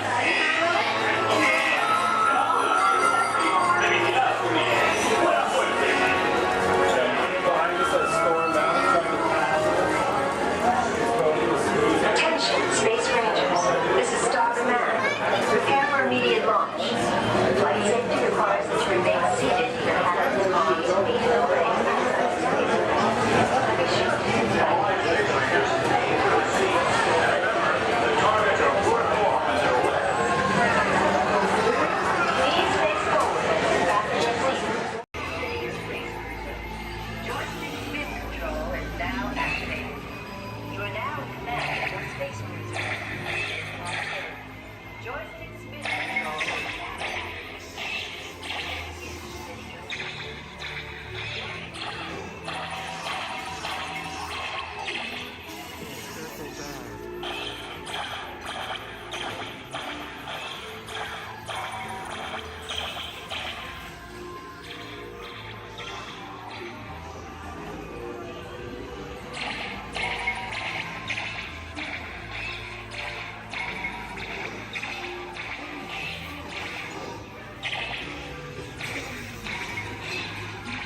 Yes, we may return sir to the store.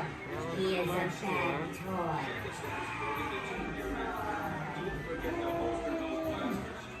You have saved our lives. We are eternally grateful. It's been an honor serving with you. Check the status board to determine your rank. And don't forget to holster those blasters. Mission accomplished, Space Rangers. It's been an honor serving with you. Check the status board to determine your rank. Hey, look,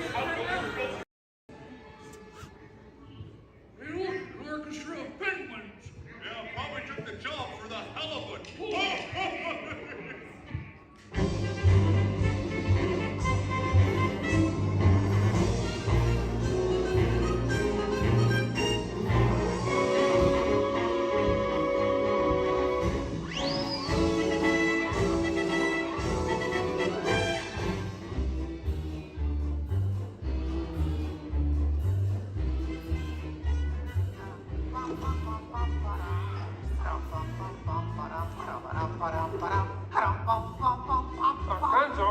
Gonzo? Oh. Sorry, boss. Hi-ho, Kermit Frog here, and welcome to Muppet Vision 3D. Now, let me show you around our research center. See, here in this modern high-tech facility... Hey! Careful! Here in this modern high-tech facility, we have perfected Muppet Vision 3D, a new film process which we're about to demonstrate to you. Now, working the projector is an old friend of ours, the Swedish Chef. Chef, everything okay? Exactly. And our demonstration includes a little song from Miss Piggy. Little? Did I say little? I meant to say it's a huge, show-stopping, major song from Miss Piggy. That's more like it. Good. And we've also got a big musical finale from Sam Eagle. Sam, what's it about? It's called A Salute to All Nations, but mostly America. Great. So it's going to be a swell demonstration, and at no time will we be stooping to any cheap 3D tricks. Did you say cheap 3D tricks?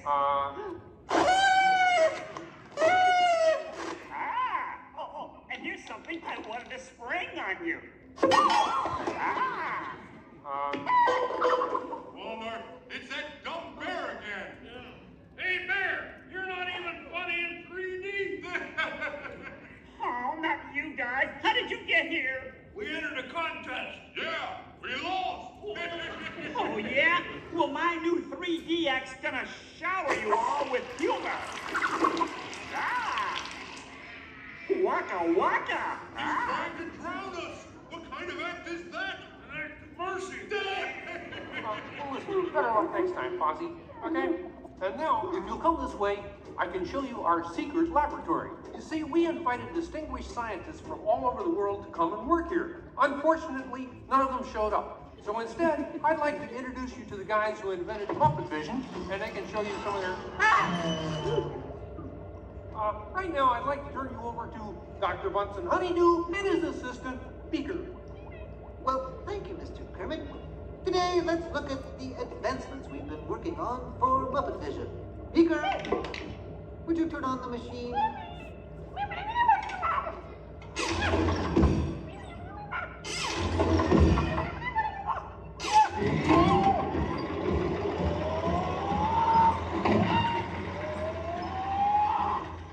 We at Muppet Labs have been able to grab hold of the future. The wheels of progress turn swiftly here as we strike upon ways to bring science safely to you. This user-friendly machine will now generate the first living 3D effect just by flicking a simple switch.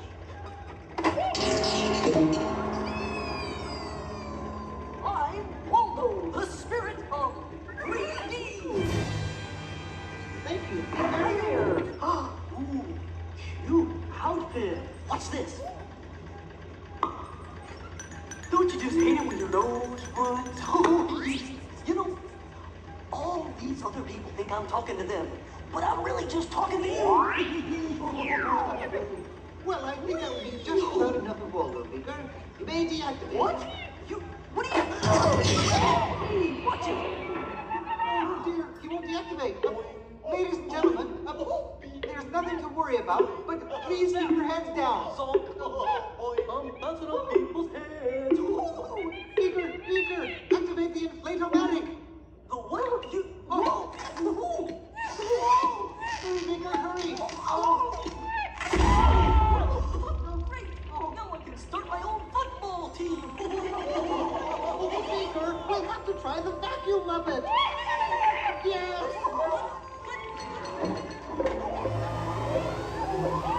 Ladies and gentlemen, for your own safety, please rest your armrest firmly.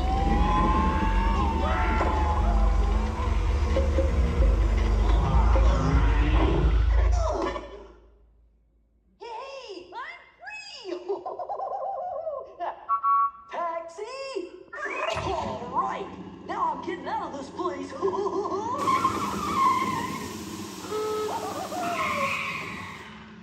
This way, folks. I'm sorry, but Muppet Lab seems to have been temporarily sucked up. But, now what is that? Hey, come in. See, it's my new remote control banana green pie. Yeah. Hey, come in. Watch this. What?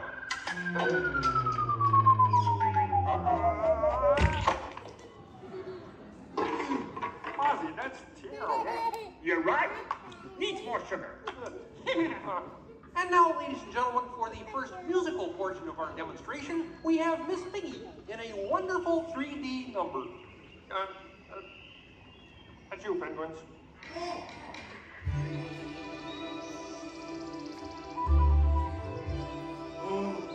Doesn't it look beautiful? Yeah, too bad they're gonna spoil it with a pig. La la la la la la. Oh, sun shining bright above you. Soft breezes seem to whisper, I love you. Birds singing in the sycamore tree.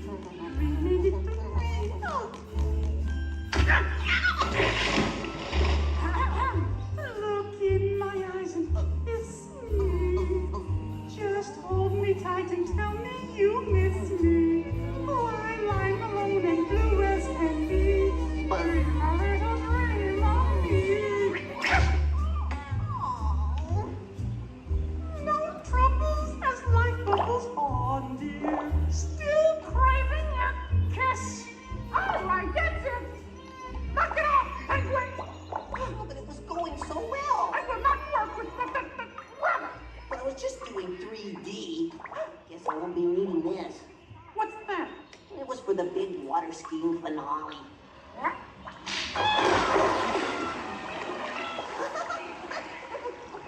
Hey, buddy. What are you doing? What do you mean? You are ruining this film. Well, I was Get just out. trying to Get help. out. I didn't mean anything. Go away. Aw. Go away. Does anybody know the way out of this film? Hey, you got a map down there? Well, you come with me if you like. I just got fired and I'm running away. Terrific! Let's go. Okay. Hey, Bean, what's up? I'm going away. Forever. Oh, great. Could you get me a sandwich?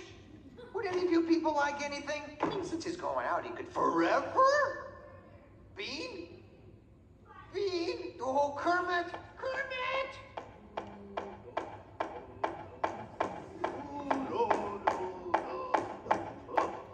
Hey, sweetie, that's a great effect. Hey, Fuzzy, Kermit! What is it? Bean Bunny ran away! Oh, no. Yes, Hey, we gotta find him. I know! All right, everybody spread out and look for Bean. Right. I'll go this way. Ladies and gentlemen, we'll continue the show in just a moment. But in the meantime, if you see a rabbit, holler. Bean. Bean? Oh, Bean. Bunny. Bean? Where are you? Bean? Bean? Bean?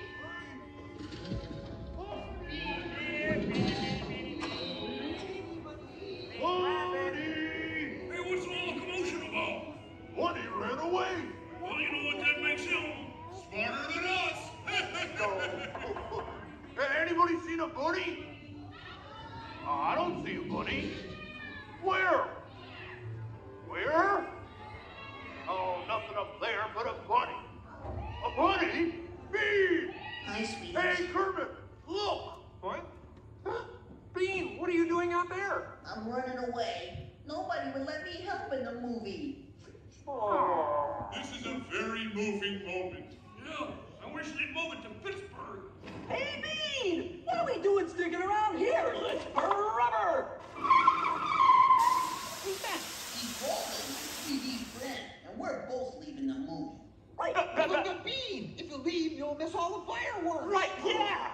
Fireworks? Ooh. Okay, I'll stay, but I want to help. Gee, is there anything Bean can do in the final number? Oh gosh, maybe Bean could set off the fireworks. That sounds great. Yeah, and I'll stay and help. I love fireworks. Well, okay. Sam, are you about ready? Yes, it's a glorious 3-hour finale. You got a minute and a half. Okay, everybody, get ready. Right. Ladies and gentlemen, the Muppets proudly present the final demonstration of Muppet Vision 3D.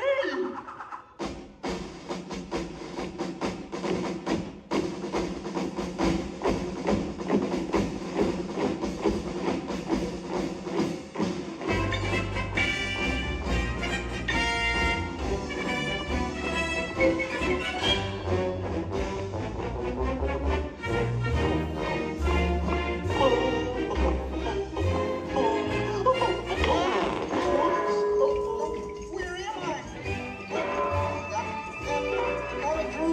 What are you doing? Get back into place. On me? Where's the two section? Oh boy. Whoa! Is it over yet? Can we start again? Sorry. The fireworks!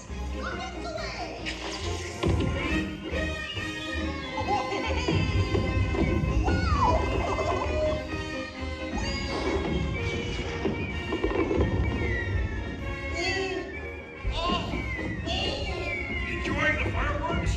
No, your chair's on my foot.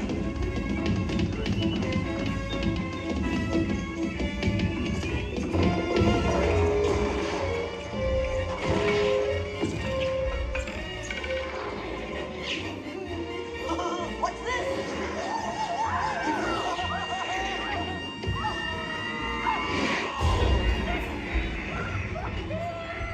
Stop the movie! Stop the movie, Chef! Chef! Can't you hear me? Stop the projector! You will hear from my lawyer! Hey, I'll save you, penguin! Take it easy! No, I'm sorry! Oh, no, wait! Don't shoot! Duck, everybody! Duck! No, not you! Them! Look out!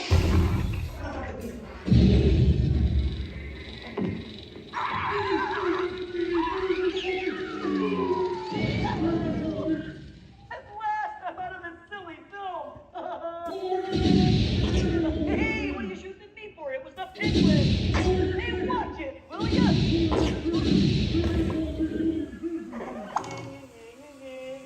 You couldn't hit me with a cannon. Hey, everybody, he's got a cannon.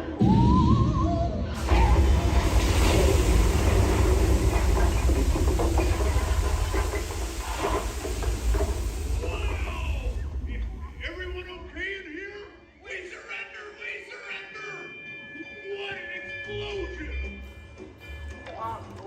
Ladies and gentlemen, I'd like to apologize for our slight technical difficulties, but I do wish to assure you that no one was hurt and this theater suffered only minor damage. So thank you very much for coming to see this demonstration of Muppet Vision technology, and enjoy the rest of your stay, and come see us again sometime.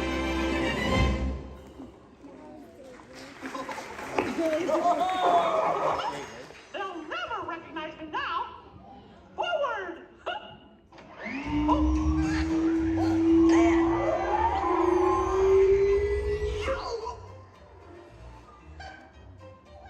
Cute ending. Well, what do you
Launch in 5, 4.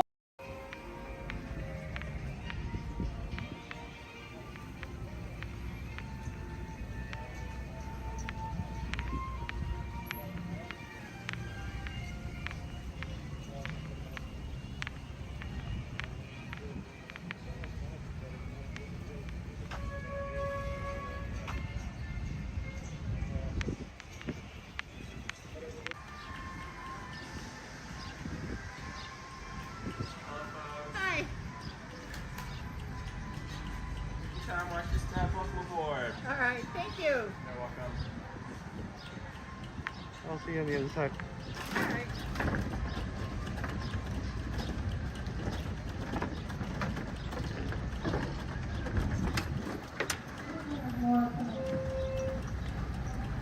I believe there's some more coming. Oh, okay. I'm gonna fill my water bottle in the dollar.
clear.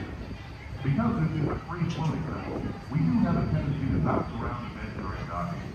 If you are standing or sitting on the stairs, we ask that you please clear the stairway. Everyone else, please remain where you are until we have completed our docking. Once again, please clear the stairway. You'll be given an all clear when it's safe to travel the stairs and doors. Por favor, manténganse alejados de las escaleras.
Ladies and gentlemen, this is Disney's All-Star Sports Resort.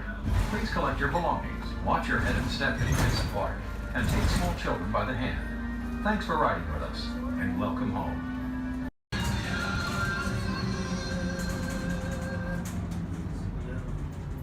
Ladies and gentlemen, this is Disney's All-Star Movies Resort. Please collect your belongings, watch your head and step as you disembark, and take small children by the hand. Thanks for riding with us, and welcome home.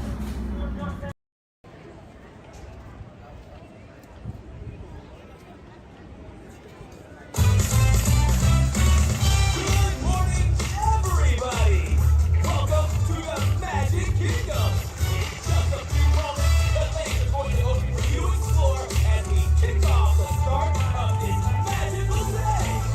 For 50 years, the magic of Walt Disney World has called out the people all around the world, and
pulling into the back lot of Disney's Hollywood Studios.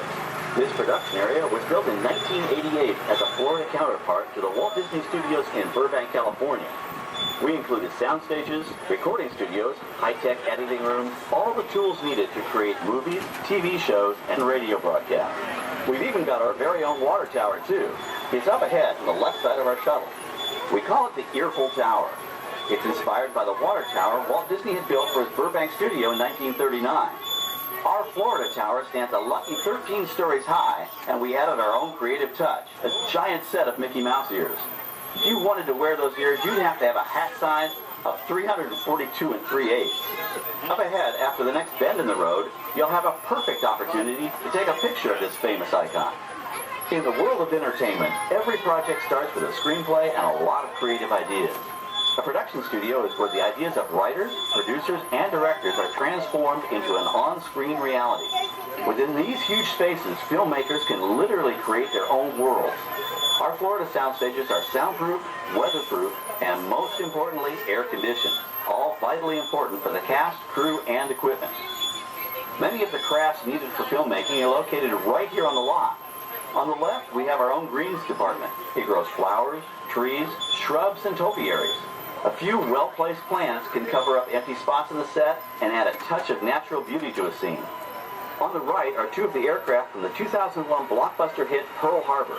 These exact full-scale replicas of P-40 fighters were used in the special effect fight sequences. Of course, many of the planes we saw flying through the aerial battles or sitting on the ground weren't real at all. They were created entirely within a computer. Oh, keep your cameras focused to the right. We're coming up on that perfect angle of the Earful Tower I told you about. It's a true masterpiece.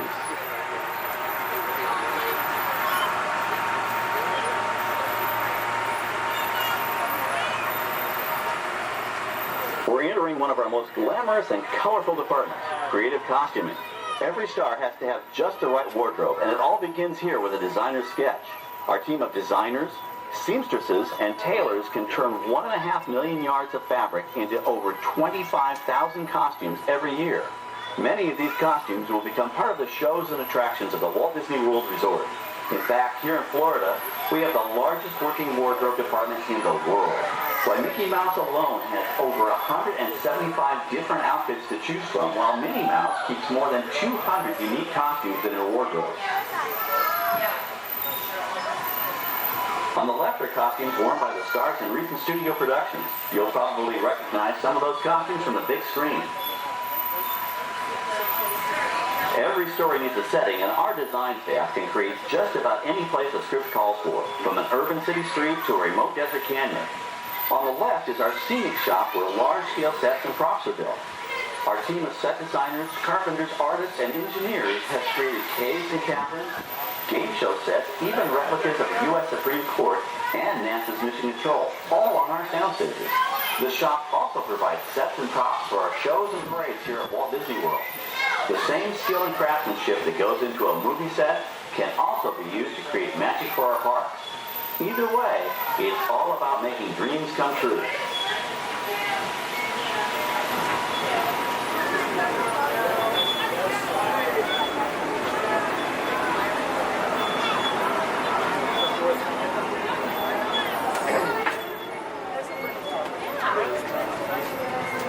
Now we're entering a zone we call the Boneyard. It's an outdoor storage area for oversized props and vehicles. Cars, trucks, boats, planes, we often save these props in case we need them for future productions. In this backlot collection, you may find real working vehicles, non-working mock-ups, and even large-scale miniatures used in special effects shots. Large-scale models create a more convincing illusion on camera. We even place small cutout passengers in the windows of the plane.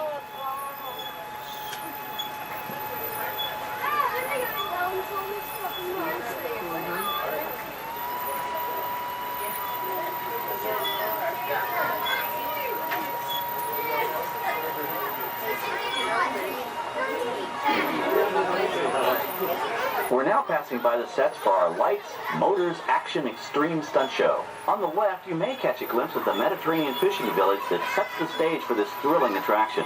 We'll get a closer look at it soon, but for now, we're approaching one of the largest standing sets on our back lot. It's over on the right. It may not look like much from this angle, but it's pretty spectacular on the other side.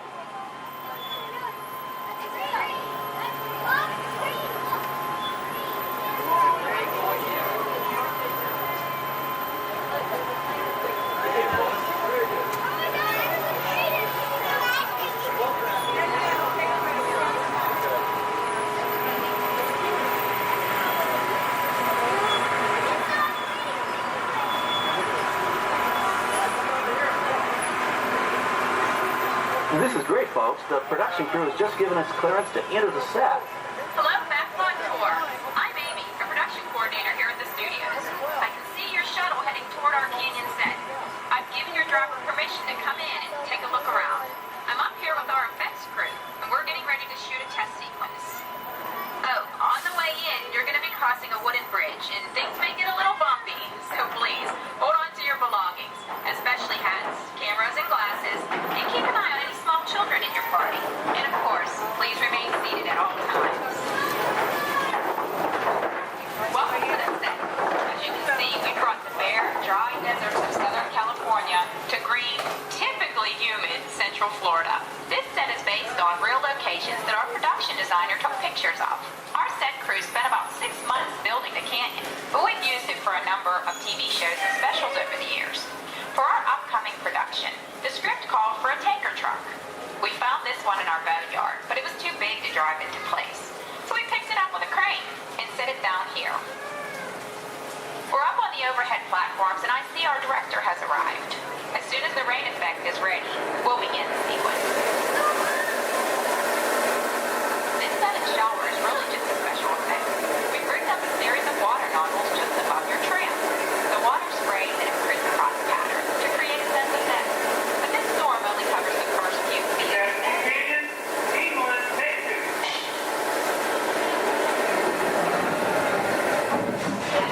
Okay, it's showtime. Everybody stay seated. Hang on to your belongings and watch your children.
Now, let's go behind the scenes and find out how this spectacular sequence was created.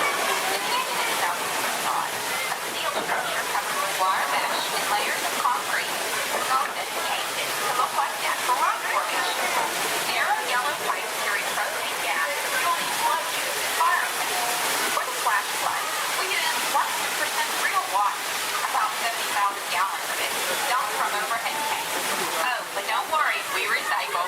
All of that water will be pumped right back up to the top for the next take. We shoot some of the water through air cannons for an extra dynamic effect. Those air cannons are powerful enough to shoot a basketball over the top of a skyscraper the size of the Empire State Building. To top it off, our shuttle was sitting on hydraulic shaker tables. They provide the shaking, rattling, and rolling sensations for the scene. The entire sequence can be reset in 3.5 minutes. That's just enough time to bring in the next shuttle. Well, I've got to get ready for our next take. Thank you all for being part of the action. Hey, I'm needed back on the set, so enjoy the rest of your tour. Okay, well, thanks, Amy, for giving us access to the set.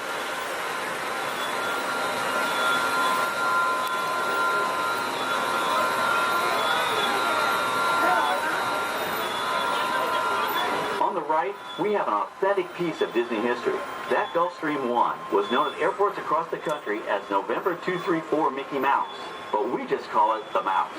In 1964, Walt Disney and his hand-picked team used this plane to scout locations for what he called the Florida Project. Soon, they secretly began purchasing thousands of acres of land, which became the Walt Disney World Resort in 1971. During the creation of the resort and later Epcot, the Mouse shuttled studio executives and Imagineers between Burbank and Orlando, making it the most used executive aircraft in the country.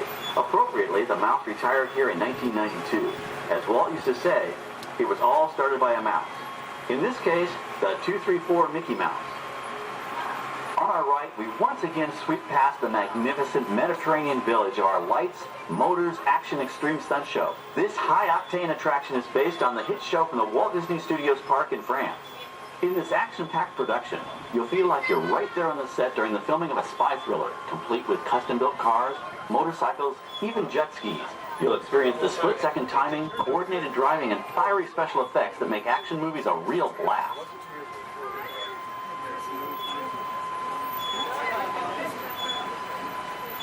The staging area to our right is known as Acceleration Alley.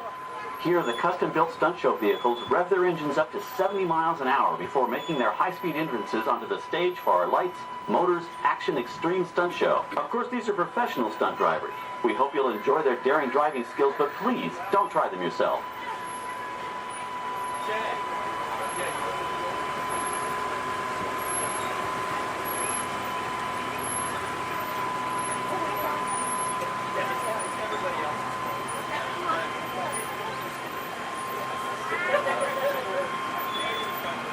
On the left, we've reached our second boneyard with more historic props and vehicles. When we reuse older props in a new production, they're often refitted with custom parts and given a whole new color scheme. You might not even recognize them the next time you see them on screen. For instance, coming up is our friend Herbie the Love Bug. He went through a special demolition derby makeover. Those dents and dings were added on purpose, but he can be polished up as good as new for his next starring role.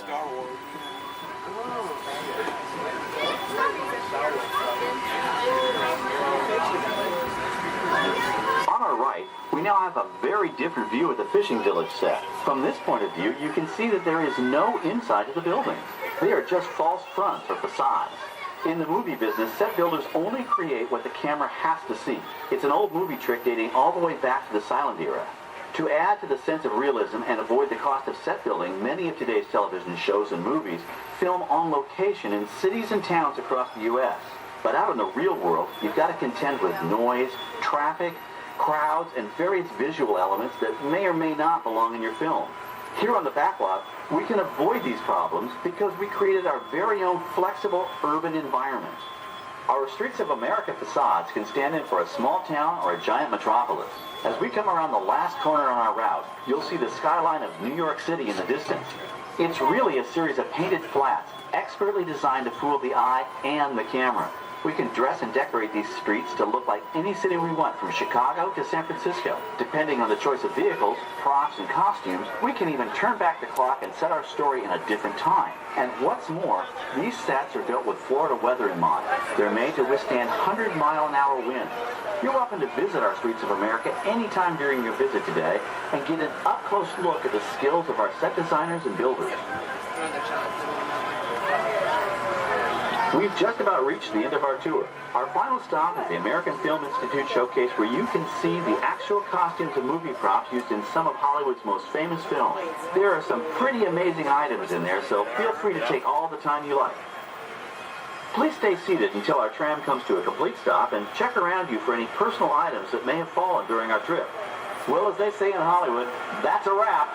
Thanks for joining our backlot tour, and we hope you'll come back to visit us again soon. Alright, we're going to stop up here in just a moment. I'll open these doors. I'm going to exit out through those blue automatic doors into the AFI showcase door.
about Walt Disney.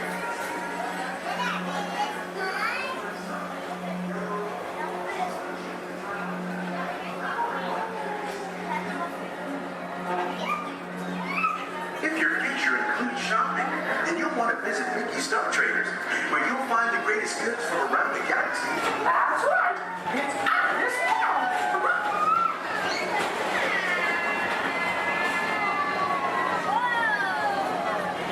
At the Disneyland Speedway, put the pedal to the metal and speed towards the checkered flag in your very own race car. Young or old, this is your chance to drive in the fast lane without worrying about getting a speeding ticket.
Mr. Johnson in the control tower to confirm flight to the moon.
Walt Disney's Carousel of Progress.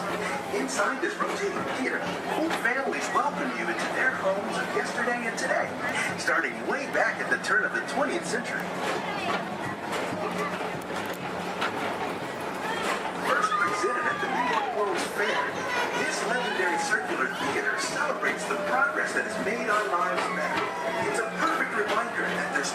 There's a great, big, beautiful tomorrow shining at the end of every day.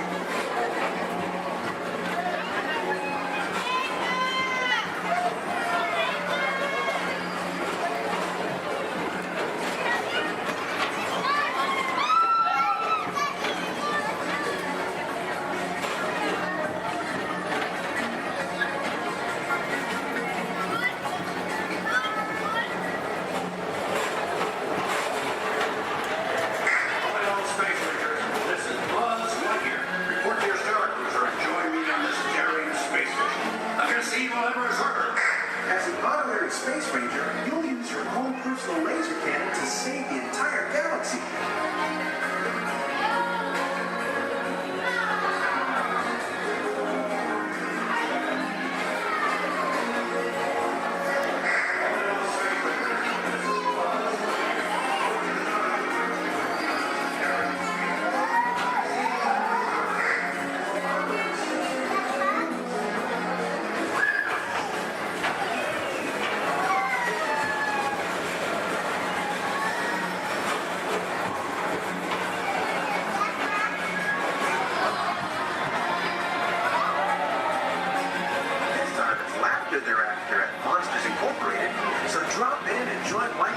And all his pals at Monsters Incorporated laugh for him.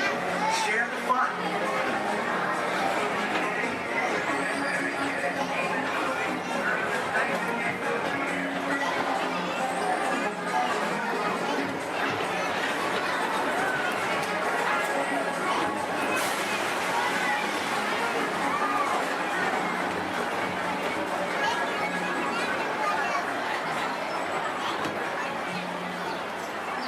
Thank you for joining us for Tomorrowland. Enjoy the rest of your day and have a great, big, beautiful tomorrow.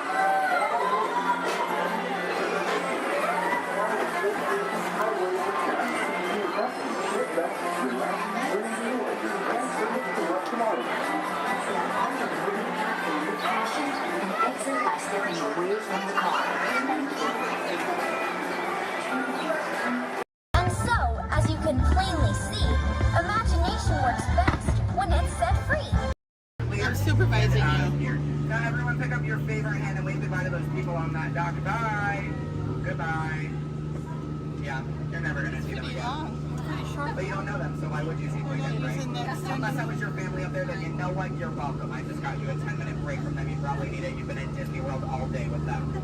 But now let's see. Is this anyone's first time on the Jungle Cruise? Can I see a raise of hands?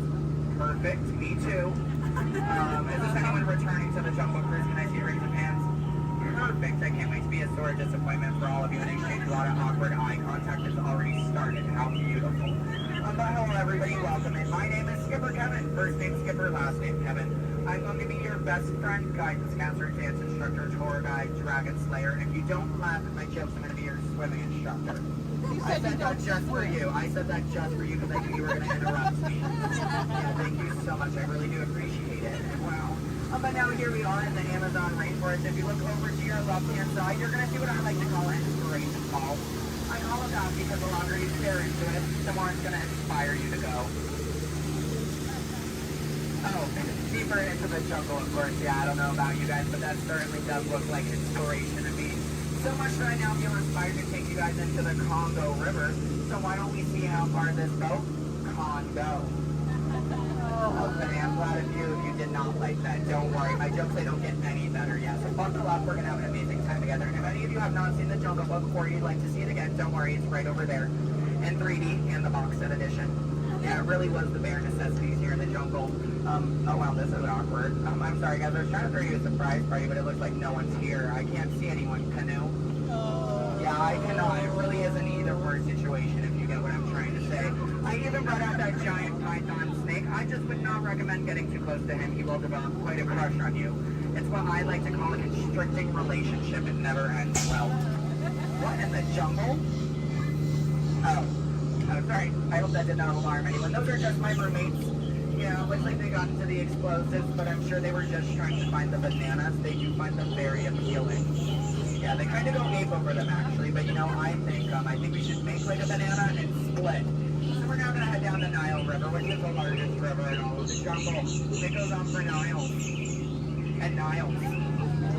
And Niles, thank you. And if you don't believe me, you are in. Denial. Disbelief. I bet you believed you had that one. No. Yeah, you did. I heard you say it. But if you look right there, everybody pay attention. This is super cool, super rare. It's honestly an African bull elephant. You could even say it is a once-in-a-lifetime opportunity. You will never see one of those again in your entire life. A twice-in-a-lifetime opportunity. You will never see one of those again. And how majestic that is, the common African elephant. Okay, but now here we are on our African belt, which has some of my favorite animals on it. If you look up behind those boulders, you're going to see those tall-necked cheetahs. Right here in the front, those are the ones that killed Mufasa. Over there, we have the scary-looking chickens. Look at all those chickens. And then we have that beautiful pride of lions protecting that sleeping zebra. Yeah, who am I kidding? I can't lie to you guys. That zebra's dead. Those lions are chowing down on some lunch right now. But kids, don't worry. I like to call that zebra plastic. There's lots of trust issues here in the jungle, I know. Wow. Okay, this is not something you see every day. Wow, all right. So, why are you all looking like that's what you normally see on a Saturday afternoon? That's concerning, you guys. I'm a little nervous now. I don't know about you guys. I don't think I have ever seen that many rocks on the beach before. Yeah, there's like, what, 200 rocks up there? Maybe 300 rocks, but then again, I'm not a geologist, so what do I know? Yeah, but what I do know is we're not going to look above the rocks. That just sounds like a lot of paperwork, and I hate paperwork, so instead we'll ignore it and hope it goes away. Yeah. Oh my goodness, there they are. Those are my friends who are going to go to that surprise party. We have Old, Smiley, and Ginger. Just be careful, Ginger snaps. Yeah, she is one tough cookie, and I'm not sure why, but my jokes, they kind of get crummier from here. I guess it's just the way the cookie crumbles. I don't really understand. It's unfortunate. But behold, straight ahead, we do have Schweitzer Falls, named after a famous and beloved founder of the Jungle Navigation Company, Dr. Albert. Wow. Yeah, don't worry if you didn't get that. We're going over it later. Yeah. So I really hope you know how to swim, and if you don't know how to swim, stop being dramatic. Stand up. The water's only 3 feet deep. Yeah, it's not that difficult. But if you guys are starting to wonder, Skipper Kevin, how on earth did you land your job here? I'd like to say it's plain to see.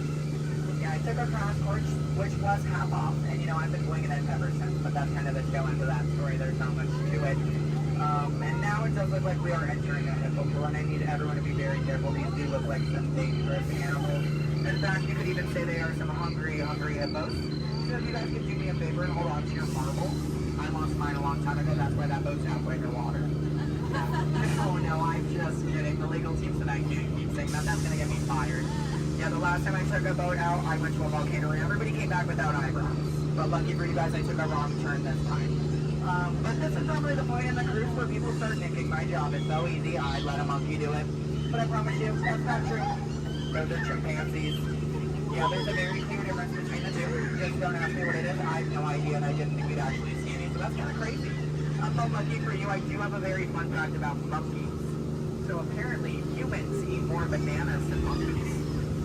But I don't know if I believe that, because I don't know the last time I ate a monkey, do you? Yeah, that's bananas.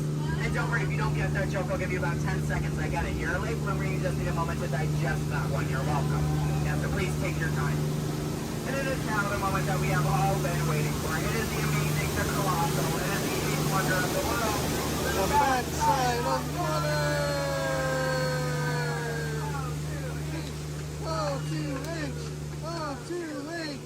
Alright, I got a few chemistry notes on board. That was the reaction I was hoping for. Everyone else, don't worry, I only tell those jokes periodically. It just gets me in my element sometimes, you know. I did have a joke about oxygen and potassium. You could say it's okay. Yeah. I also had one about sodium, but no, you guys don't look interested. So instead, we're going to head down the Mekong River into that ancient Cambodian shrine. If you've never been in there before, be careful. There is a 10-foot drop. So make sure your seatbelts are buckled left to right and tug on that yellow strap. Yeah, if you're looking for your seatbelt, you can't find one, hold on tight. Let me know how that goes for you.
bad refurbishment.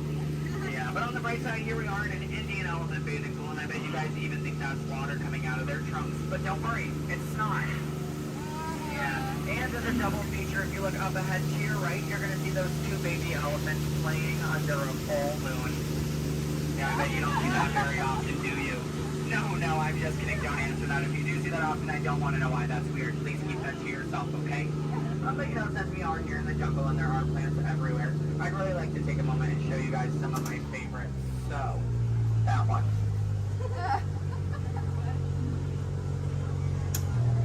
That one. Okay, pay attention everyone. The one right there with the green leaves, the one next to it, that one. Yeah, they're great, aren't they? Yeah, sorry if you wanted their names. I don't know any of them. I barely know how to do this thing forwards. Yeah, so I can only give you so much. But what I can tell you is I'm sorry to let you know we're coming up to the end of our cruise. And you know that's happening because look to your left. That's a gift shop. Everything at Disney ends with a gift shop. It's how we steal your money. Yeah. And it's our Lost Bound gift shop, which is sponsored by everything you've left behind over the last 5 or so years. So thank you so much for keeping us in business. I really do appreciate it. And if you're curious about who's in charge of this gift shop, I know it can be kind of confusing because there's a sign that says back in 15 minutes by Sam. That sign's been there for a few years. I have not seen Sam. I don't think he's coming back. It's also not those monkeys, because you know that'd be a monkey business, and we don't monkey around here in the jungle. That's completely unacceptable. It's actually that elephant, because did you guys know that elephants have the best memories in all of the jungle? I wish I had a memory like that. It really helped me with my job. Oh, fun fact about elephants. Did you guys know that elephants can grow up to 4 feet? Which is super impressive. We only grow up to 2, one on each leg. And if you don't get that, look at your legs, look at theirs, you're going to see an extra pair. If you see any more than 2 legs on yourself, go to a doctor immediately. Yeah, that's not normal, okay? And then if you're looking in that gift shop and you see anything you like, you might notice we have a whole bunch of hats in all different shapes and sizes. Once you get off the ride, just ask one of us skippers about it because, you know, we're really great at capsizing. It's something I think we've honestly perfected.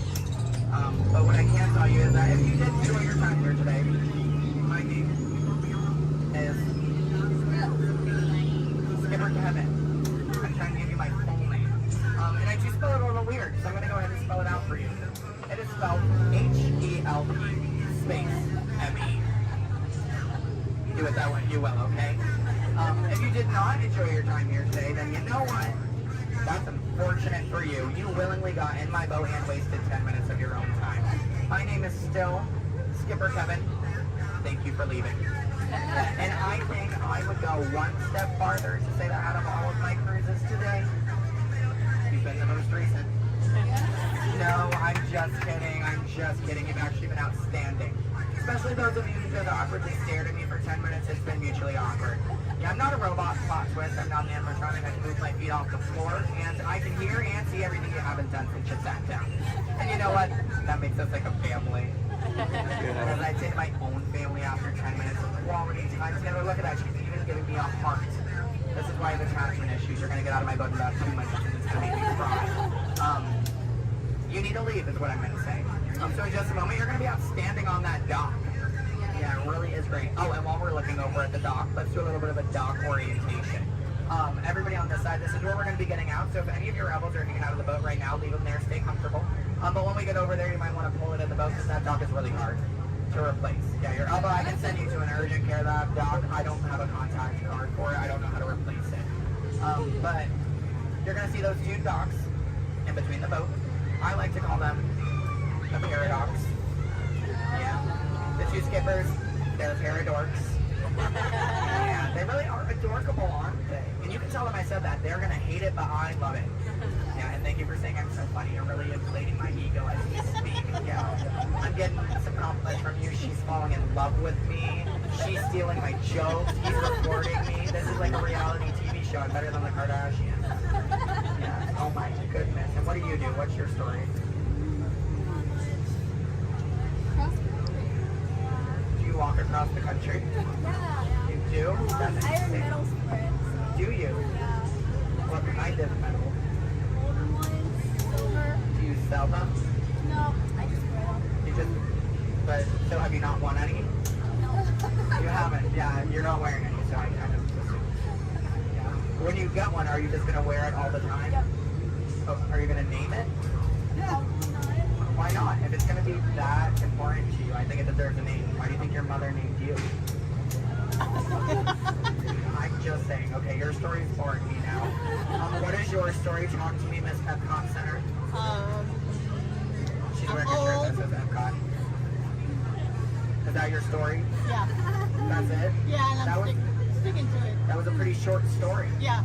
It's been a long life. Short story for a long life. Something about that doesn't make sense. Oh, goodness gracious. My friend in the middle with the Leia shirt. Hello.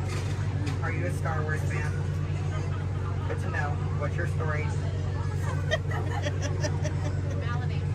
Alabama? My friend's from Alabama. He's bald. He normally works here, but he's not. His name's similar to mine. It's Brevin. I'm Kevin. We also have a Devin and a Heaven. If you can, yeah. How do you think we feel? You hear us on the microphone, you just hear a name, all you hear is Evan. We all come flocking too.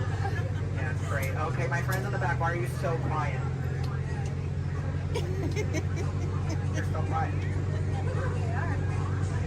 Are you having fun back there? Just making sure you're not asleep. I mean, your bucket has a little no. You're wearing sunglasses. You're wearing sunglasses. He's behind my engine. Can't see any of you. And then, what about you two over there with the extra set of ears? How you doing? You are the nicest one here. No one asked me how I'm doing. Thank you. You are all horrible people. Just know that. Just know that, please. Except, well, no, you can love me all you want, but that doesn't mean you ask me how I'm doing. You know what? I think I'm ready to cut our time a little short together.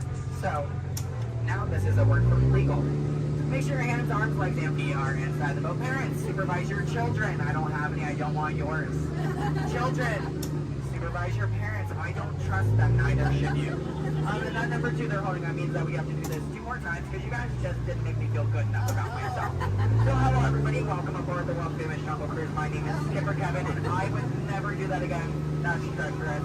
The only thing I'm going to do is make you 2 times farther from the exit for your inconvenience. You're welcome. And I really would like to tell you what my parents told me on my 18th birthday. They looked at me and they didn't say, Skipper Kevin, happy birthday. Why are you staring at me? That's all they said.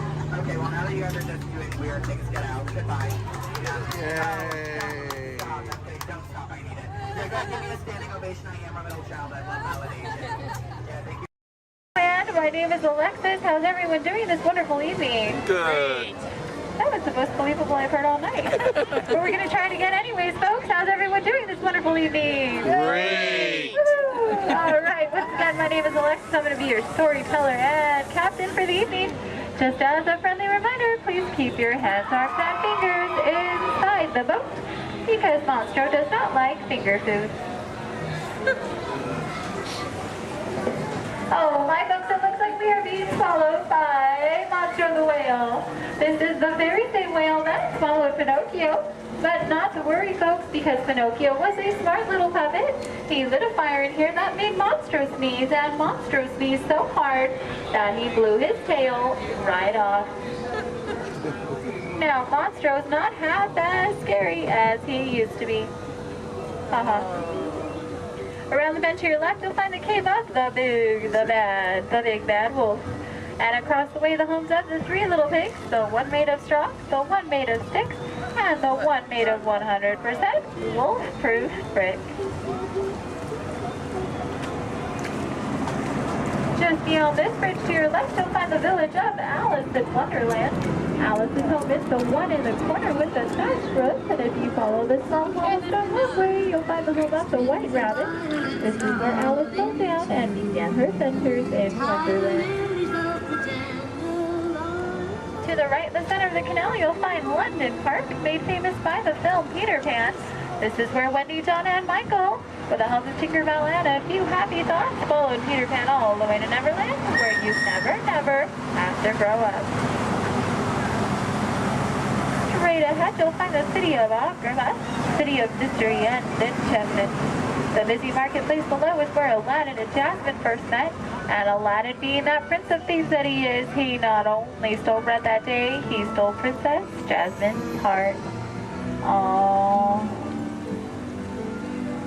And it's underneath these rose-covered arches where Aladdin and Jasmine took their first magic carpet ride into a whole new world.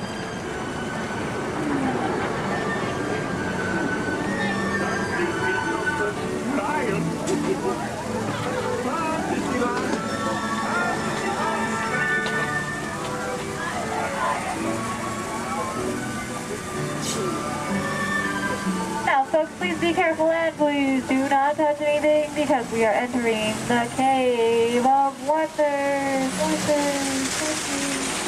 As Aladdin and Abu discovered, this cave holds one treasure more important than all the others. A magic lamp complete with its very own genie.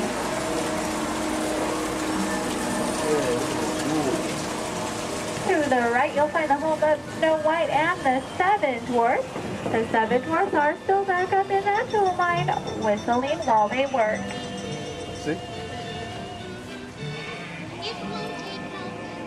And to the left, you might recognize this French chateau as the home of Cinderella and her evil stepsisters and wicked stepmother. But not to worry, folks, because Cinderella now lives in that pink castle high atop the hill, where her and Prince Charming have lived. Does everyone know the rest of the sentence? Happily ever after. To the right, folks, in case you are like Dory from Finding Nemo with a short-term memory, you'll find the city of Agrabah, city of mystery and enchantment.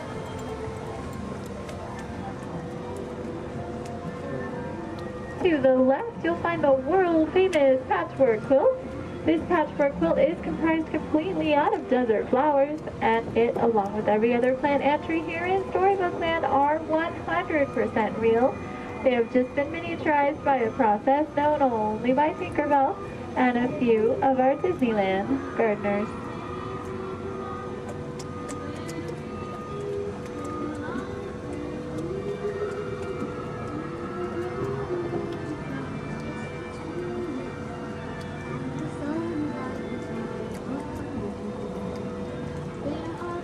Coming up on your left, you'll find the humble home of Mr. Mole. And just beyond that is the not-so-humble home of Mr. Toad. Doesn't look like either of them are home right now. I've heard it's because they're on some wild ride. Bordering the canal to your left, you'll find the 3 Dutch windmills. The windmill in the center is best known for sheltering the local animals in Disney's animated film, The Old Mill. Straight ahead, below those Alpine mountains, you'll find the village of Geppetto and Pinocchio. That workshop near the waters where Geppetto made his wish for Pinocchio to become a real live boy. If you listen carefully, you just might hear them still celebrating inside.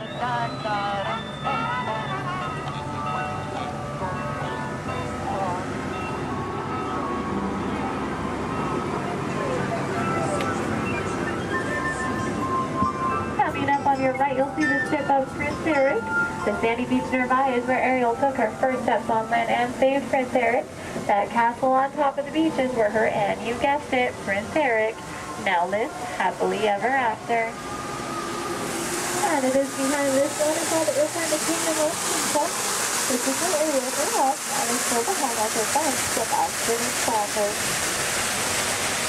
Folks, it looks like our journey is coming to an end. For those of you closest to the dock, please remain seated with your hands, arms, and fingers inside the boat. Thank you for joining us here in Storybook Land. We hope you have enjoyed your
Hello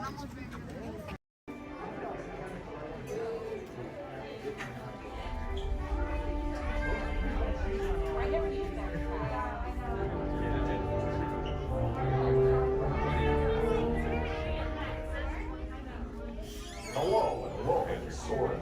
My name is Patrick and I'll be your chief flight attendant today. We'll begin boarding in a few minutes, but first I'd like to acquaint you with some important safety information. When the doors to your flight open, please take a seat and store all carry-on items in the under-seat compartment. This includes cameras, purses, hats, and of course, these little beauties. Next, fasten your seatbelts, inserting them into the buckle on your right. If smaller aviators don't measure up to the height indicator on the seat, just put the belt through the loop in the center strap before buckling it.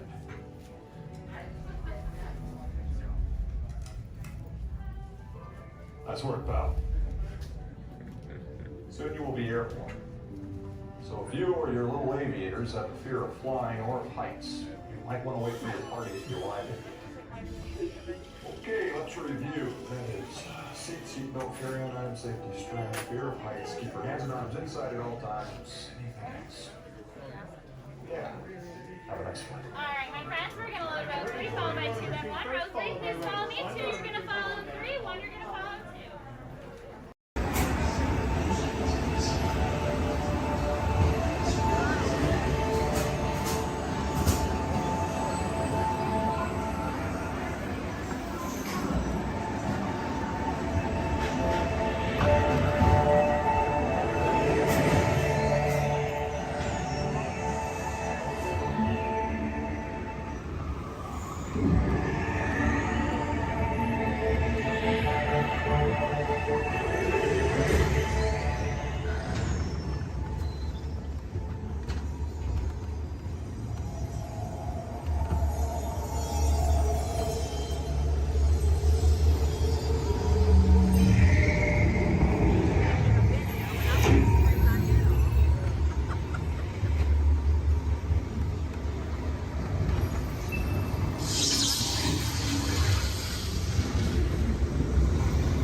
change only.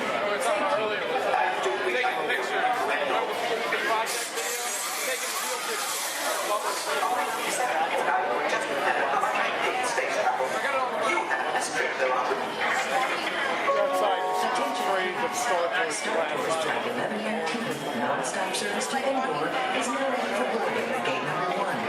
All passengers, please proceed to the boarding area immediately.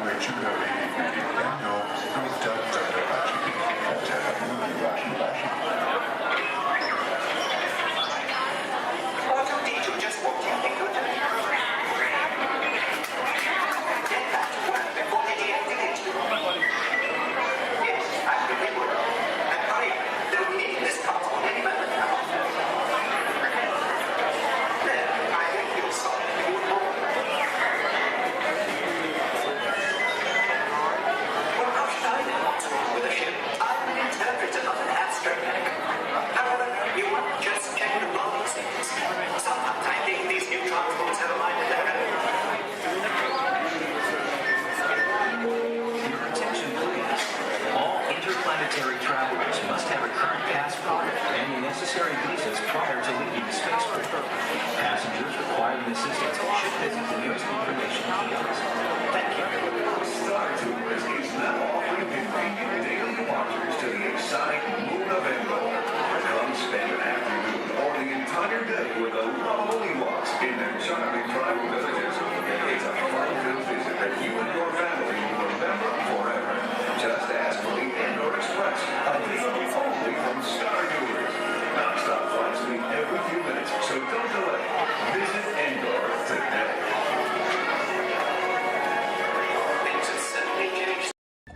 Look inside yourself.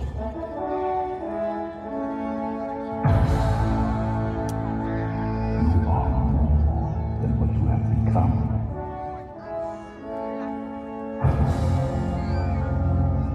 Remember who you are.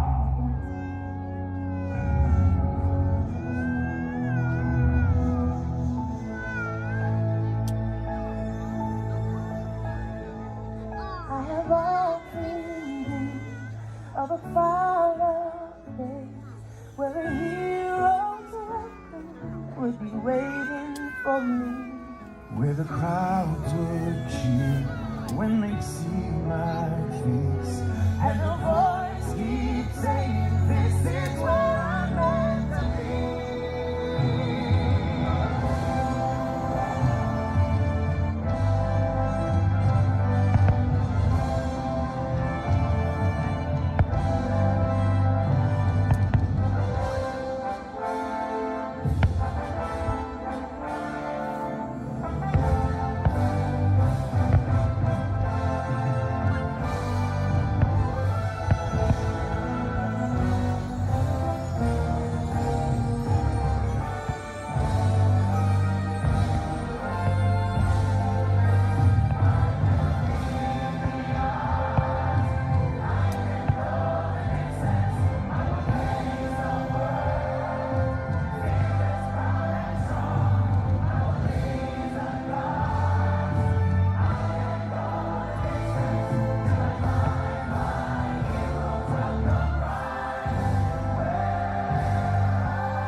And so our journey comes to an end, but yours continues on. Grab hold of your dreams and make them come true. For you are the key to unlocking your own magic. Now go, let your dreams guide you. Reach out and find your happily ever after. The battles, the stories, the losses, and all the glory were changed by the way we live every day. Just look up and reach to the sky. We all have the courage to fly.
fantasy. Let's get this show on the road, or track. All aboard! All aboard! All aboard! Let's go!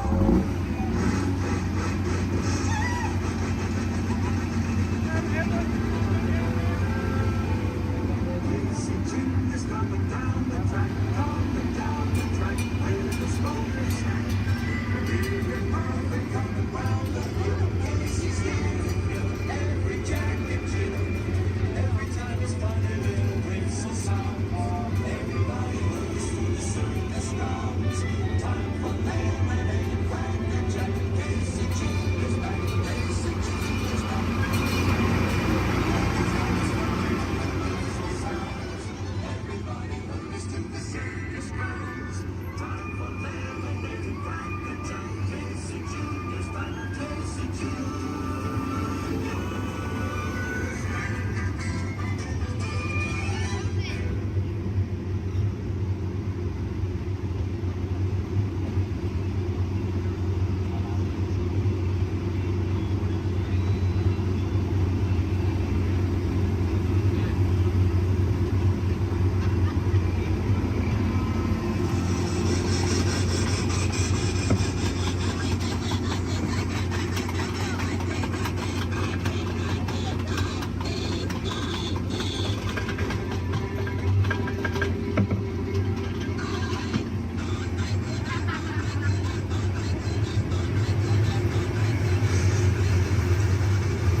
To the animals, that's the end of the lion. Fantasyland! Fantasyland! Christ, that's right. Let me show you how it's going to work. Behind me is our window to the Pacific. It allows us to see all of the undersea life that swim by. Up there in the corner is our hydrophone. That allows us to communicate with all the undersea life. So it's going to be very conversational, meaning Crush will talk to you. You'll be able to talk to Crush. He's got questions for you, and hopefully you all have some questions for him. You can ask him anything you want. You can ask him what he likes to eat, what he does in his free time, what's the meaning of life, anything like that. He'll be happy to try to answer. If you do need to leave at any time during the show, it's okay. Just use the doors on the opposite side of where you enter, back there. Again, if you need to exit during the show, use those doors back there. Back there is my pal Rachel. Everyone say, hey, Rachel! Hey, Rachel! She'll be back there to assist you if you should need any assistance during the show. I'm going to turn down the lights and the music now so we can see and hear just a little better. We do have some last-minute rules and regulations to go over, but my friends the Moonfish have volunteered to show you the rules visually. So, hey, Moonfish, come on out. All right, first rule inside, please no eating during the show. And no drinking, no smoking. And the last one, take all the pictures and video you like, just please no flash photography or video lighting. Round of applause for the Moonfish! All right, Crush is up there serving. He said when you're ready, just call him down. So on the count of 3, yell, hey Crush, ready? 1, 2, 3!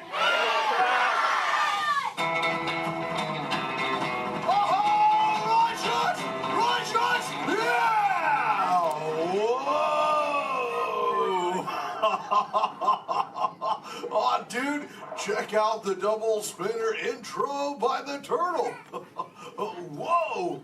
Hey, check out all the human dudes in the human tank, too. Well, hello, human dudes.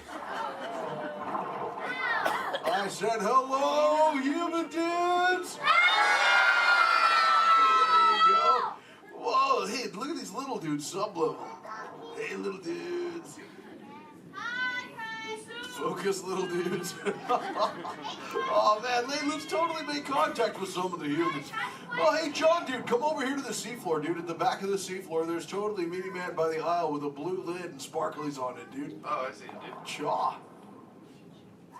Hey, what's your name, little dude?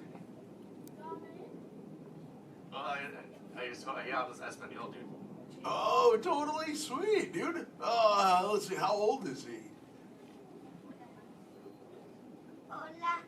Hola, little dude. Dude, me amo Crush. 6. Cool, dude. I'm 150, dude. Hey, I still got my washboard abs. Oh, cool. It's actually nice to meet you. It's nice to meet all you humans. I'm here on a mission today. My youngest son, Squirt, he's got lots of questions about you human dudes, but I don't have all the answers. So, I have come to get the answers from you. If you dudes think you can help me out with that, say chaw. Oh, you so totally rock! Oh, dude, hey, for those of you that don't know, when a turtle says, you so totally rock, respond by saying, dude, nice and loud. Try one for practice, human dudes. You so totally rock! Awesome. Okay, Squirt wants to know how many of you know how to swim. Hey, raise your fin if you know how to swim, dudes. Wow, we got lots of swimmers out there. Hey, let's stay up in the seats, dude, over on this side. Last row, dude, like second noggin in. There's a dude with a white shell, kind of like lots of colors on the front, dude. Chaw, what's your name? Tyler. Oh, nice to meet you, Tubular Tyler. Hey, dude, when you go swimming, do you like to swim fast or take it nice and easy? I like to take it nice and easy. Oh, chaw.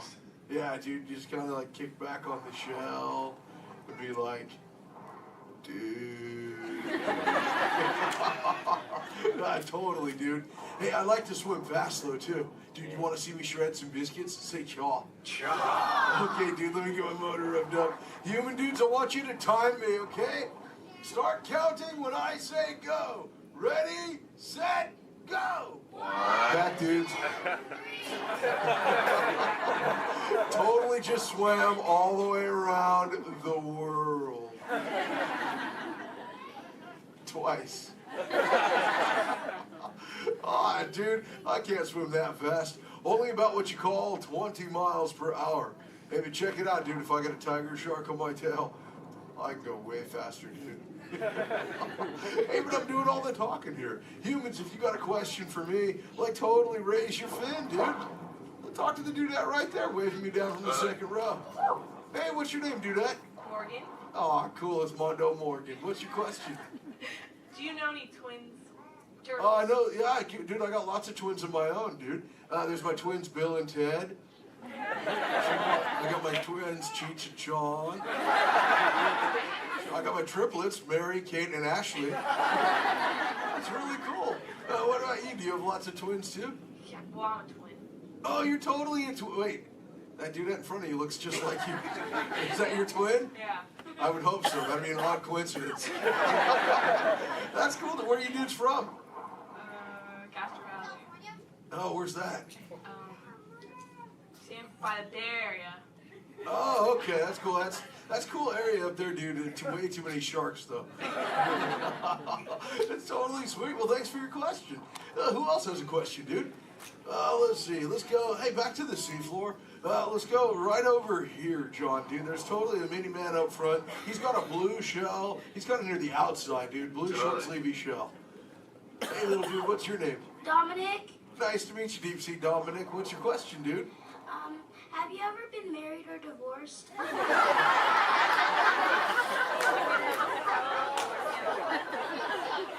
That's a pretty specific question. Actually, dude, most turtles, dude, we don't stay with the same dudette like our entire lives, but I have actually found one that's kept me around forever, dude. Her name is Shelly. She's my turtle dove, dude. We've been together for 130 years, dude. But it's still so awesome, it only feels like the first 75. It's really cool. Hey, can I tell Shelly you said hi? Can I tell her you said hi? Hi. Oh, dude, she'll totally love to hear about you, dude. Let's see, who else has a question? Let's see. Let's go. Hey, John, dude, jump across the aisle up here near the front. There's totally a mini man. He's getting his fin waved by another dudette. Hey, little dude, what's your name? Braden. Oh, cool, dude. What's your question, Boogie Braden? How many kids do you have? Yeah, I got 65, dude. Sure. Like I said, I already told you about my twins, dude. But like Squirt, he's my youngest.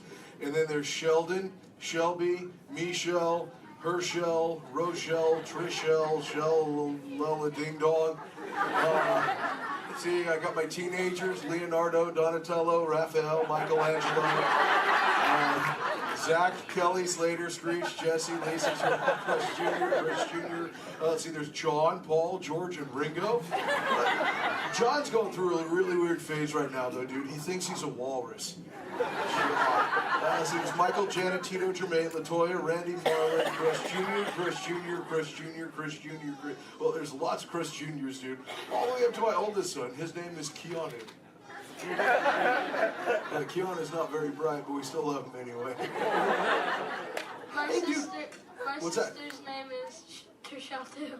Oh, Trishelle, dude, that's a totally sweet name. She must be part turtle. That's Actually, hey, maybe you can help me out with something, dude. I got a question for you. I found a thingy on the beach the other day. Not really sure what you human dudes call it. Where did I put that? There it is. Hey, dude, what's this? That's a bikini. Oh, cool, a bikini, dude. Do you use a bikini when you go swimming? Oh, why not? Because I'm not a girl.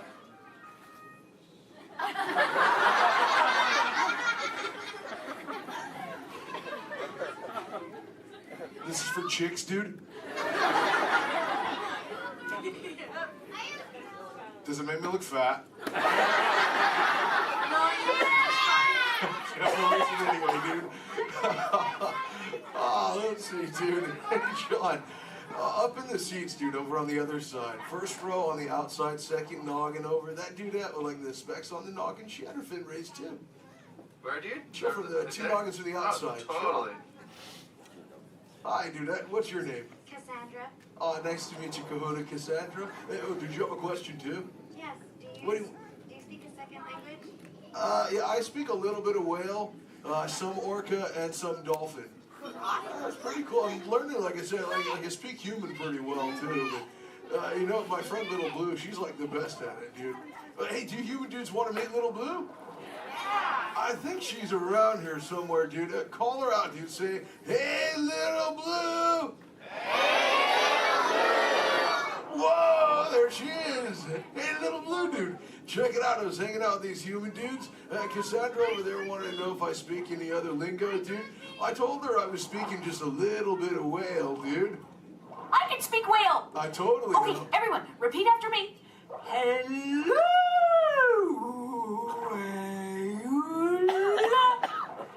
Okay, try that one all together, human dudes. Go.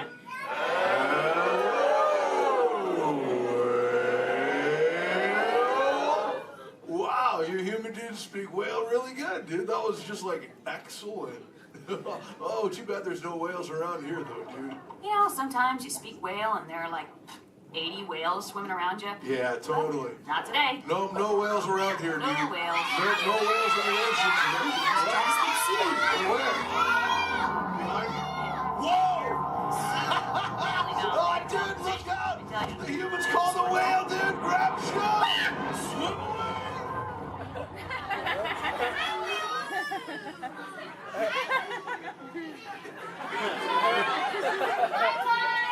Dude, Little Blue, you're totally a squishy fishy. What should we do? Tell the whale to go away. Okay, humans, tell the whale to go away.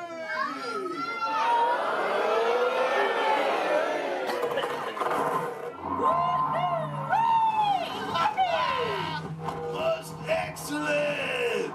Oh, see you later, Little Blue. Hey, humans, put your fins together for saving Little Blue. You so totally rock. Awesome. Thank you so much, human dudes, for sharing with me. I can't wait to get home and share all this knowledge with Squirt.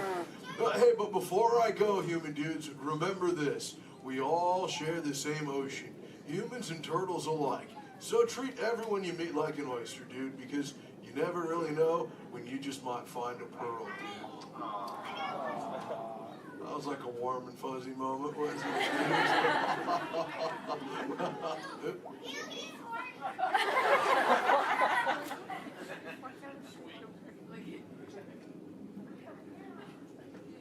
That wasn't me, dude. That was my twin. See you later, human dudes. Rock on! Later, Disney Element Crunchman! Awesome! Alright, you dudes, find your next buddy and discover it into the doors in the back. Thanks for swimming by.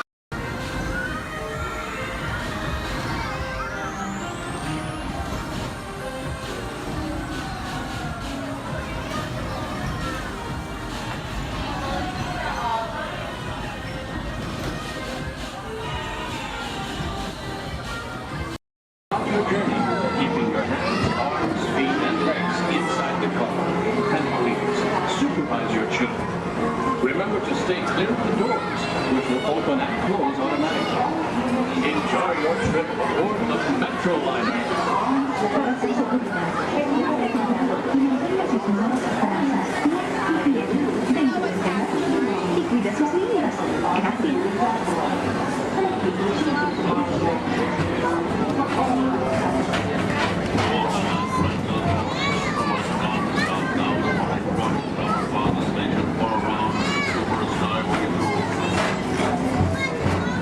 Welcome aboard, GTA travelers. We hope you enjoy Tomorrowland Transit Authority's Super Skyway.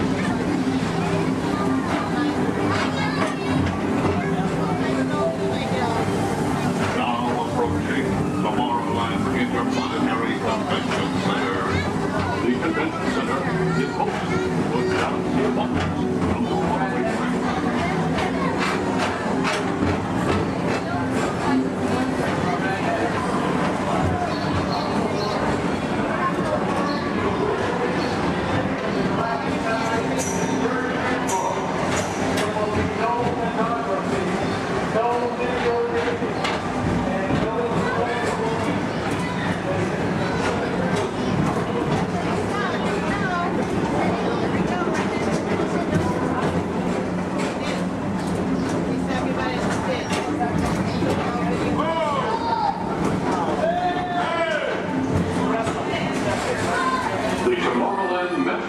Metro Historical Society presents Walt Disney's 20th century vision for the future. This model city dared to dream the perfect community in which to work, live, and play.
Attention, all visitors from Galaxy M-1. Please keep forward-facing tentacles clear of oncoming Metroliner vehicles. Thank you.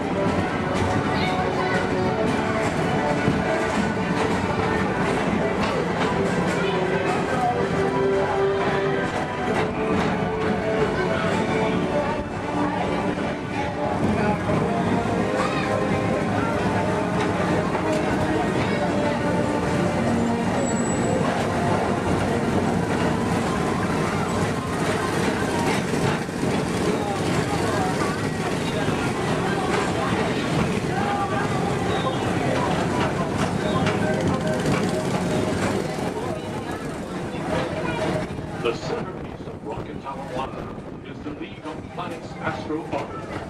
This symbol of universal harmony and interplanetary culture provides all beings with an exhilarating spin around the planets.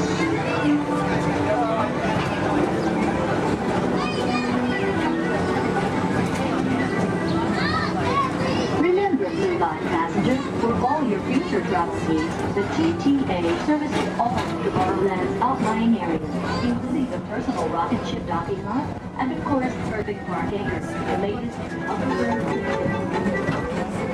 Paging Mr. Morrow, Mr. Tom Morrow. Your party staff has arrived. Please give them a ring. Now approaching Walt Disney's Carousel of Progress.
At the heart of tomorrow.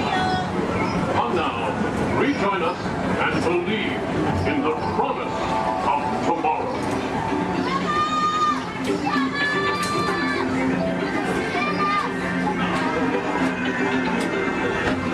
Rocket Tower final station.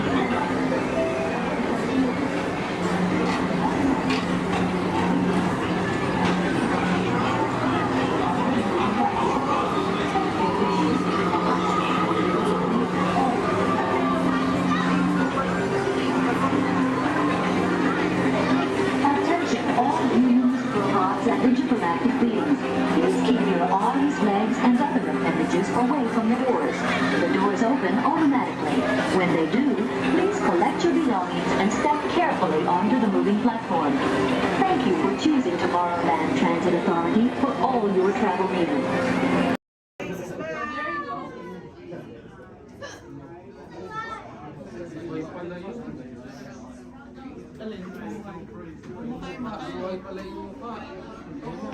As promised, your time has come. Please enter and gather on the giant fire.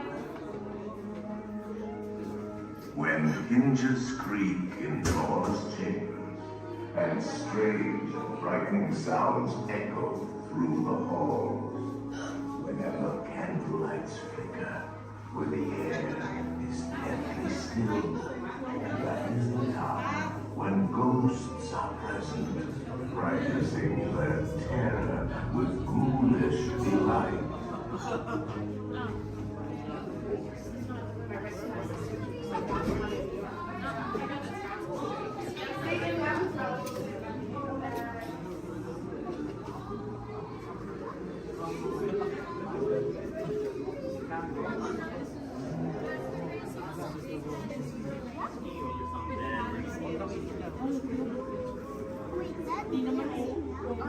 Welcome, foolish mortals, to the haunted mansion. I am your host, your ghost host. Our tour begins here in this gallery. Here where you see paintings of some of our guests as they appeared in their corruptible, mortal state. Kindly step all the way in, please, and make room for everyone. There's no turning back now. At this time, I need everybody to drag their bodies away from the walls and gather in the depths Your cadaverous pallor betrays an aura of foreboding, almost as though you sense a disquieting metamorphosis. Is this haunted room actually stretching, or is it your imagination?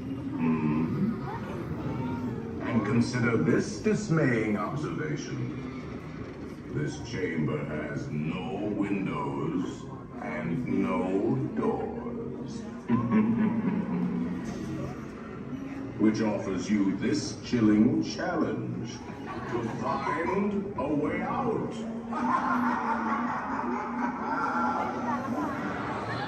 Of course, there's always my way.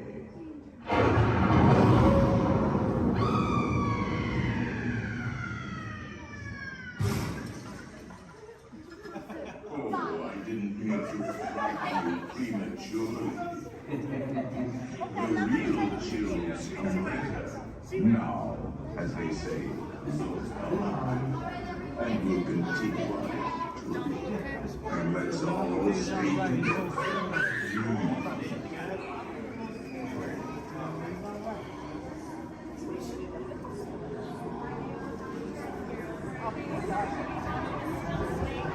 didn't say a word about it.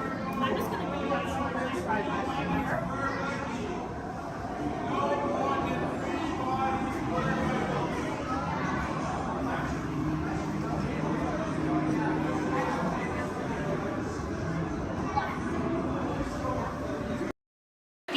Remain seated with your hands, arms, feet, and legs inside the vehicle and supervise children. Thank you. La estación de control de cinturones de seguridad está a la vuelta de la esquina. Por su seguridad, mantenga sus manos, brazos, pies y piernas dentro del vehículo y cuida a los niños. Vehicle 3 is clear for hill climb. Okay, here we go.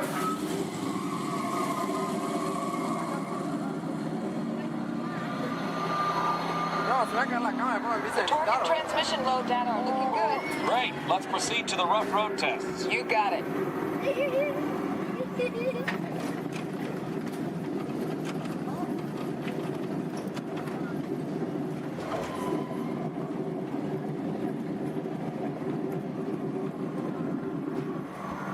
Okay, I'm going to take you right up to the cones, hit the brakes, and see if I can steer you through. Hold on.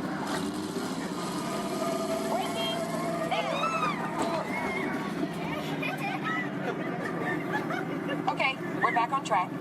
Let's do that other sequence. Okay, let's try it again, this time with the anti-lock brakes. ABS reactivated. Braking! All right, that's the way it ought to be. You see how ABS lets you keep control of the vehicle while braking?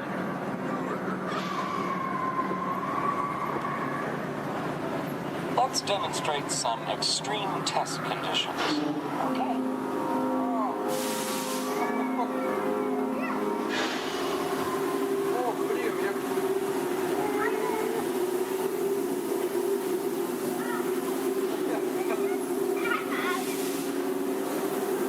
Did you remember to turn off those robots?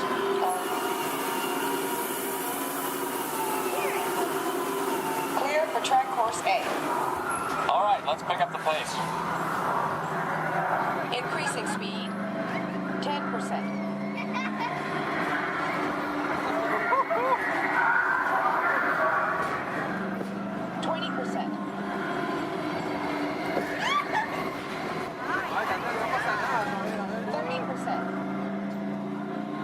Are you seeing an increase in lateral forces? Sure am.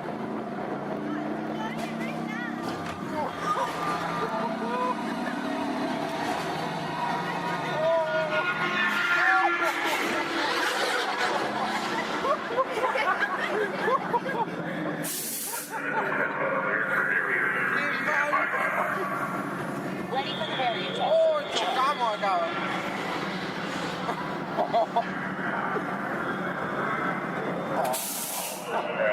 Hang on tight.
schedule, let's download the data.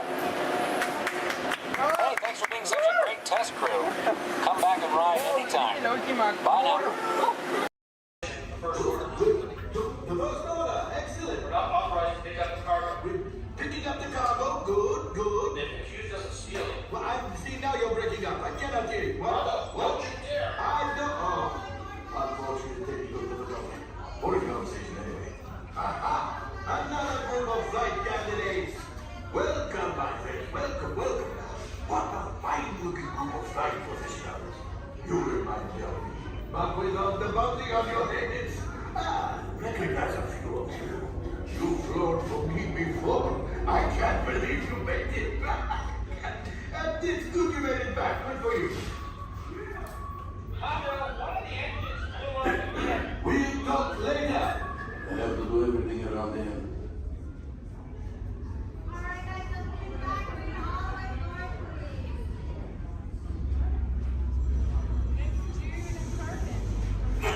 Yes. Hello, my friends. I am Hondo Onaka, and this is Onaka Transport Solutions. Today, I am offering the opportunity of a lifetime. I need flight crews to transport this valuable merchandise across the galaxy. Pilots to navigate, engineers to operate the ship, and gunners to defend the shipments. And that is where you come in. Oh, the Millennium Falcon. Oh no, for some very fast and very profitable expeditions. Chewbacca, my fine furry friend. Yes. As we agreed, you let us use the ship. We'll get you the supplies you need. It's a win-win. You help the resistance. I get all the profits. What? No, the First Order will never know we were there. Okay, time to go, so, bye-bye. We better go before he changes his mind. Hold on, my friends. Listen carefully and remember, the better we work together.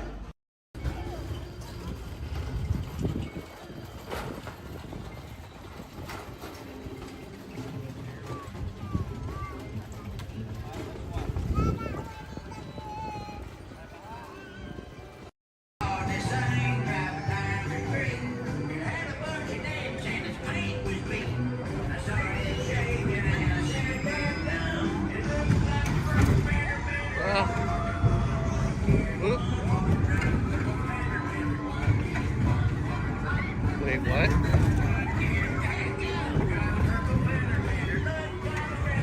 What?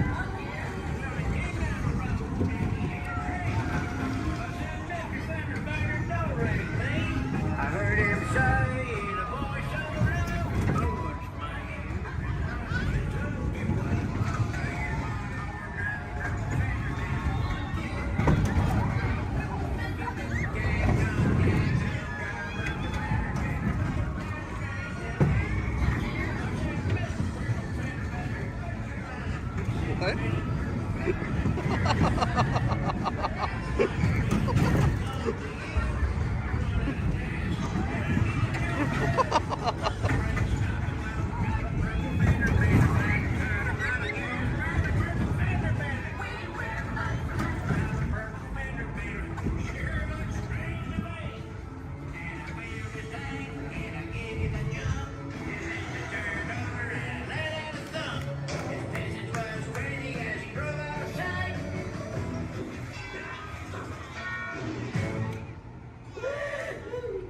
Can you believe that?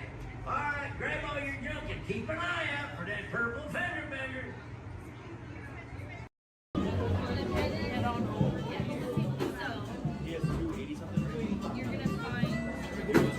Excuse me, choice.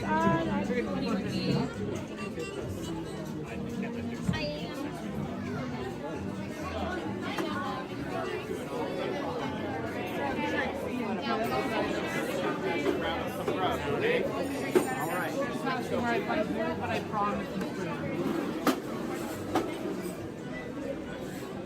Turn right over here. Pass the right side, go keep under the reset.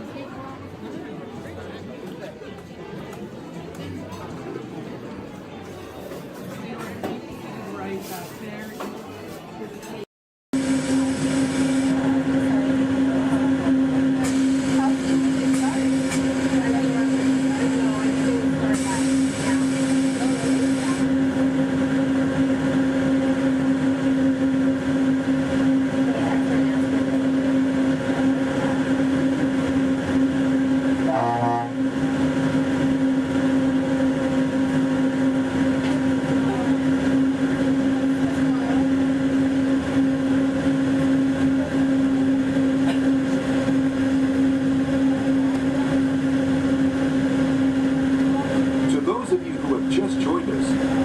Welcome aboard the Disneyland monorail.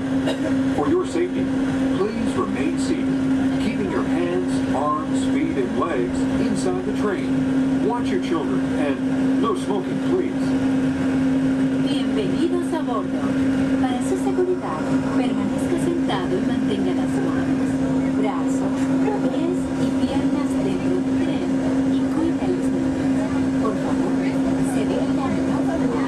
Gracias. We're now en route to our final stop, the Tomorrowland monorail station. Along the way, you can get a bird's eye look at the downtown Disney district, Disney's Grand California Hotel and Spa, and Disney's California Adventure. To the left of the monorail is the main entrance of Disneyland, the happiest place on earth. Disneyland is truly an American original. Since its opening in 1955, it has hosted more than 500 million guests from around the world, including presidents, kings, and celebrities.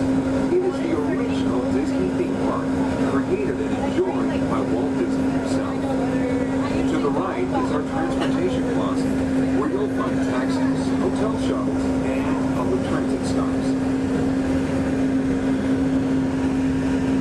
We're about to enter Disneyland. Some of the clearances are pretty tight up ahead, so be sure to remain seated, keeping your hands and arms inside the cabin.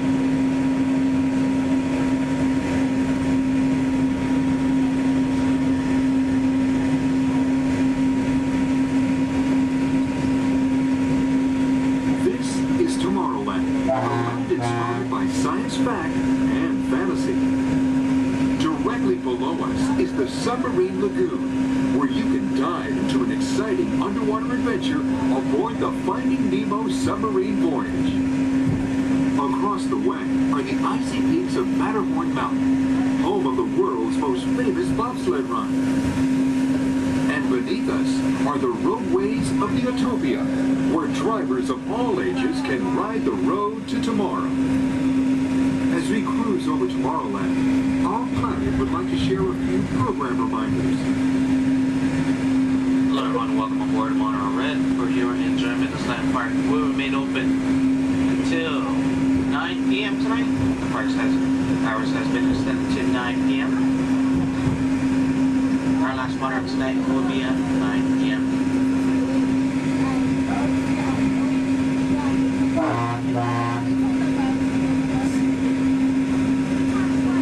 Later today we have Celebrate H Street Party stepping off at 5:30, coming from Main Street, USA, back up to It's a Small World. And later tonight we have Halloween screens at 8 p.m. in front of Sleeping Beauty Castle. Hope you enjoy the rest of your stay here at Disneyland Resort. Thanks for flying with us on that fabulous guy.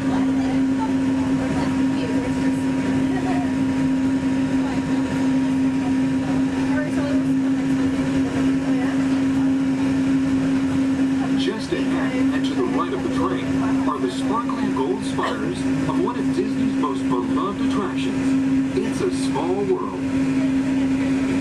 Beyond it is the wacky world of Disney's classic cartoon characters, Mickey's Toontown.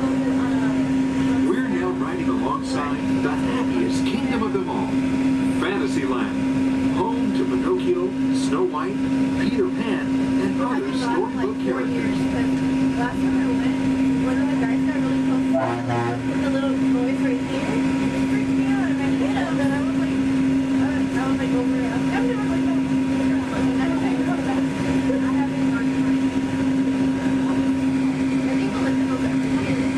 We're now approaching the Tomorrowland monorail station, our final destination. Please remain seated until the monorail comes to a complete stop. Then, collect your belongings, watch your head, and step carefully from the train.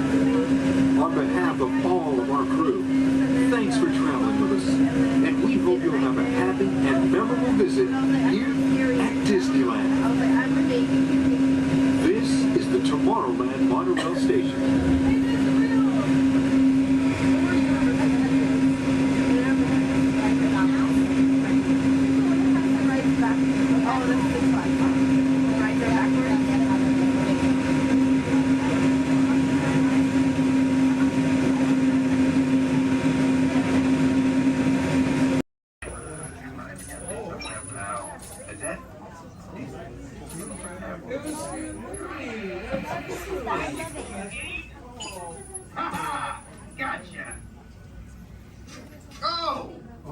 What are you guys still doing here? Tour's over. The cages are open and the creatures are loose. You gotta get out of here. Wait. Don't get out of here. I could use a hand. My little pal Groot is lost in the fortress somewhere, and I need to find him before he gets ate. I found his tiny little heat signatures, see? All those other heat signatures are, well, don't worry about them. Listen up. You guys can be a big help while I look for my pal. A gantry lift full of warm parents makes a really great distraction. I just need you to wave your arms, scream, whatever it takes, and then all these things will, never mind. You in? It doesn't matter. That was rhetorical. Now let's move. Meet me at the gantry lift. Yep, I'm gonna go back that way.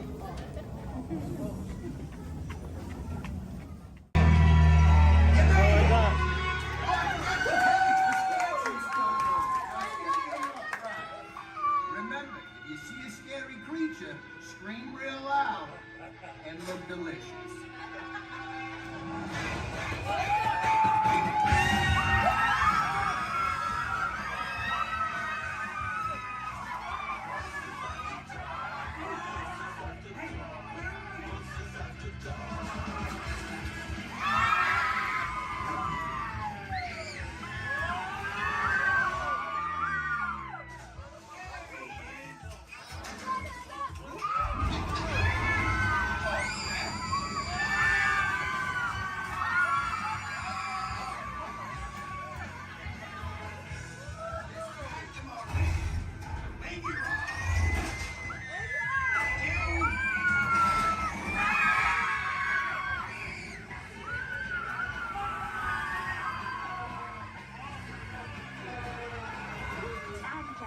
We do hope you've enjoyed your tour.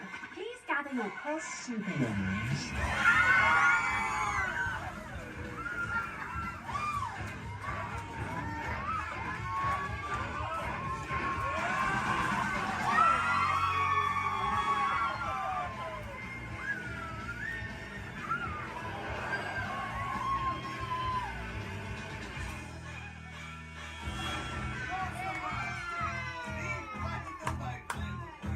Spit that out, it's not candy.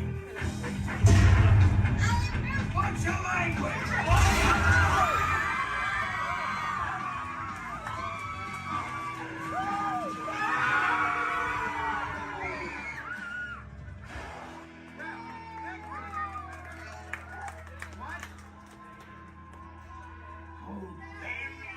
Very still.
To those joining us, welcome aboard. The next leg of our journey will take us along the rim of the Grand Canyon. It's a mighty long drop to the canyon floor. Okay, ladies and gentlemen, friendly reminder, no flash pictures. And legs inside the train. Be sure to watch your kids and no flash pictures, please. Para su seguridad, permanezca sentado y mantenga las manos, brazos, pies y piernas dentro del tren. Y cuide a los pequeños. Por favor, no tome fotografías con flash.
Grand Canyon as we know it today.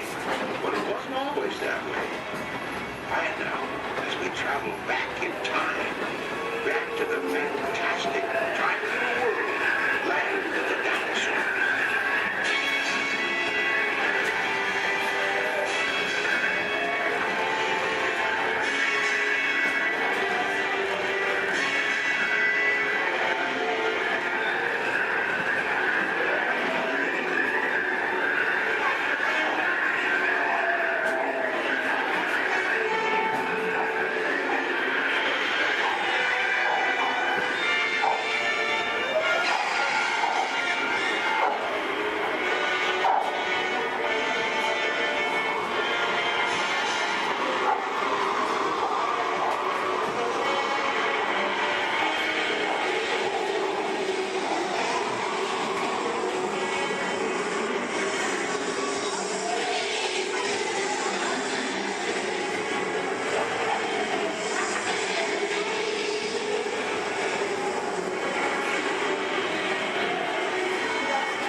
We're now steaming back to our own time and to Main Street Station, gateway to Disneyland. If you'll be leaving us here, stay in your seat till we come to a full stop. And remember to gather all your personal groceries, including the guns if you got any, and step carefully from the train.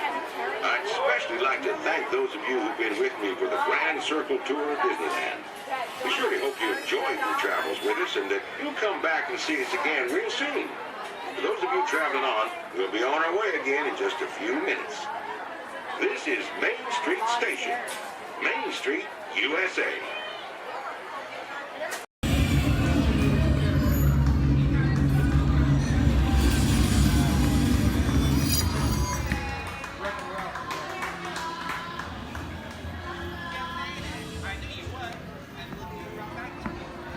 How'd you know my name anyways? Well, the eats on seeing your fancy car was about to get out of here, so beat it. You're making a big mistake, Grandma. I said scrammatic, you gonna get what you... I can't just walk down the middle of a movie. Go on, bitch, just Here they come, Bust!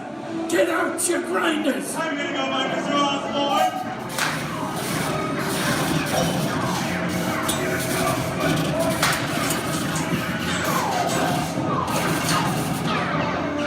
I'm hit! Hey, I'm hit! Foxy! They got spit! Foxy! Foxy! Please hit the bed! Real bed!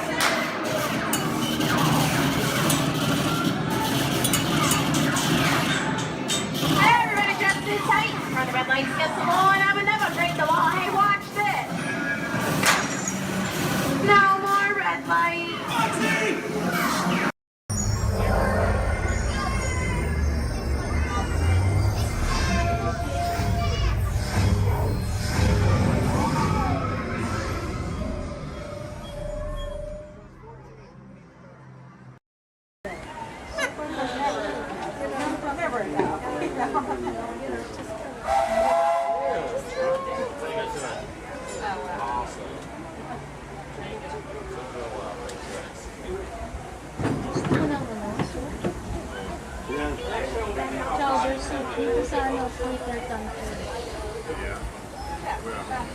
Burgers, chicken, and salad. Barbecue. Hello, folks. Welcome aboard the Disneyland Railroad. We're now embarking on a grand circle tour of the Magic Kingdom, with stops at New Orleans Square, Mickey's Toontown, and Tomorrowland, followed by a visit to the Grand Canyon and Primeval Room. We got a lot of traveling ahead of us, so remember, for a safe trip, you need to stay seated, keeping your hands, arms, feet, and legs inside the train. And please, watch your children. Bienvenidos a bordo del Disneyland Railroad. Para su seguridad, permanezca sentado y mantenga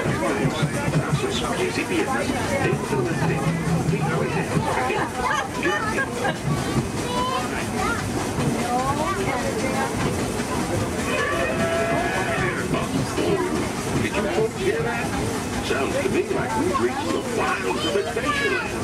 You just might run into a lot of savage critters out there, including lions and tigers and tiki birds. Everybody best be on the lookout. You never know just what could show up. We're approaching our first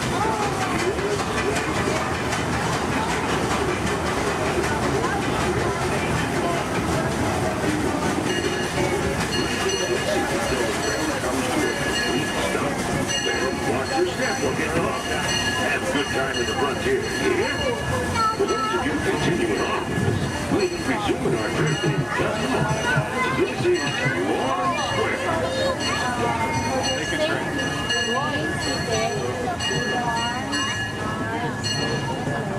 Your attention, please. Disney.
Under the authority of General Hux.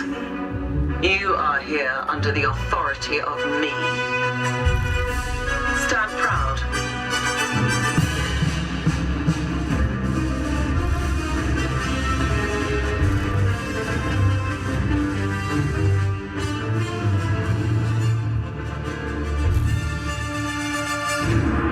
Troops in this division are held to the highest standard. Mine. Show me fearless.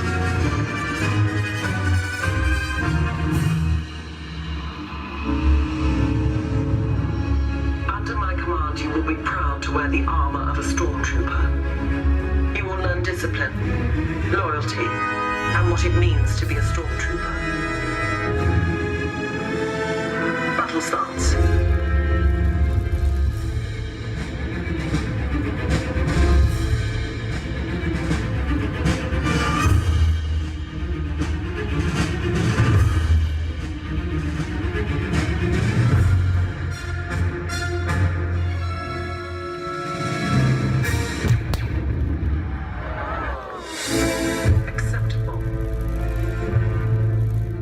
Attention. We do not tolerate traitors.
made it.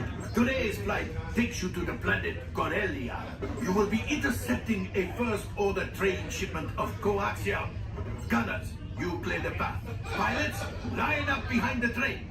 And engineers, you harpoon that precious cargo. Now get a move on and know that I have complete faith in you. But I am coming along with you just in case.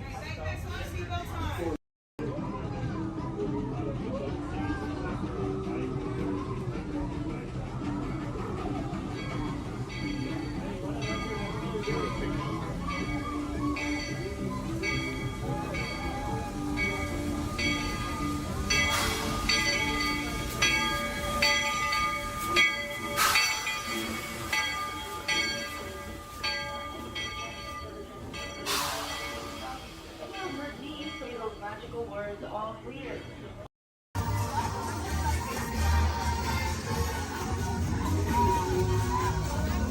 It's great to see you. Welcome to the celebration, everybody.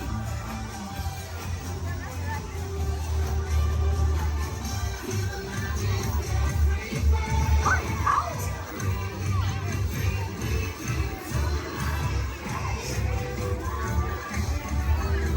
It's great to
predictable. Yeah, Mom. Super babies. Please remain seated until the coaster comes to a complete stop. Remember to gather your belongings. Your little brother. And safely exit your vehicle. Have an incredible day. I want you to walk and get that movie star treatment. There you go. That you know you deserve. And you know what? You might look and see. And see. This could be the start of something wonderful.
not polite to stare. Now, was I supposed to word that line with money positive to positive or negative to negative? No. A positive that was negative positive. Absolutely positive. Hey, what are y'all staring at? Oh, me. Well, you got cameras. Why don't you take a picture? It'll last longer.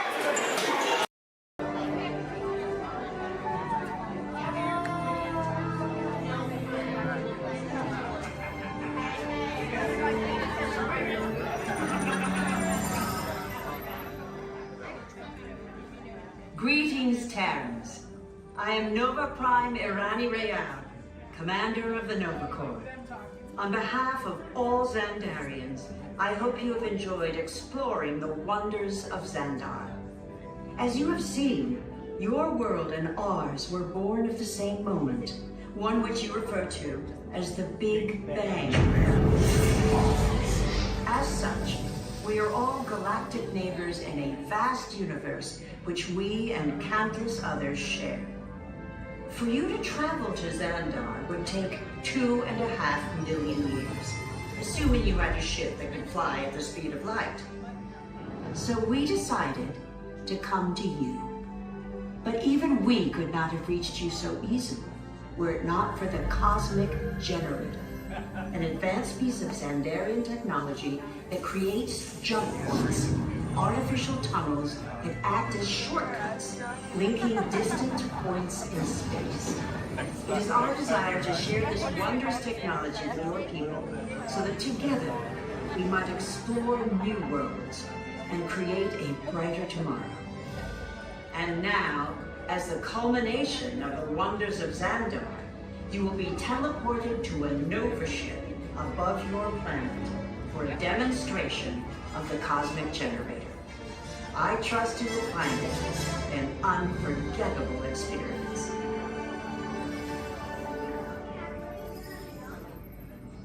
Welcome, people of Epcot, Epcoters, Epcotians, citizens of Epcot. Does anyone know what they call themselves? What? Someone needs to tell me when I'm on. Welcome, Epcot Terrans.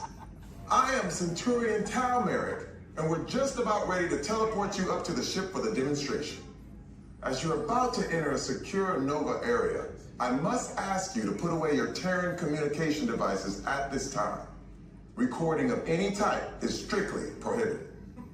I am very serious about this. Now, please step forward into the chamber. You're gonna love this. You're on! That was the best. That was like probably highlight. You're on! Someone get that guy back. I should warn you that we have never teleported Terrans before. But since your molecular structure is very similar to Xandarians, it should work. It'll work. So long as you are standing inside the lighted ring. You do not want to know what happened last time someone did not stand where I told them to, okay?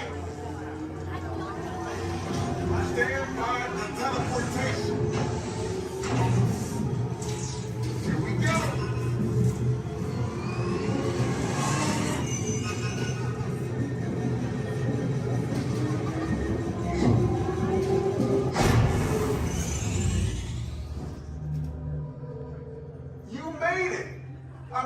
Of course you did. Nova Prime, they're ready. Excellent.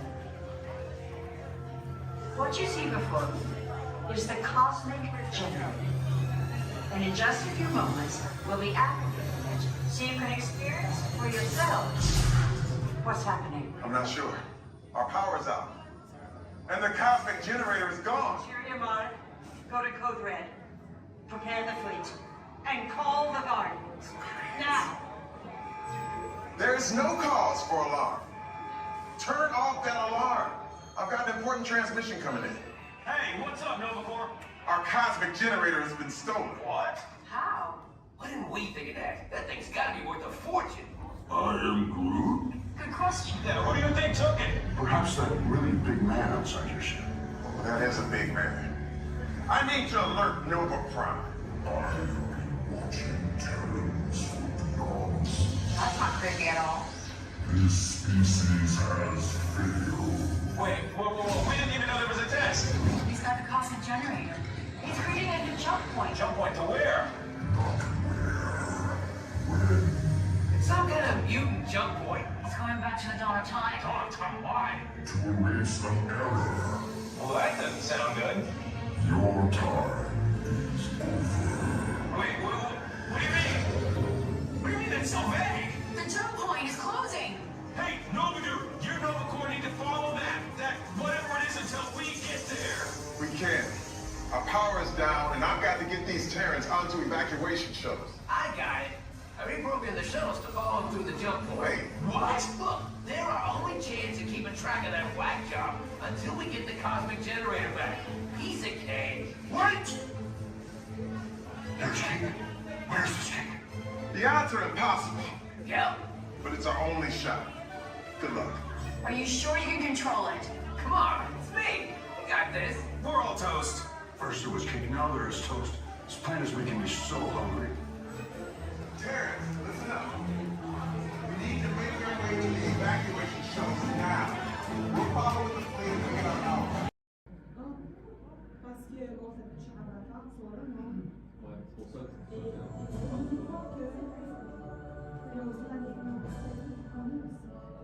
Hello. I'm Dr. Marsh, director of the Dino Institute, and I hope you enjoyed those quaint exhibits in the old wing. That's how dinosaurs have been presented to the public since the study of fossils began over 150 years ago. Today, that bare bones approach is about to become extinct. In a perfect blending of science and technology, the Dino Institute has created the Time Rover, an amazing vehicle that will literally transport you to the age of the dinosaurs. How? That's proprietary. But the result is a breathtaking journey through a prehistoric world where you will witness the most spectacular creatures to ever walk the earth. In a moment, you'll be going live to our control center for a comprehensive safety briefing, and then it's on to the tour that will convince you forever that the future is truly in the past.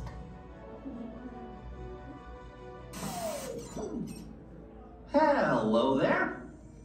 Welcome to our little trans-dimensional joyride, folks. I'm Dr. Seeker, your friendly controller, and a heck of a paleontologist, if I do say so myself. But let's not talk about me, let's talk about you, and how you can help me make history today with the Time Rover. It's like this. If I can bring you back from the Cretaceous period, it stands to reason that I can bring back a live dinosaur with you. And not just any dinosaur.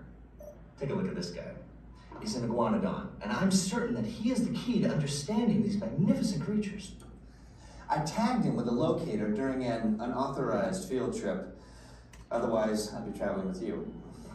Right now, our dino should be about here, at the very end of the Cretaceous period. That's where you're going today. I've arrived, it seems, just in time to correct a little misstatement. Dr. Marsh. That is impossibly close to the giant asteroid impact that destroyed most life forms on Earth. Our tours are designed to take you to the early Cretaceous period, and I can assure you that all time rovers have been securely locked on those coordinates. That's right. See? Securely locked. Access denied. Continue. Of course. We were just talking about seatbelts. Plug them in, use them. It can get kind of choppy out there, so keep your hands and arms inside the vehicle at all times. Flash photography? I wouldn't. It alters the homing signal, and that's not good. Oh, and one more thing. Those locked coordinates? We're in. Now, here's the drill. You follow the homing signal to the iguanodon, then I'll enlarge the transport field, and boom, you're back with one additional passenger extra large. And don't worry about that asteroid. You'll be in and out of there before it even breaks the atmosphere. Trust me, what could go wrong? Hey, it's me again. Remember, only you guys are going on this special mission, so don't tell anyone, okay? Playback, background, action!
Nice high fall. We're gonna do a pickup shot. Let's get up there and do that high fall again. All right, Johnny, lock it down. You got it, boss. All right, let's bring the truck back to one strictly responsible. Everybody else, listen up. This truck is still being slow, so going hot, and I'm gonna marry my driver effects at least 30 feet back. Hey, Carol. Yeah, thank you. We're all set, boss. All right, thanks, Johnny. Hey, Kevin, let's get you on your mark. That sequence, brilliant, loved it. We're gonna pick up right after you shot that swordsman on action turn with your market roll. Take out that sniper up there on the roof. Got it? You got it. Devin, beautiful work. We're gonna pick up right after you've been thrown into the back of the truck. Hang on, that truck is gonna go fast around the building. Most importantly though, Chance has loaded this truck with a lot of explosives, so you've gotta get out fast. You too, Zach, all right? Let's do this. Johnny? You got it, boss. All right, places everybody, please. Places, all the extras. Thumbs up, everybody, if you're ready. Thank you very much. Everybody set. Camera's ready. Camera's ready. Thank you, Jason. Quiet the set, everybody, please. Roll cameras. Rolling. And speed. Count 6124 Apple Power pickup shot. Take one, Mark. Truck's hot. All right, Devin, this is it. You ready? Let's do it. Background. Action.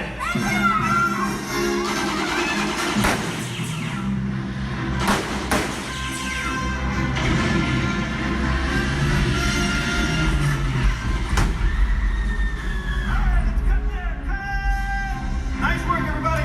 Really nice work. We're moving on. All right, look at that. Get them. Thank you. Oh, we got company. Wow. All right. How do, people? Hey, don't mind us. We'll be finished in just a minute. What's hey? How What are you you doing? guys still doing here? You're supposed to be at a show. I'm working. Now. I'd like to introduce our lovely manager. Yeah, she's usually not like this. Yes, usually worse. I heard that. Where is my limo? Good. Okay, come on, guys. Please, get in the car. Sorry, folks. We gotta go. Make sure Come on. Chris, can you grab my black list, Paul? Hey, wait a minute. We can't leave these people here like this. We can't? No. Come on, you know how we feel about our fans. Yeah, that's right. Well, guys, what do you expect me to do? Send them all with you? Wait a minute. I love that idea. How about some backstage passes? Yeah. Come on. Make it happen. Give me some. Okay, I'll make it happen. Now get out of here. I hate all of you. See ya. Have a nice ride. Hi, Sal, it's me. Listen, I'm gonna need a bigger car. Make it a stretch. In fact, make it a super stretch. Great. Excuse me. Okay, folks. Look, the show is all the way across town, but I got you a really fast car.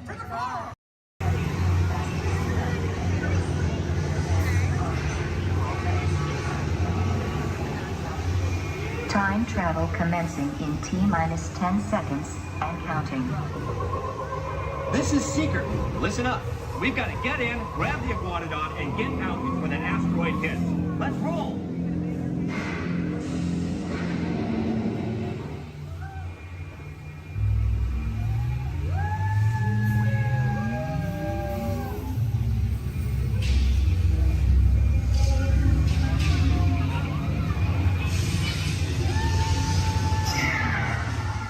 Okay, now, let's go get that dino. Computer, what are you tracking? Styracosaurus. Not our dino. Warning, meteor shower in range. Just little one. Oleoramus. Hadrosaur. Raptor. Time to get serious. Locking autopilot on homing signal now! Hang on! I'm tracking a big dino on the scope. Could be ours. Computer, full stop. Identified. Carnotaurus. Definitely not our dino. Go, go, go!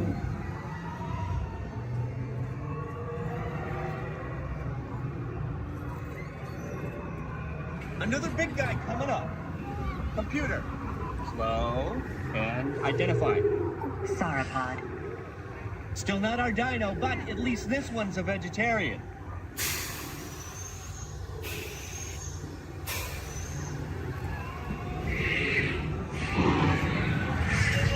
Asteroid impact in 90 We better move it.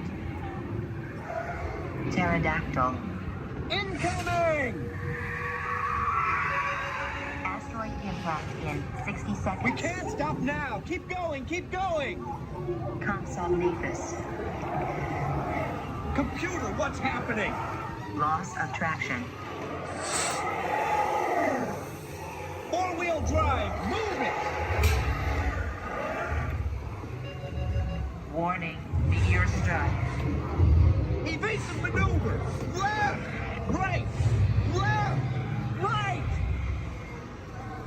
That was close. Computer, now what? Carnotaurus. That's it! Abort mission! Abort! Abort! Iguanodon. Forget it! Get them out now! Asteroid impact. Brace yourself! This is it! They're not gonna make it! They're not gonna make it! Mission accomplished. You made it! I knew you would, and guess who made it back with you? I better find him before security does. Thanks for everything!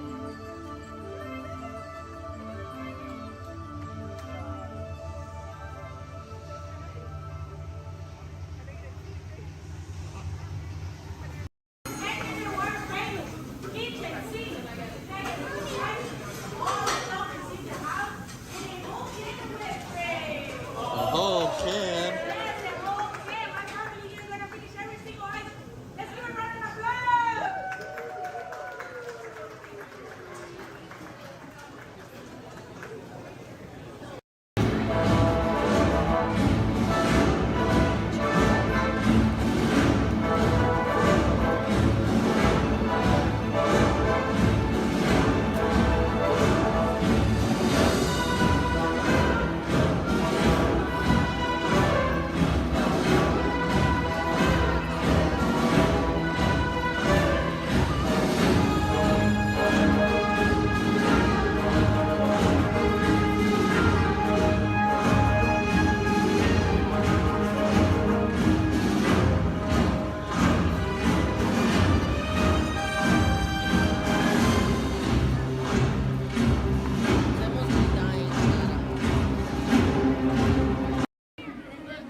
Go Empire! Yay!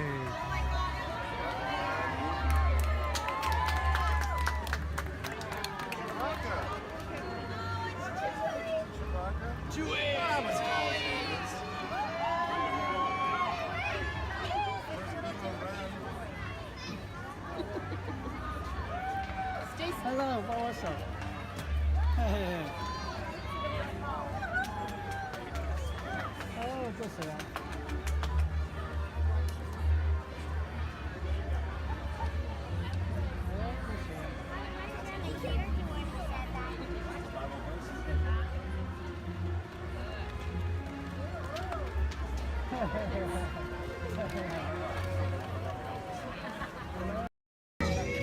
When the wind picks up just right, it can carry the sights and sounds from the lush jungles of India to the grand canvas of sky above.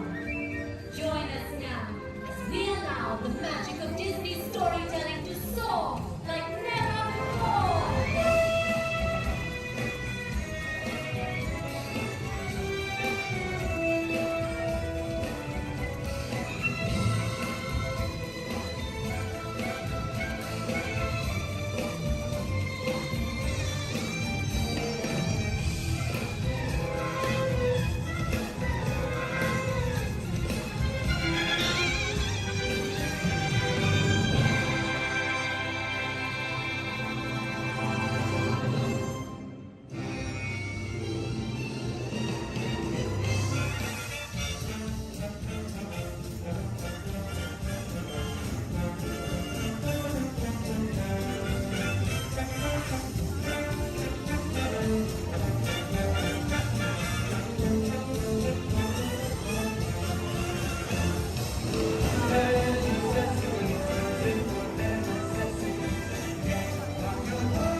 Welcome to the Avatar program.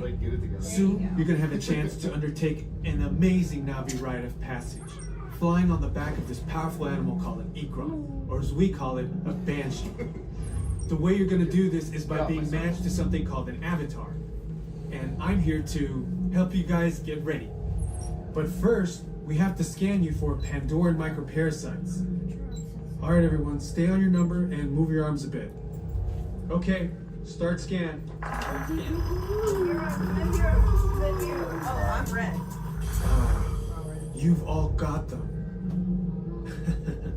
But don't worry, they're very common around these parts. Let's start the decon. Initiating GMR decon. Stay still over your number, you're not gonna feel a thing. You're doing great. You're almost done here. They're all clear. Great. Now let's go over how all this works. Like I said before, you're going to be matched to these things called avatars, which look a lot like the Navi. They're created by blending human DNA and Navi DNA. Once we match you to an avatar, thanks to a special link chair, your mind will be able to control that avatar. Using avatars to fly this way was all figured out by my boss, Dr. Jackie Ogden. She leads our science team, which is part of the Pandora Conservation Initiative, and we're here in the Valley of Moara studying banshees and their environment.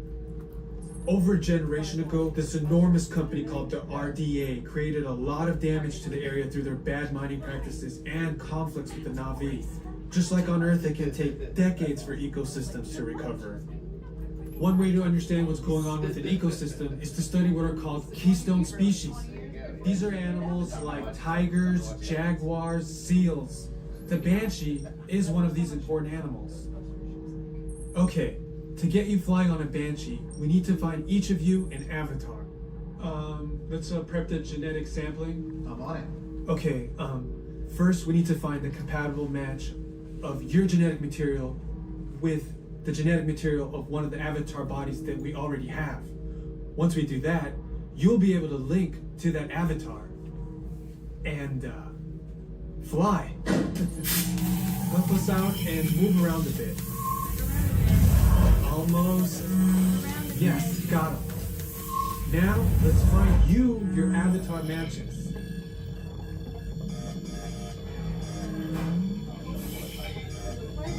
Your match?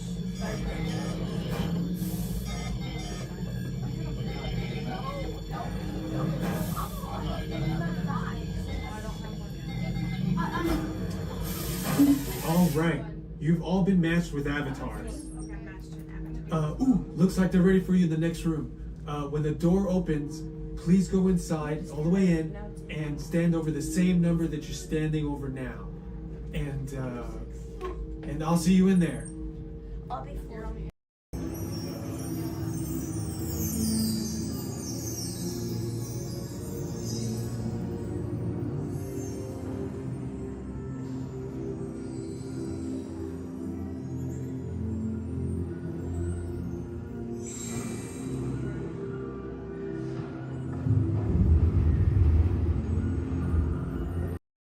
Yes, Walt has some of the brightest minds in the world, but I keep things around here pretty chill, so the kids can create the next big idea that will give you the tools to become the next generation of heroes.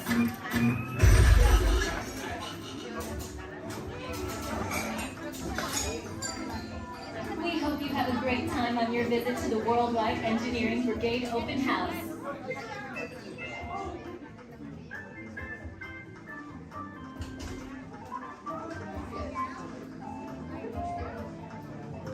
And now, our project lead, the brilliant...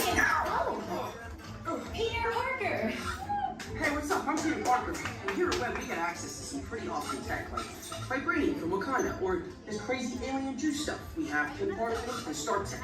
It all helps us develop really cool stuff, like these spider rockets, for example. Check it out. They have this really cool self-replicating feature. Because? This is awesome. Buddy, you could stop doing that now. But anyway, you guys are here today to help us test the Web Slayer vehicle. Using onboard tech, you will be able to sling webs just like my buddy Spider-Man. Peter, your presentation is getting away from you. Yeah, I'm aware of that, Sharon. If you could just initiate the safety protocols, it'd be great. Problem with that, So Peter. anyway, if you want to sling a web, all you gotta do is sling your arm in the direction you want to shoot the web, and that's it. It's awesome. Peter, your spider bots are continuing to replicate and are consuming everything in their path. They seem to be stuck in self-recognition mode. If you could just handle that for me, please. On it. Contacting Mr. Stark. Don't call Mr. Stark! Don't call Mr. Stark. Sorry, Sharon. Could you just call someone else? Ask them to do it. Okay. Contacting Spider-Man. Okay. I'm gonna go find Spider-Man for us all because he's around here somewhere. Okay, goodbye. Spider-Man! As you may have noticed, the spider bots are locked in that awesome self-replication mode. In spite of what you see, they were created to be robotic helpers that can break down raw material and create all kinds of useful tech. But because they are stuck in self-replication mode, the spider bots are currently consuming everything in sight and multiplying at an alarming rate. If left unchecked, my calculations predict this will lead to the devastation of the entire Avengers campus. It should be safe until Spider-Man gets here, as long as they don't get into the alien fluid. This is now a bigger problem. Activating threat level protocols. Hey guys, what's up? I hear you have a problem. I'm here to help. You made it. Great. Threat level is at exponential danger. You might need some help. Perhaps I'll call the Avengers? Don't worry, everyone. I got this. Okay, everybody. Open house is canceled. Wise idea. And I could use some help. Yes, you could. Sharon, prep the slinger vehicle. Already on. Everyone head to the slingers and we'll team up to stop the spider bots before they destroy the campus. It's easy. Okay, we have a plan. Please move quickly through the doors and down the hall to the slinger vehicle bay. Your open house demo has been upgraded to a high-stakes mission to save the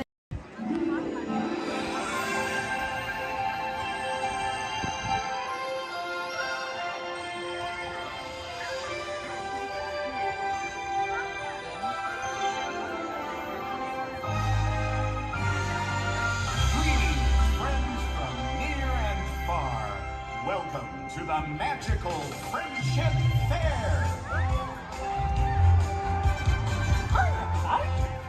You're so bad, Oh, what a great day! This is wonderful!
Okay, take this corridor to the turbo lift, then head down to the escape pod base. Those droids are programmed to return you to Batu.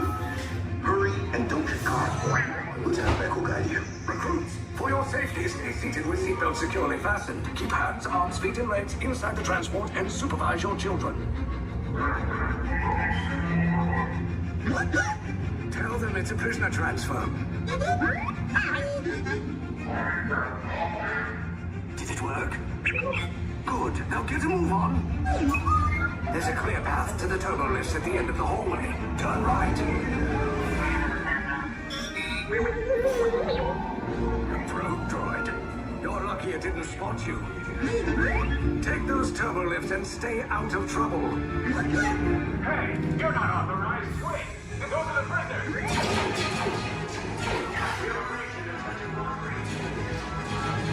Cover is blown. Find an alternate route. Who picked these two droids anyway?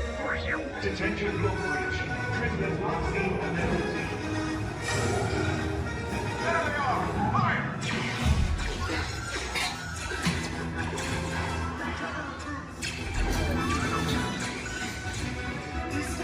Just follow us.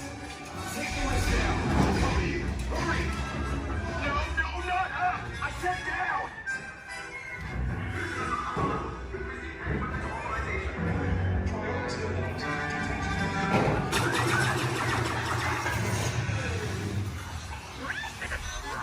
This does not look good. Try to find another way down to the escape pods.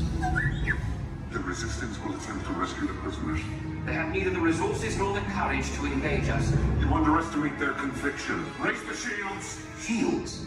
I see no evidence. Now! Sound the alarm! All personnel to their stations! Sir, the prisoners have escaped. How brave, but ultimately hopeless. There's nowhere to run.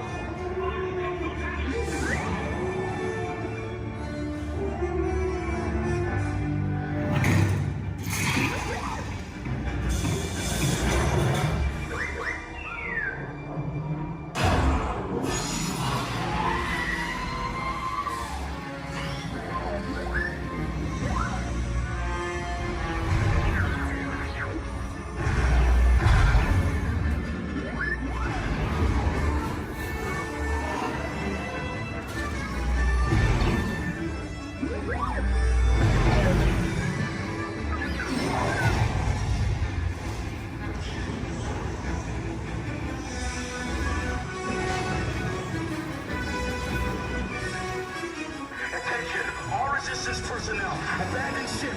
I repeat, abandoned ship. This destroyer's about. There's no escape. You will tell me the location of the secret base, and then I will destroy you and the Resistance.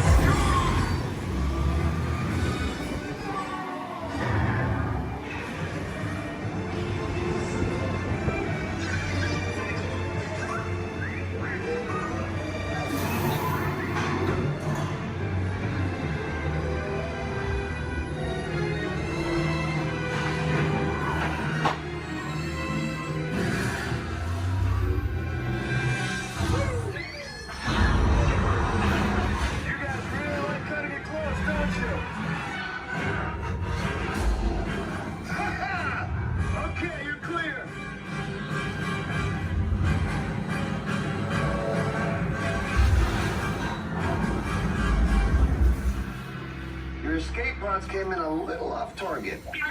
Ground crews will meet you outside the wreck. All right, nice job, recruits. Not what you signed on for, but hey, you're Resistance now. I think I have that authority. Right, Beck? Where's the lieutenant? I need eyes on Beck. Rhino, scan for his pod beacon. 4 escape pods down in Sector 4. Verification pending. Lieutenant Beck here. Beck! You're right. I should hope so. Great job, recruits. Thanks to your heroism, the location of the Resistance base is secure. Bravo! Yes, R5, you too.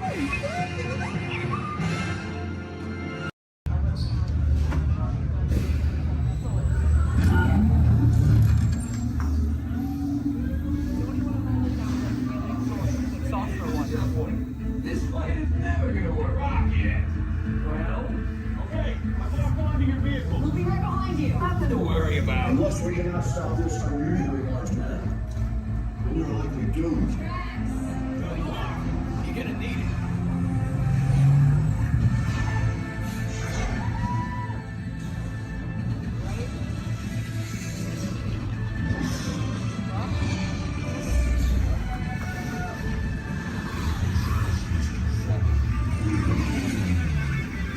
Stop. from existence. What have we done? I think we're going back.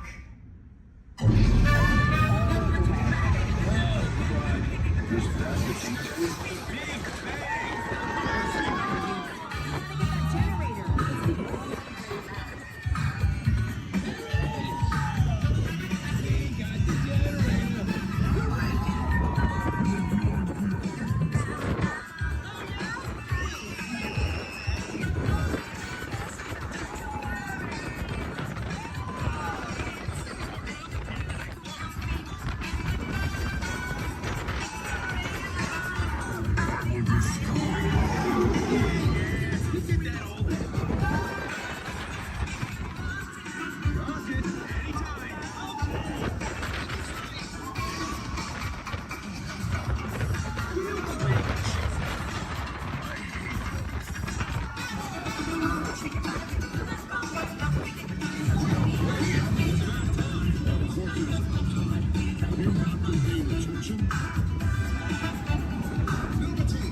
You really think they deserve to be called heroes? Did you see how they dress?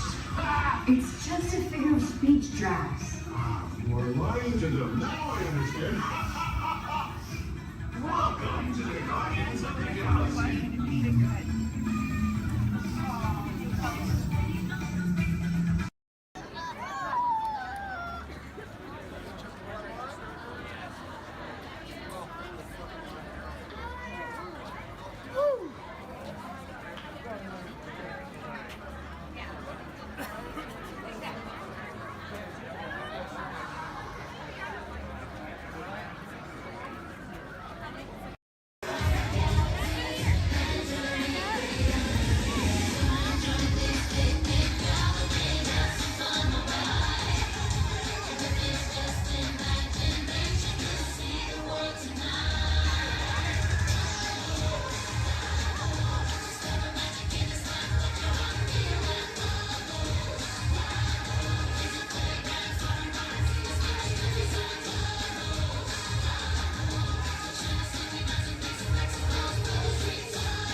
Sorry. Mommy, you wanted me to ride with you? Only if you want to. 'Cause otherwise, nobody's going to be there to hold your hand. You want to be able to hold my hand? Yeah. The next group's ready. Put my hands up in the car.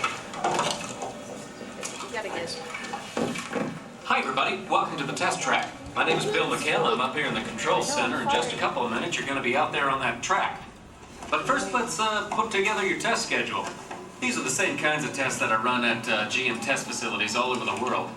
Let's put up the 26 8th grade. You got it. Okay, we're going to start you off on an accelerated hill climb. Now, these steep grades give us a chance to evaluate the effects of heat and stress on your engine and on the transmission. Twisted jar blocks. Let's put up the blocks, German and Belgian. Next, your vehicle is going to go over a variety of rough road surfaces. These are designed to test the integrity of the suspension and the chassis. It's going to get a bit bumpy. Yeah. Next, you're going to see and feel what it's like when your brakes lock up and you lose control of the steering. Hang in there because we're going to do the test one more time, this time with the ABS or the anti-lock brakes. Okay. What's next? Let's do some environmental tests. Put up 2, 5, and 7. 7? Yeah, 7. Okay. After that, we're gonna subject your vehicle to some extremes in temperature, as well as corrosive conditions to see how it handles nature's worst. And finally, we'll take you out for some handling runs. Let's do the corner road. I'm gonna send you through some hairpin turns, and then we'll take you out and do the high-speed loops. And depending on how your vehicle and you hold up, we'll even throw a few surprise tests in there. Surprise test? Yeah. Pick one.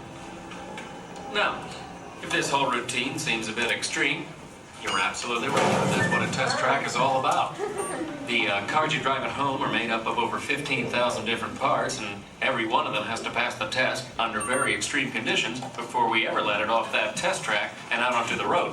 Now, as you can imagine, safety is a big concern of ours, so we're going to insist that you buckle up your safety belt securely. You'll be glad you did. Oh, we're ready. Your journey. Para su seguridad, permanezca sentado y mantenga sus manos, brazos, pies y piernas dentro del vehículo. Y cuide a sus niños. Gracias. Please step carefully onto the moving platform. Then step into the car. For your safety, remain seated at all times, keeping hands, arms, feet, legs, and other appendages inside your car. And please stay by the upper beam. Stay clear of the doors. Please keep all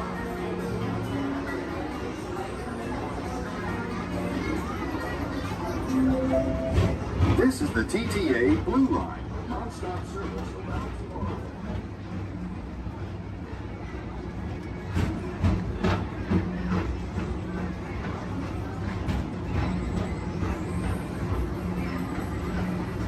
Greetings, intergalactic travelers. Welcome aboard the People Mover, presented by Enterprise. I'm Borak 5, your guide aboard this highway in the sky, the absolute best way to see Tomorrowland. And my stars, is there ever lots to see? From spacecraft to monster labs, there's really nothing like today in Tomorrowland. For your safety, if you have wings, jetpacks, or gravity polarizers, please do not take flight while on board. Thank you.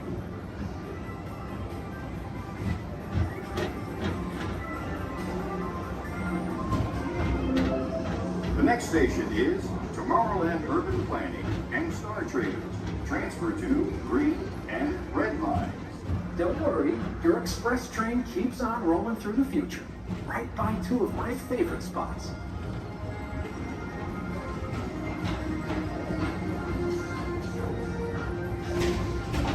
First up, Progress City, Walt Disney's amazing dream for a community of tomorrow. Did you know Progress City inspired Epcot? And a lot of the visionary ideas throughout Walt Disney World. Look, there's even a tiny people mover. I wonder if there's a tiny mover in there.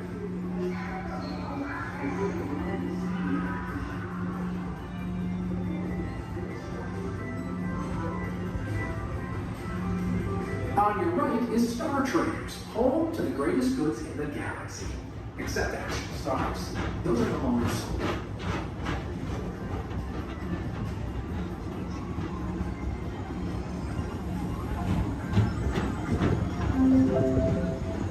approaching Tomorrowland Speedway and Tron Light Cycle Run.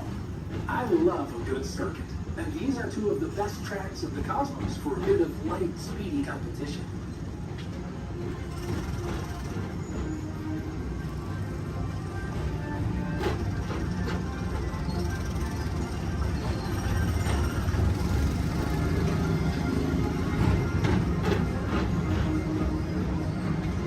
Attention all visitors from Galaxy M31.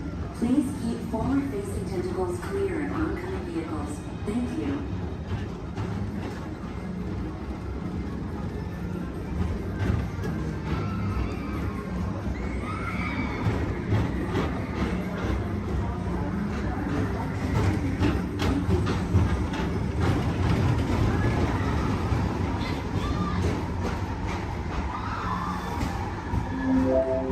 This is Starport 75. Or as we locals call it, Space One. Our high-speed rocket port to distant deep space destinations.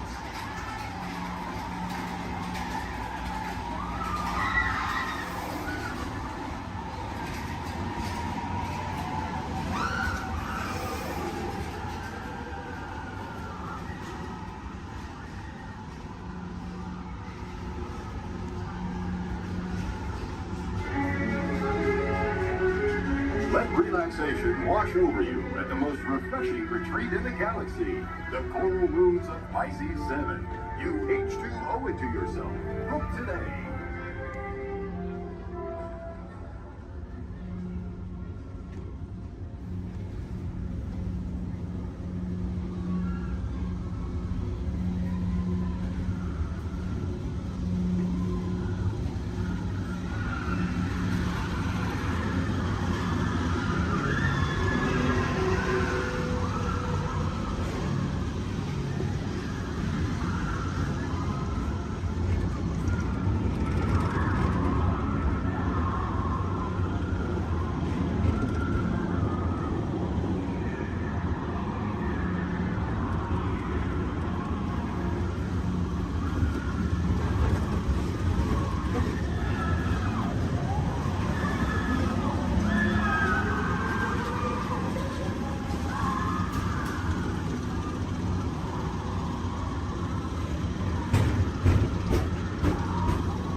Mr. Tom Morrow, please contact Mr. Johnson at the control tower to confirm your flight to the moon.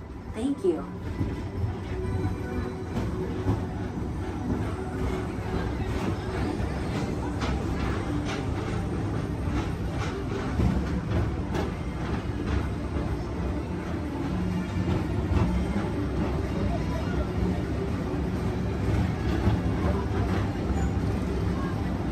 Attention all visitors from Galaxy M31. Please keep forward-facing tentacles clear of oncoming vehicles. Thank you.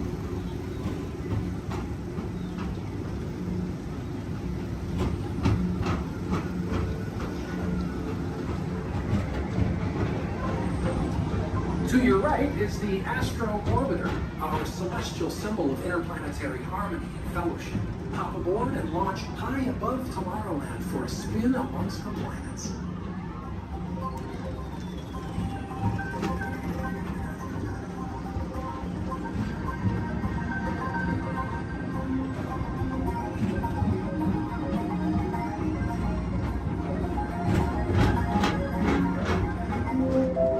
The next station is Walt Disney's Carousel of Progress.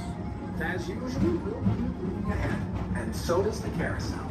Like progress itself, this theater never stops, inspiring new generations to dream of a great, big, beautiful tomorrow.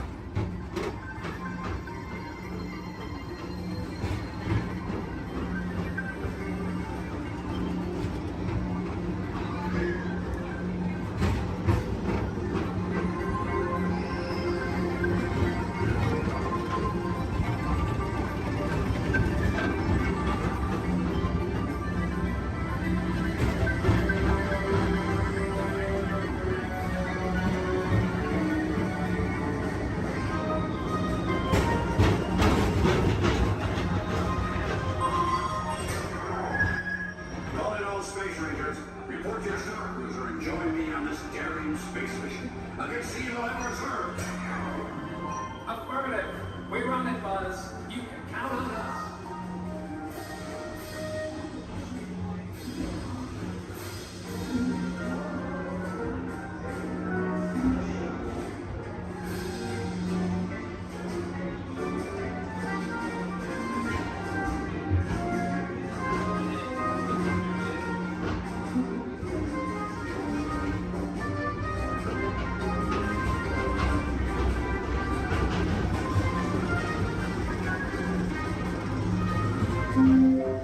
Now approaching Monsters Incorporated lab floor. Mike Wazowski has brought in some real monsters of comedy. Whether you have one eye or 9, take the time to see this show. Now approaching Tomorrowland Transit Authority Station. My fellow sentient life forms, our people mover journey has nearly come full orbit. Thanks for riding with us. It's been a pleasure to have you aboard. And even though we're concluding, this is always my favorite part. Because now is the time. Now is the best time to go out and explore tomorrow. Today. See you in the future.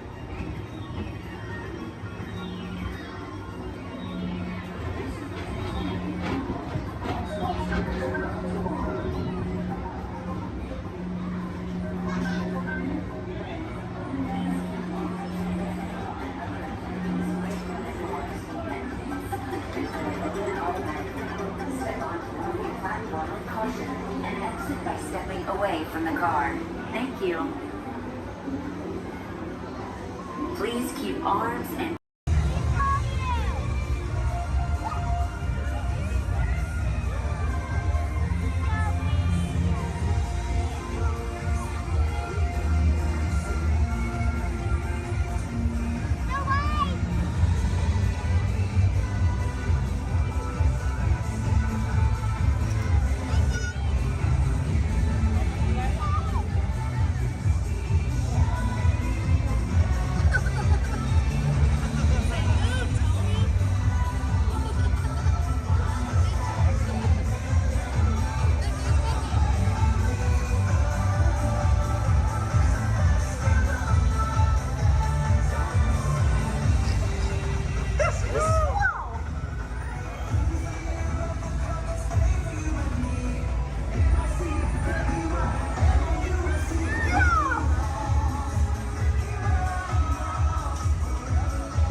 Hey Zach, happy birthday.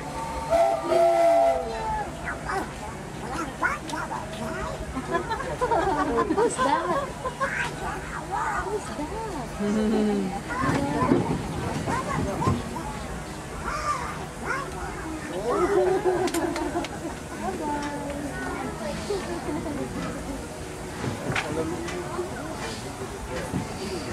To those who just joined us, welcome aboard the Disneyland Railroad. To ensure a safe ride, remember to stay seated with your hands, arms, feet, and legs inside the train. And please, watch your kids.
boys and girls, we're on our way to Toontown Depot. However, you stop for all the attractions in Fantasyland, Toontown, and then we have our Fantasyland Theater, where your princesses can meet our princesses. They can ask all the questions they like, and they can send as many pictures as they like. They do close a lot earlier in the park. Make sure you visit the schedule, or ask one of us will let you know. But they do close earlier than the park. If you're up here in Toontown Depot, please wait till there comes a full complete stop.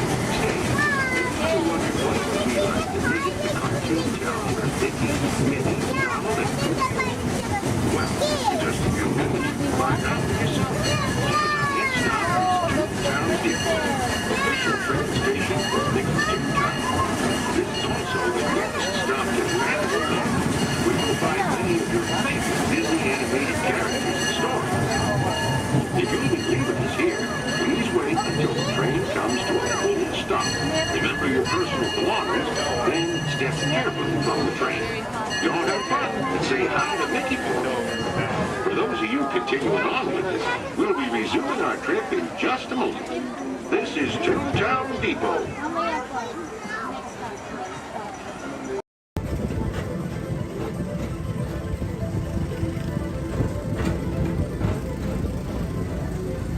Attention all visitors from Galaxy M31. Please keep forward-facing tentacles clear of oncoming vehicles. Thank you.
Please remain seated at all times. Please keep your hands, arms, feet, legs, and elbows inside the vehicle. And please supervise your children. This is a one-way trip to Main Street, USA. And enjoy your ride.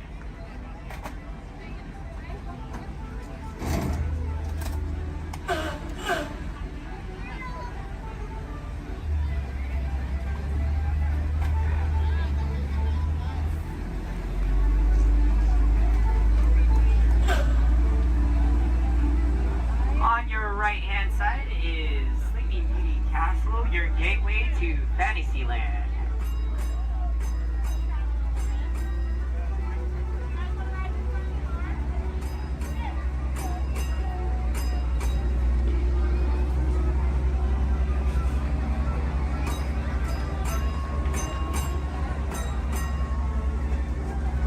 Coming up on your right-hand side is Frontierland and Adventureland. Beyond that, Critter Country, Garland Square, and Star Wars Galaxy's Edge.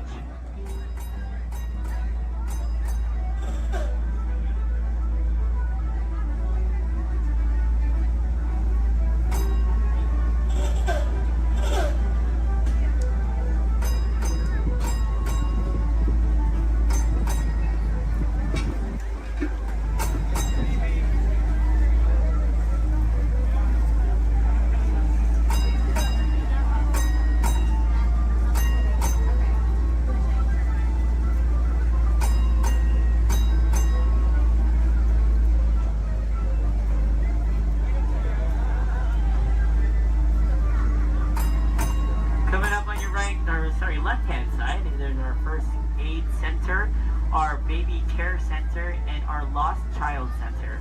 On your right-hand side, if you enjoy ragtime piano, we got some music going on over at the Coca-Cola Refreshment Center on your right.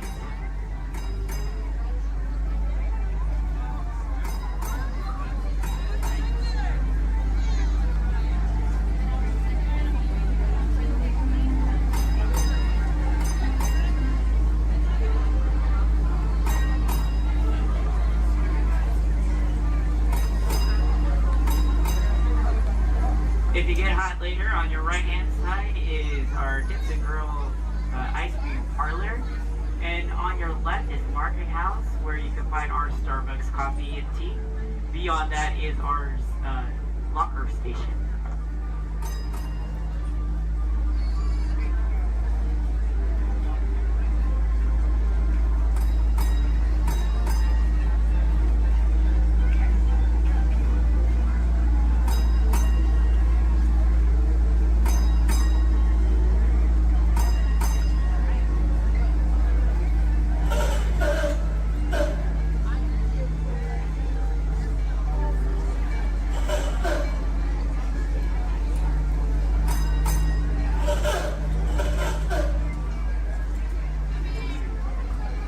Come to our final destination in front of Disneyland City Hall. Please remain seated until the bus has come to a full and complete stop. For those of you who are sitting in the top stairs, please watch your step as you exit the stairs and assist young children. And enjoy the rest of your day here in the Magic Kingdom. My name is Justin, and thank you for riding.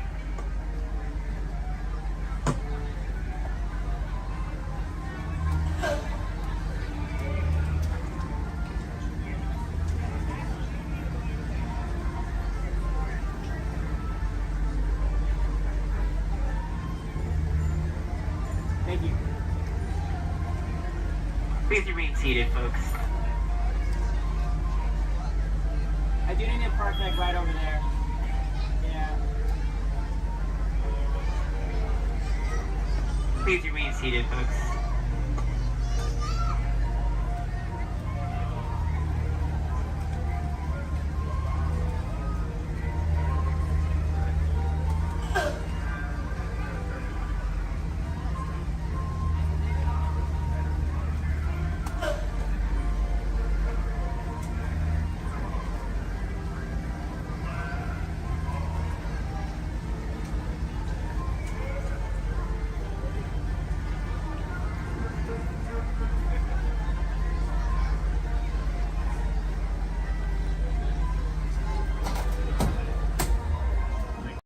Living with the land. Por su seguridad, permanezca sentado con sus manos y brazos, pies y piernas dentro del barco y cuida a los pequeños. A manera de recordatorio, no tomar fotos con flash y luz de video antes de llegar a la universidad.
Beneath the surface of the lake, roots trap water from the flowing mud, extracting precious nutrients and minerals.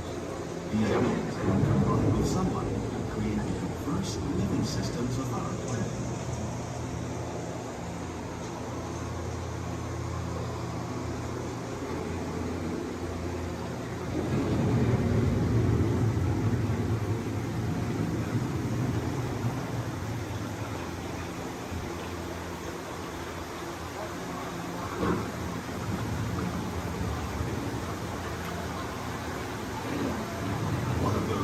Systems is the rainforest, home to the most amazing concentration of life on our planet. These dense and beautiful forests cover only a tiny portion of the Earth's surface, but they contain more than half of its plant and animal species. Rainforests are also extremely rich in productive living systems, providing us with oxygen, food, medicines, and other elements essential to our lives.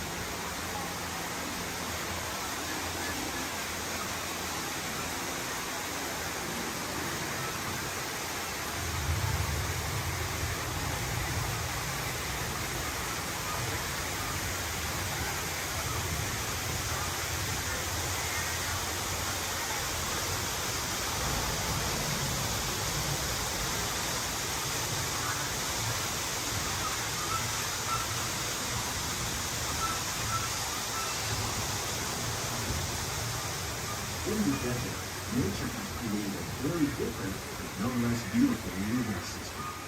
And while this arid landscape may seem lifeless, it is very much alive.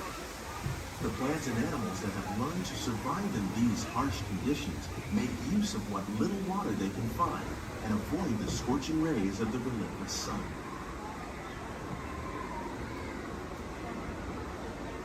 The American prairie once appeared as desolate as the desert. But over time, rainwater and nutrients gradually penetrated the hard surface of this land. Even the hooves of the mighty buffalo helped create the rich soil, one day become home to the American farm.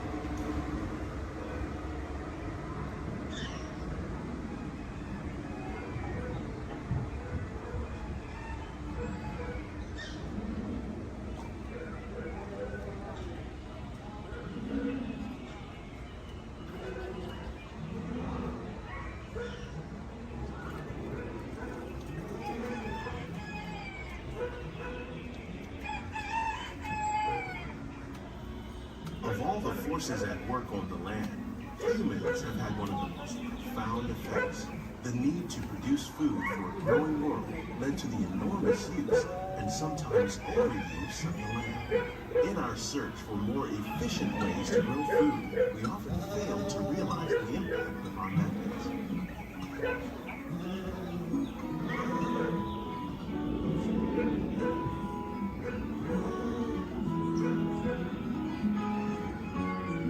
Today, we're learning to live with the living, discovering better ways to grow food that will assure both human and environmental well-being.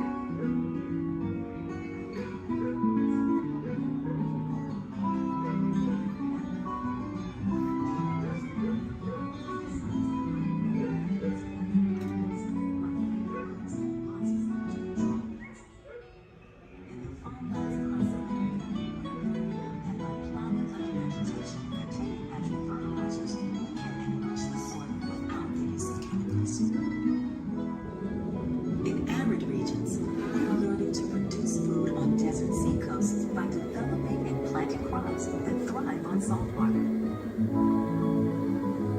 In Japan, we're learning that by mixing leaves and other living materials into our soil, we can make farmland more fertile without the need for chemicals. Here at Epcot, we're learning to reduce the need for chemical pesticides by breeding and using natural predators, like ladybugs and wasps, to control pests. How will we meet tomorrow's growing needs for food production, yet still respect the needs of the land? Some of the answers are being discovered just ahead. To help us maintain these carefully controlled ecosystems, and for your safety, please remain seated in your boat at all times.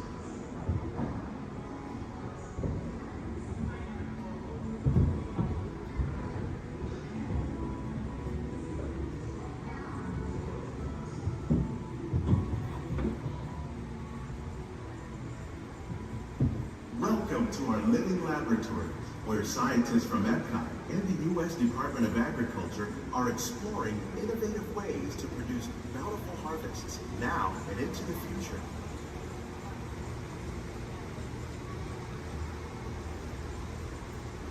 The tropics are home to the greatest diversity of plants on the planet. Many of these, like papaya, bananas, cacao, coffee, and rice, are well known around the world. These are just a few of the edible plants that have been an important source of nutrition for people living in the tropics. Many are rich in vitamins and minerals, while others are well adapted to growing in less than ideal conditions. Some, like the water lily, thrive in wet, swampy areas and waterways. All parts of this plant, even the flower petals, are edible. The starchy root of the plant has long been used to make flour for baking.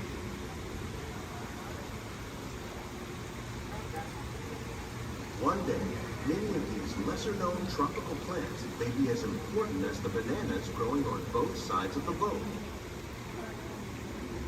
More than 28 million tons of bananas are eaten annually, making it the most popular fruit in the world.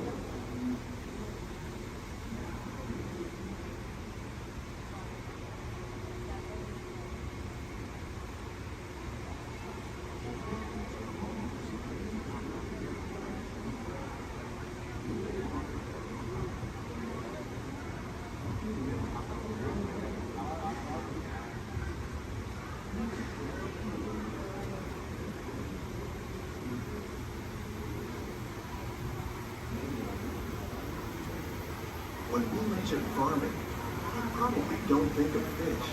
But fish farming, or aquaculture, accounts for nearly half of all the seafood consumed globally. Tilapia, bass, and catfish, like the ones you see here, are three of the more popular crops raised by fish farmers. The sustainable system we're using here recycles the water in the tanks. As a result, we're able to save millions of gallons each year. Our small fish farm produces nearly 5,000 pounds of fish each year to serve in restaurants around Walt Disney World. Innovations like this one can play an important role in our efforts to produce bountiful harvests and still protect the natural resources.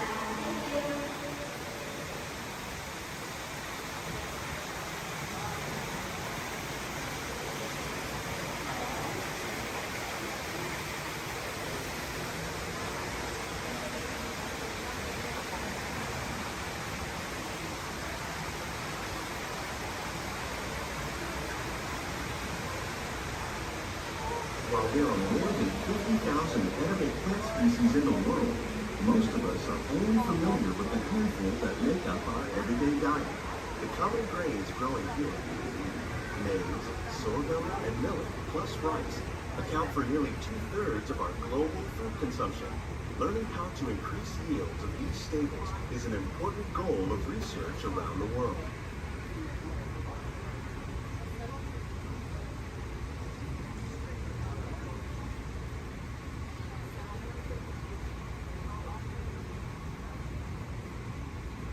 These plants are definitely on their way up. Innovative growing techniques like these increase yields while more efficiently using resources like water, fertilizer, and pesticides. Another innovation at work here is our integrated pest management program. By populating our greenhouses with beneficial insects that prey on harmful pests like aphids and flies, we are significantly reducing our reliance on conventional pesticides. We're growing these crops using our nutrient film system. This technique precisely controls and recycles water and nutrients. With it, we can produce over 27,000 heads of lettuce a year in this one small area.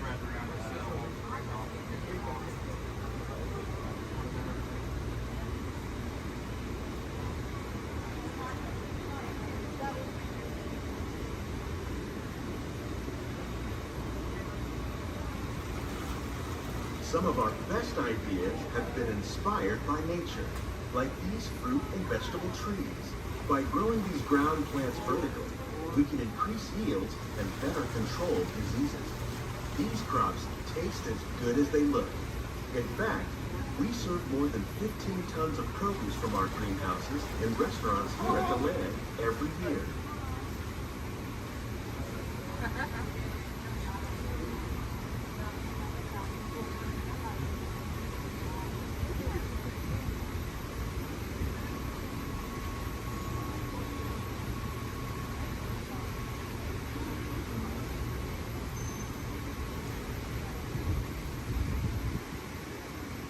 The future of agriculture may include innovative ideas like this vertical growing system. Plants grown in this way use a fraction of the space required by traditional growing methods. That saves water and increases production. The aquaponics system on your left combines hydroponics with aquaculture. The fish provide a natural source of fertilizer for the plants, and the plants help keep the water clean for the fish. It's another great way to produce more while using less. In our lab, Epcot scientists are working with the U.S. Department of Agriculture on a number of innovative projects. The goal of these efforts is to produce higher yielding and better quality plants.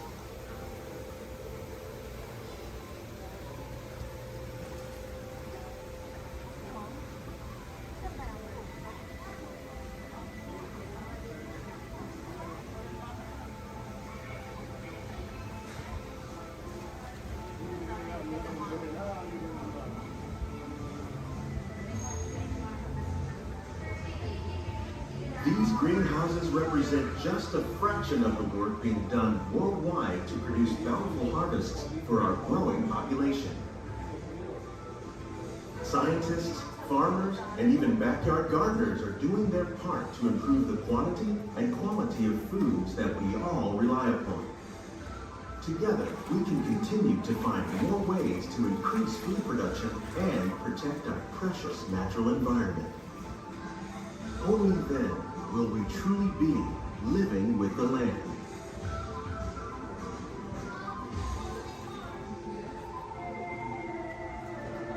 On behalf of Walt Disney World, we hope you've enjoyed this unique journey through our living laboratories. If you'd like a closer look, then check out the Behind the Scenes walking tour. It's a chance for the whole family to get up close and personal with the plants and growing techniques in our laboratory. Please keep your hands and feet inside the boat and remain seated until the boat comes to a complete stop.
To those of you who have just joined us, welcome aboard the Disneyland monorail.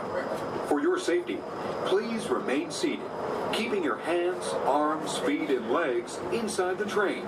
Watch your children, and no smoking, please. Bienvenidos a bordo. Para su seguridad, permanezca sentado y mantenga las manos, brazos, pies y piernas dentro del tren y cuide a los niños. Por favor, se ruega no fumar. Gracias. We're now en route to our final stop, the Tomorrowland monorail station. Along the way, you can get a bird's eye look at the downtown Disney district, Disney's Grand Californian Hotel and Spa, and Disney's California Adventure. To the left of the monorail is the main entrance of Disneyland, the happiest place on earth. Disneyland is truly an American origin. Since its opening in 1955, it has hosted more than 500 million guests from around the world, including presidents, kings, and celebrities. It is the original Disney theme park, created and enjoyed by Walt Disney himself. To the right is our transportation plaza, where you'll find taxis, hotel shuttles, and public transit stops. We're about to enter Disneyland. Some of the clearances are pretty tight up ahead, so be sure to remain seated, keeping your hands and arms inside the cabin.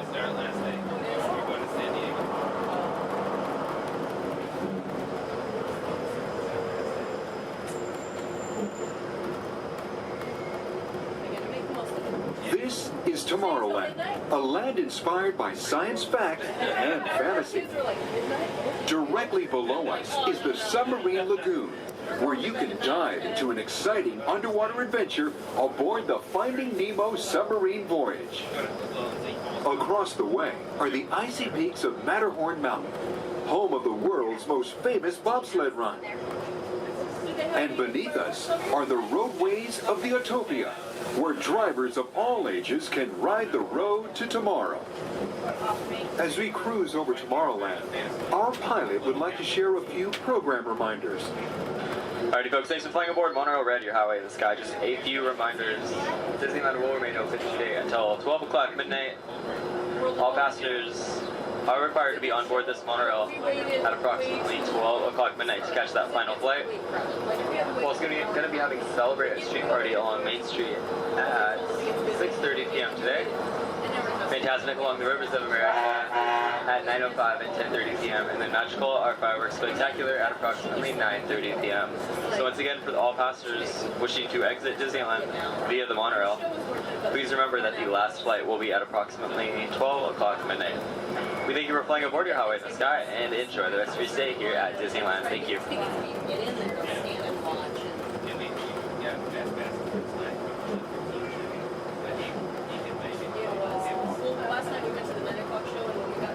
Just ahead and to the right of the train are the sparkling gold spires of one of Disney's most beloved attractions. It's a Small World. Beyond it is the wacky world of Disney's classic cartoon characters, Mickey's Toontown. We're now riding alongside the happiest kingdom of them all, Fantasyland, home to Pinocchio, Snow White, Peter Pan, and other storybook characters.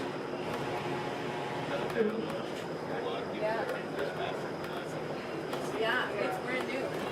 Supposedly it said it's you're gonna try it, but so many people interested in it, and it's so popular. I'm sure. We're now approaching the Tomorrowland monorail station, our final destination. Please remain seated until the monorail comes to a complete stop. Then, collect your belongings, watch your head, and step carefully from the train. On behalf of all of our crew, thanks for traveling with us, and we hope you'll have a happy and memorable visit here at Disneyland. This is the Tomorrowland monorail station.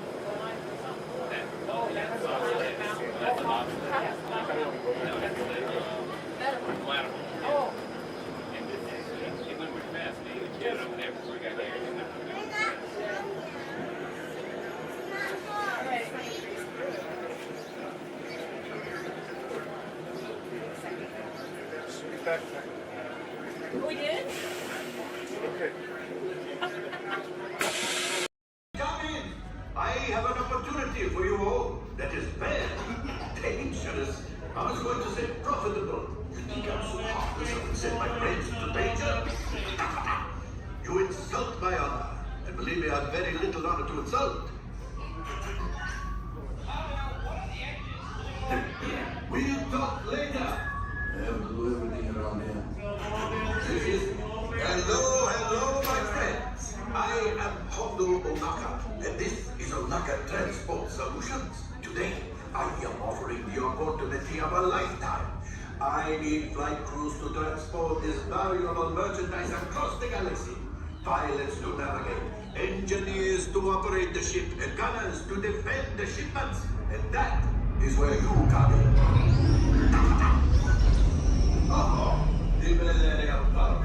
On loan for some very fast and very profitable expeditions. Chewbacca, my fine furry friend! Yes, as we agreed, you let us use the ship, we'll give you the supplies you need. It's a win-win. You help the resistance, and I get all the profits. The first order will never know we were there. Okay, time to go, so, bye-bye. We better go before he changes his mind. Move along, my friends. Listen carefully and remember, the better you work together, the more you earn. Your lives and my profit depend on it. Now go.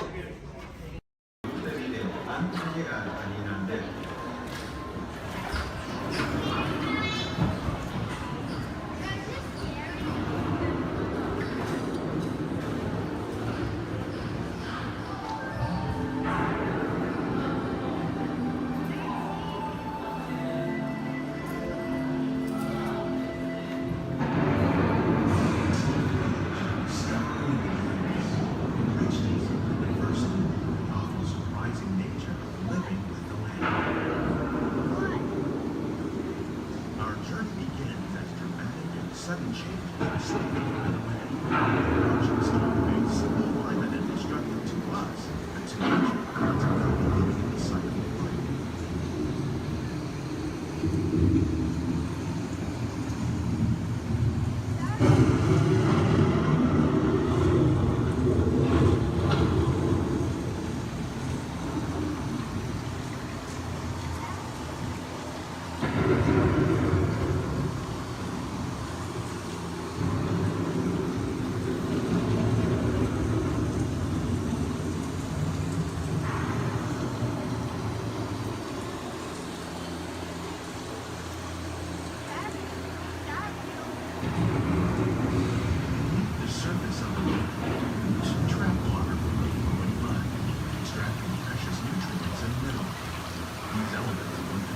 Sunlight create the diverse living systems of our planet.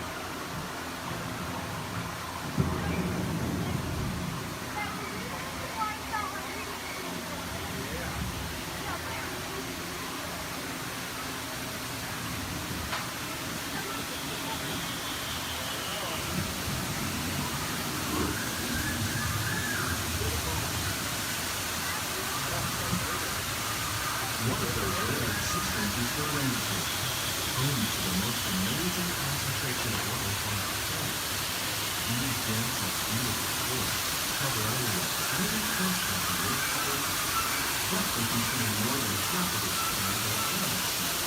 Rainforests are also extremely rich in synthetic living systems, providing us with oxygen, food, medicine, and other forms essential to our lives.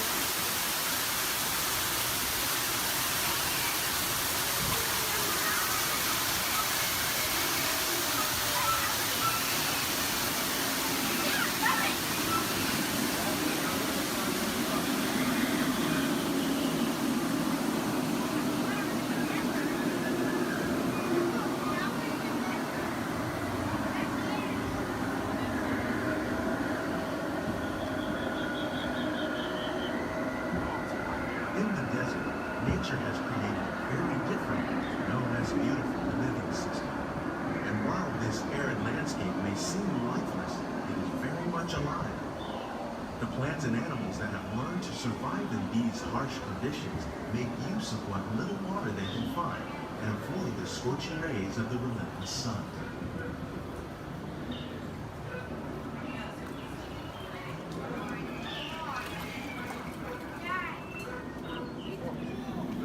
The American prairie once appeared as desolate as the desert, but over time, rainwater and nutrients gradually penetrated the hard surface of this land. Even the hooves of the muddy buffalo helped create the rich soil that one day become home to the American farm.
Discovering better ways to grow food that will assure both human and environmental well-being. Fertilizers, we can enrich the soil without the use of chemicals. In Saudi Arabia and Mexico, we're learning to produce food on desert seacoasts by developing and planting crops that thrive on salt water. Here at Epcot, we're learning to reduce the need for pesticides by using natural predators like ladybugs and wasps to control pests. In Japan, we're learning that by adding composted leaves and other plant material to our soil, we can reduce the need for fertilizers. In farmlands across America, we're learning that by plowing under vegetation containing natural fertilizers, we can enrich the soil without the use of chemicals. In Saudi Arabia and Mexico, we're learning to produce food on desert seacoasts by developing and planting crops that thrive on salt water.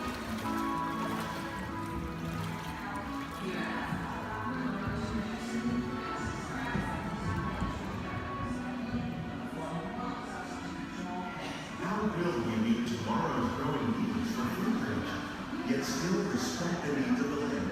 Some of the answers are being discovered just ahead. To help us maintain these carefully controlled ecosystems, and for your safety, please remain seated in your boat at all times.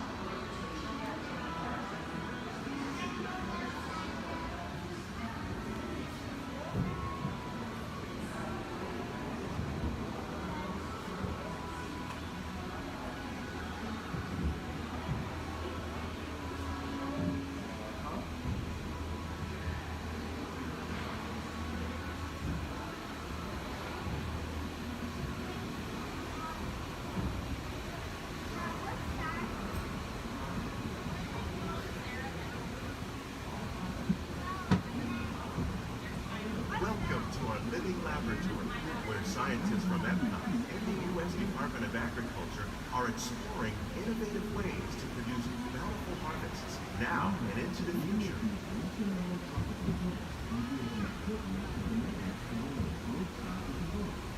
The tropics are home to the greatest diversity of plants on the planet.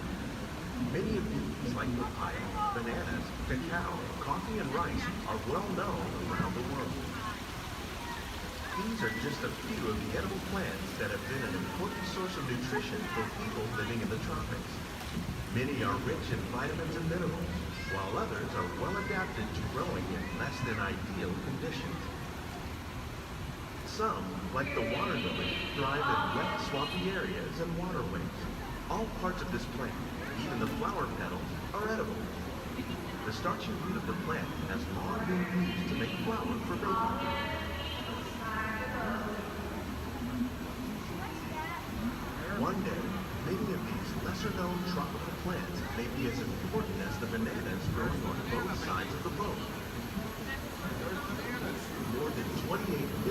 tons of bananas are eaten annually, making it the most popular fruit in the world.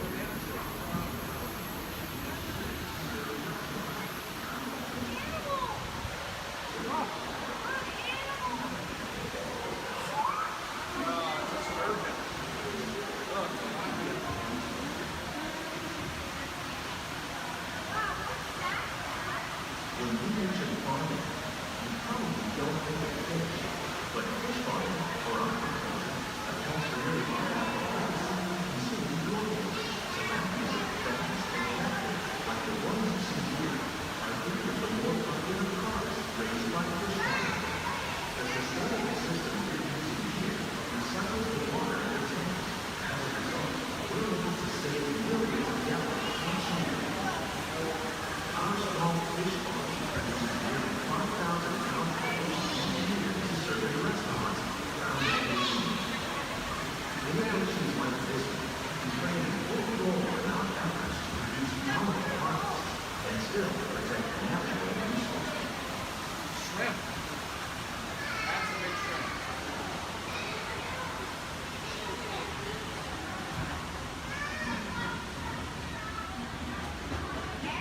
We'll change those out for aqua cell next.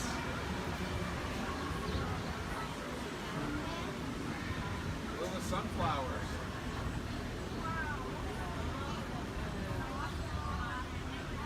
While there are more than 50,000 edible plant species in the world, most of us are only familiar with the handful that make up our everyday diet. The common grains growing here, maize, sorghum, and millet, plus rice, account for nearly 2/3 of our global food consumption. Learning how to increase yields of these staples is an important goal of research around the world. Blue agave. A monkey pleasant tree.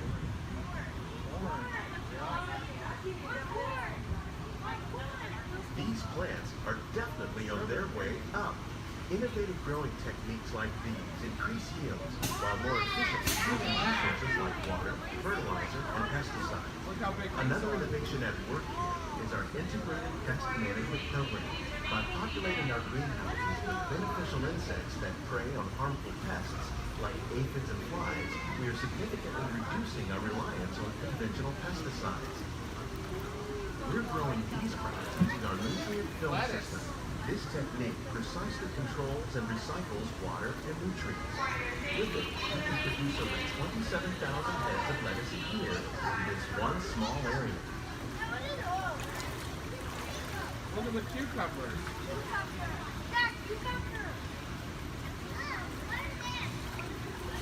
Look at the strawberries.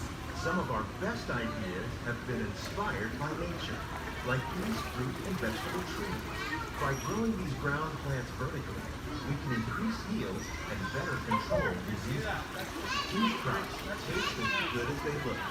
In fact, we serve more than 15 tons of produce from our greenhouses in restaurants here at the land every year. Look at the jalapenos.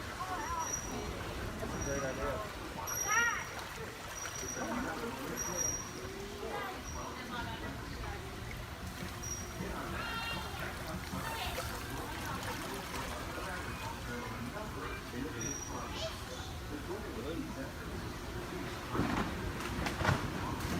The future of agriculture may include innovative ideas like this vertical growing system.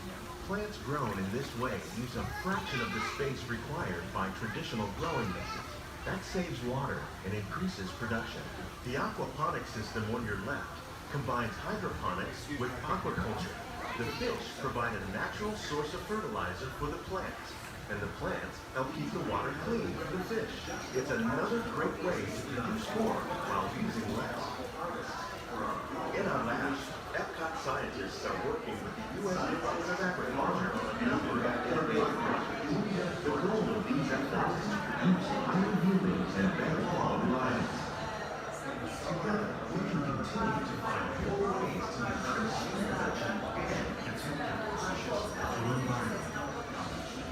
Only then will we truly be living the land.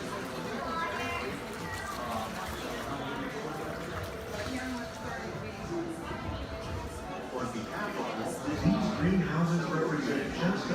century working down worldwide use development artists for our growing population. Scientists, farmers, and even backyard gardeners are doing their part to improve the quantity and quality of foods that we all rely upon. Together, we can continue to find more ways to increase food production and protect our precious natural environment. Only then will we truly be living with the land.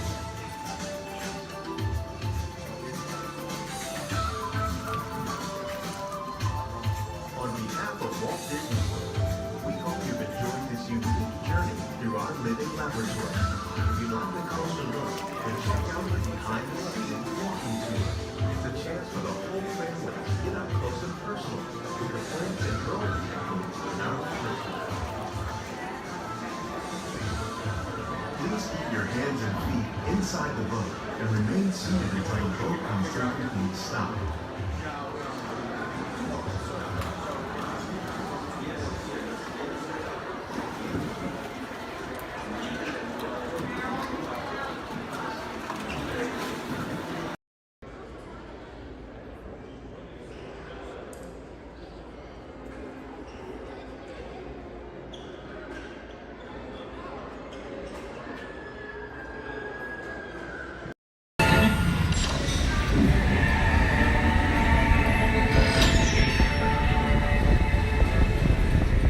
Begin with the capability test to see how your vehicle designs perform under challenging weather and surface conditions.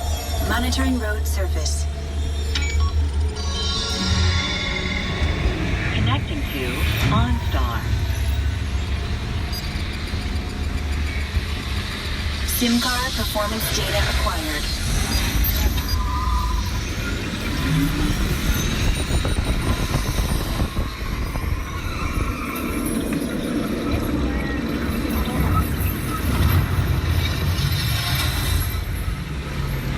Let's see how your designs hold up now. Commencing SIM-car off-road and extreme weather sequence.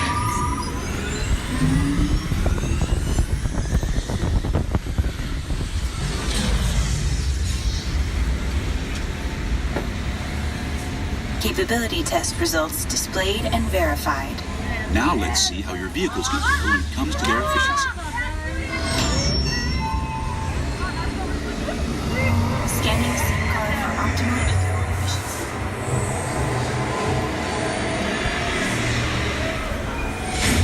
Engaging EcoScan for aerodynamic efficiency.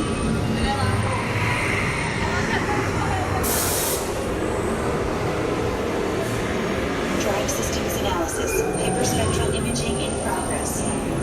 Calculating total environment impact.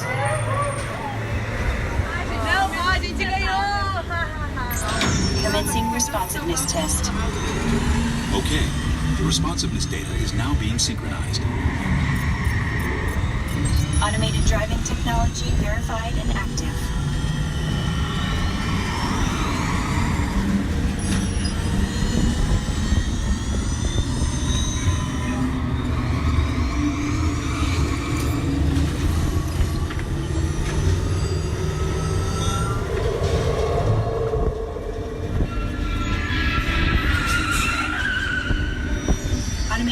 Avoidance technology disengaged.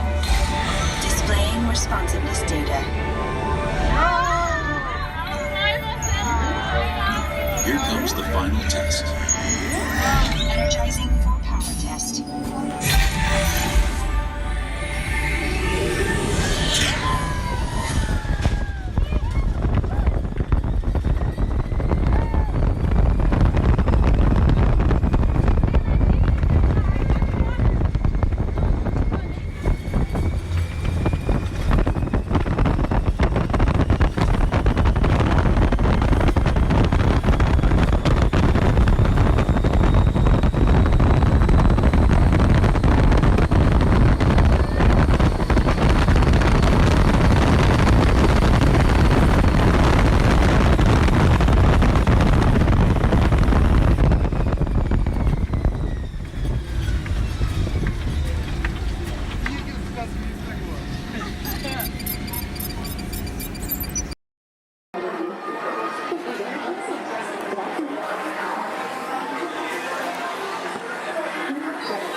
Into the fourth people move. This quiet and carefree highway in the sky.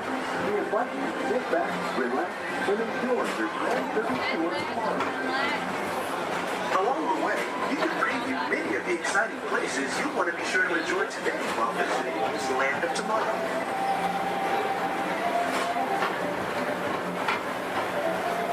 The People Mover is the perfect vehicle for people watching, so keep your eyes peeled. You never know who you might see.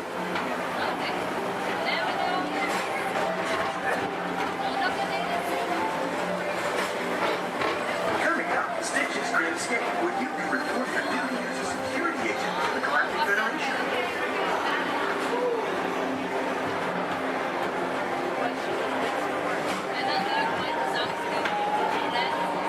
Your missions to keep Experiment 626, the biggest little mischief maker in the galaxy, under control.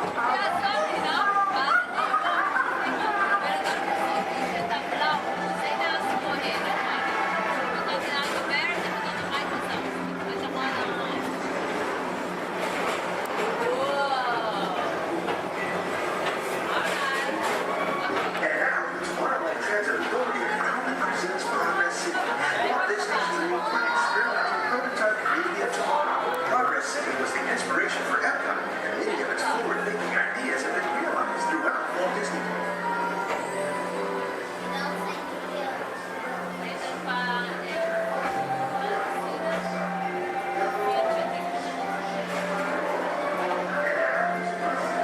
If your future includes shopping, then you'll want to visit Mickey Star Traders, where you'll find the greatest goods from around the galaxy. That's right. It's out of this world. Come on.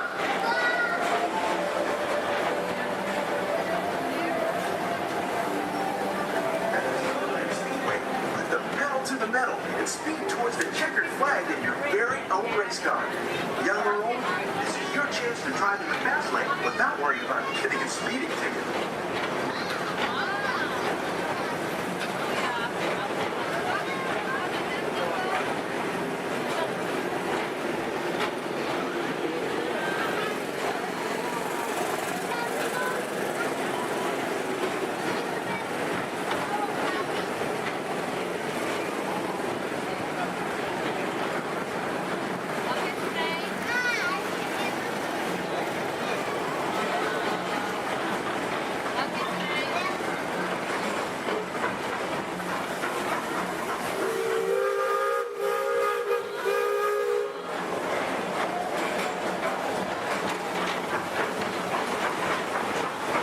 We're now entering one of the real wonders of our world, Space Mountain.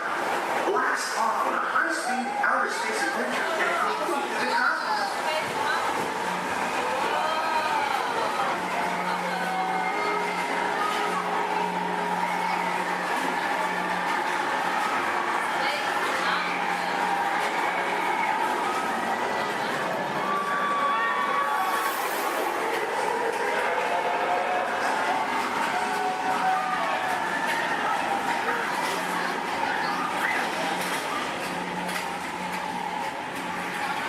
Paging Mr. Morrow, Mr. Tom Morrow. Please contact Mr. Johnson in the control tower to confirm your flight to the moon.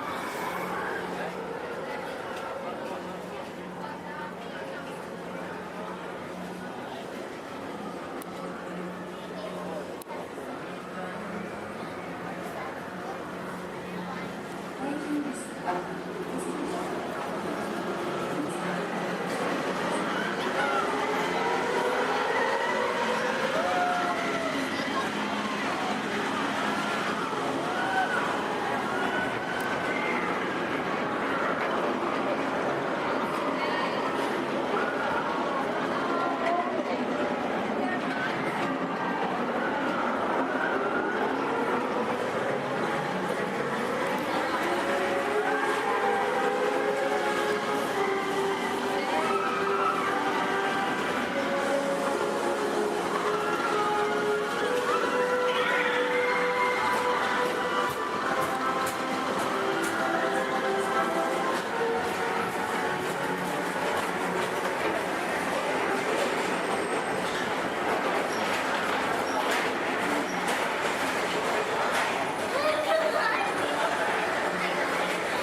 spacecraft as you take a spin around the planet and ascend to otherworldly heights.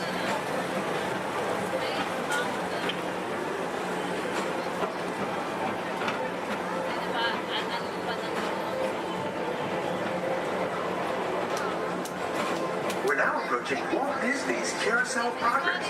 Inside this rotating theater, 4 families welcome you into their homes of yesterday and today, starting way back at the turn of the 20th century.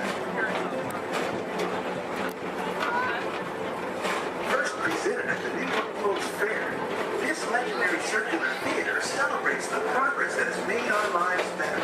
It's a perfect reminder that there's always a great, big, beautiful tomorrow shining at the end of every day.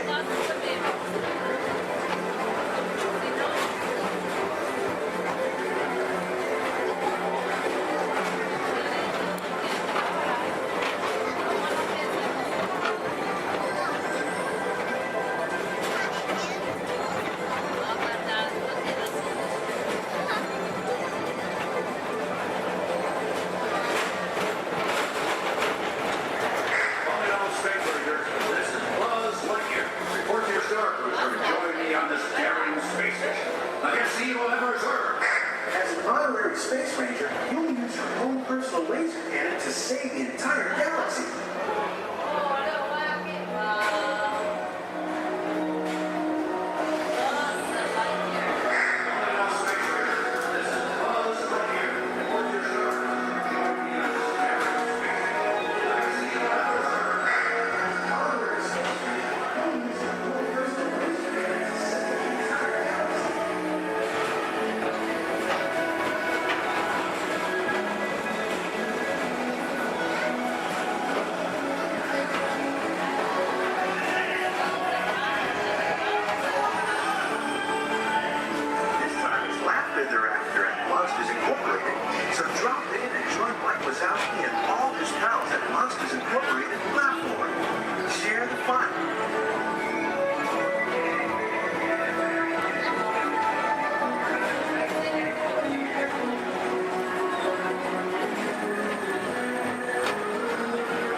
Enjoy the rest of your day and have a great, big, beautiful tomorrow.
I bet you we need to come for 6:30. That way. You see all the ears laying down there?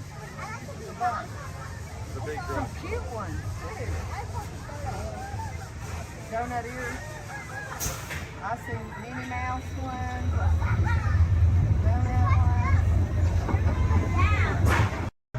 For your safety, please remain fully seated. No lap sitting and hold on to all these items.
100 acre wood.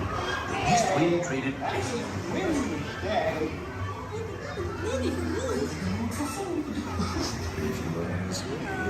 He'll never reach there. Why me? Why me? Oh dear. Can't even talk to them,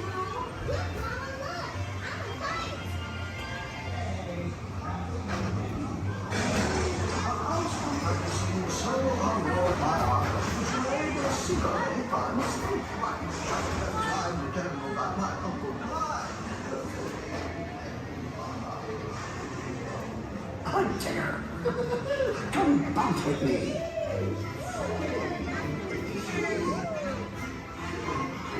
It makes it feel just great, doesn't it?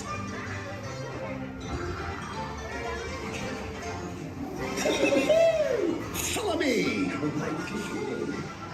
I almost bounced right out of the ride. Watch out for Evermonth and Wolf. They steal honey. Steal honey?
Gathered together to say, hooray for Boo, too! That's not the part of the little man.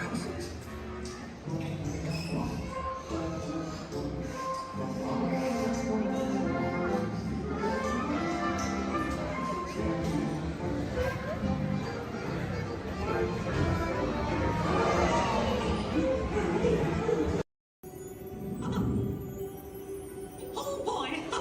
Oh, steady! Whoa! Hi, Mouseketeers! Well, here we go again, so hang on. Anything goes. You ready? And let the show begin! Here's my pal Walt to tell you how the magic is made. There's a lot of satisfaction in developing ideas into reality. When we consider a new project, we really study it. Not just the surface idea, but everything about it. And when we go into that new project, we believe in it all the way. We have confidence in our ability to do it right, and we work hard to do the best possible job. There's really no secret about our approach. We keep moving forward, opening up new doors, doing new things, because we're curious. And curiosity keeps leading us down new paths. We're always exploring and experimenting. Everybody ready? Then on with the show!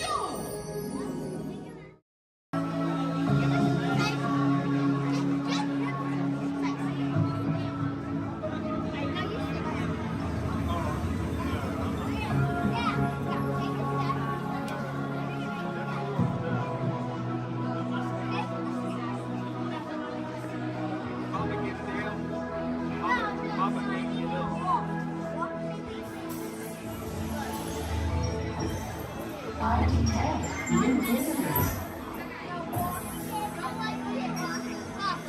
Welcome, Terrans. I am Worldmind, sentient supercomputer of Xandar. Although our two planets are light years apart, our stories were destined in the stars to come together.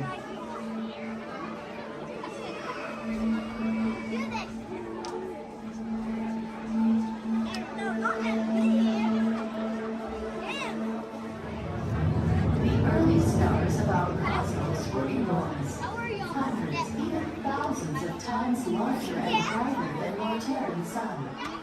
Many of these stars grew hotter and denser until they exploded, creating new stars in a cycle that lasted more than 1 billion years. Over time, the remnants of these explosions began to swirl and coalesce into planets in your solar system and ours.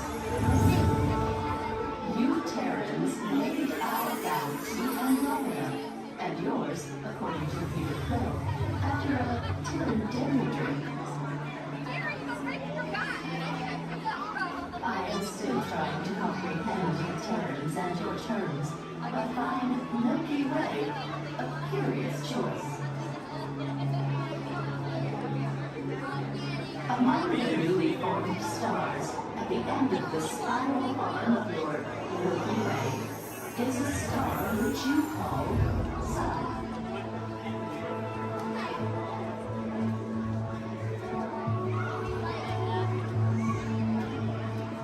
Our planet Xandar orbits around not one, but 3 stars plus suns.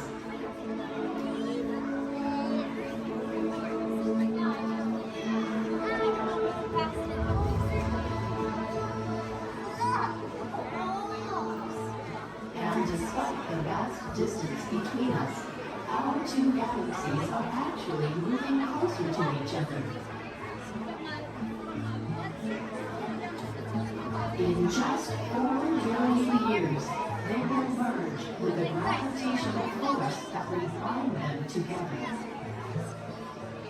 Imagine Terrans and Xandarians forever connected, though we have in fact been related from the start, born the same stardust at the dawn of time.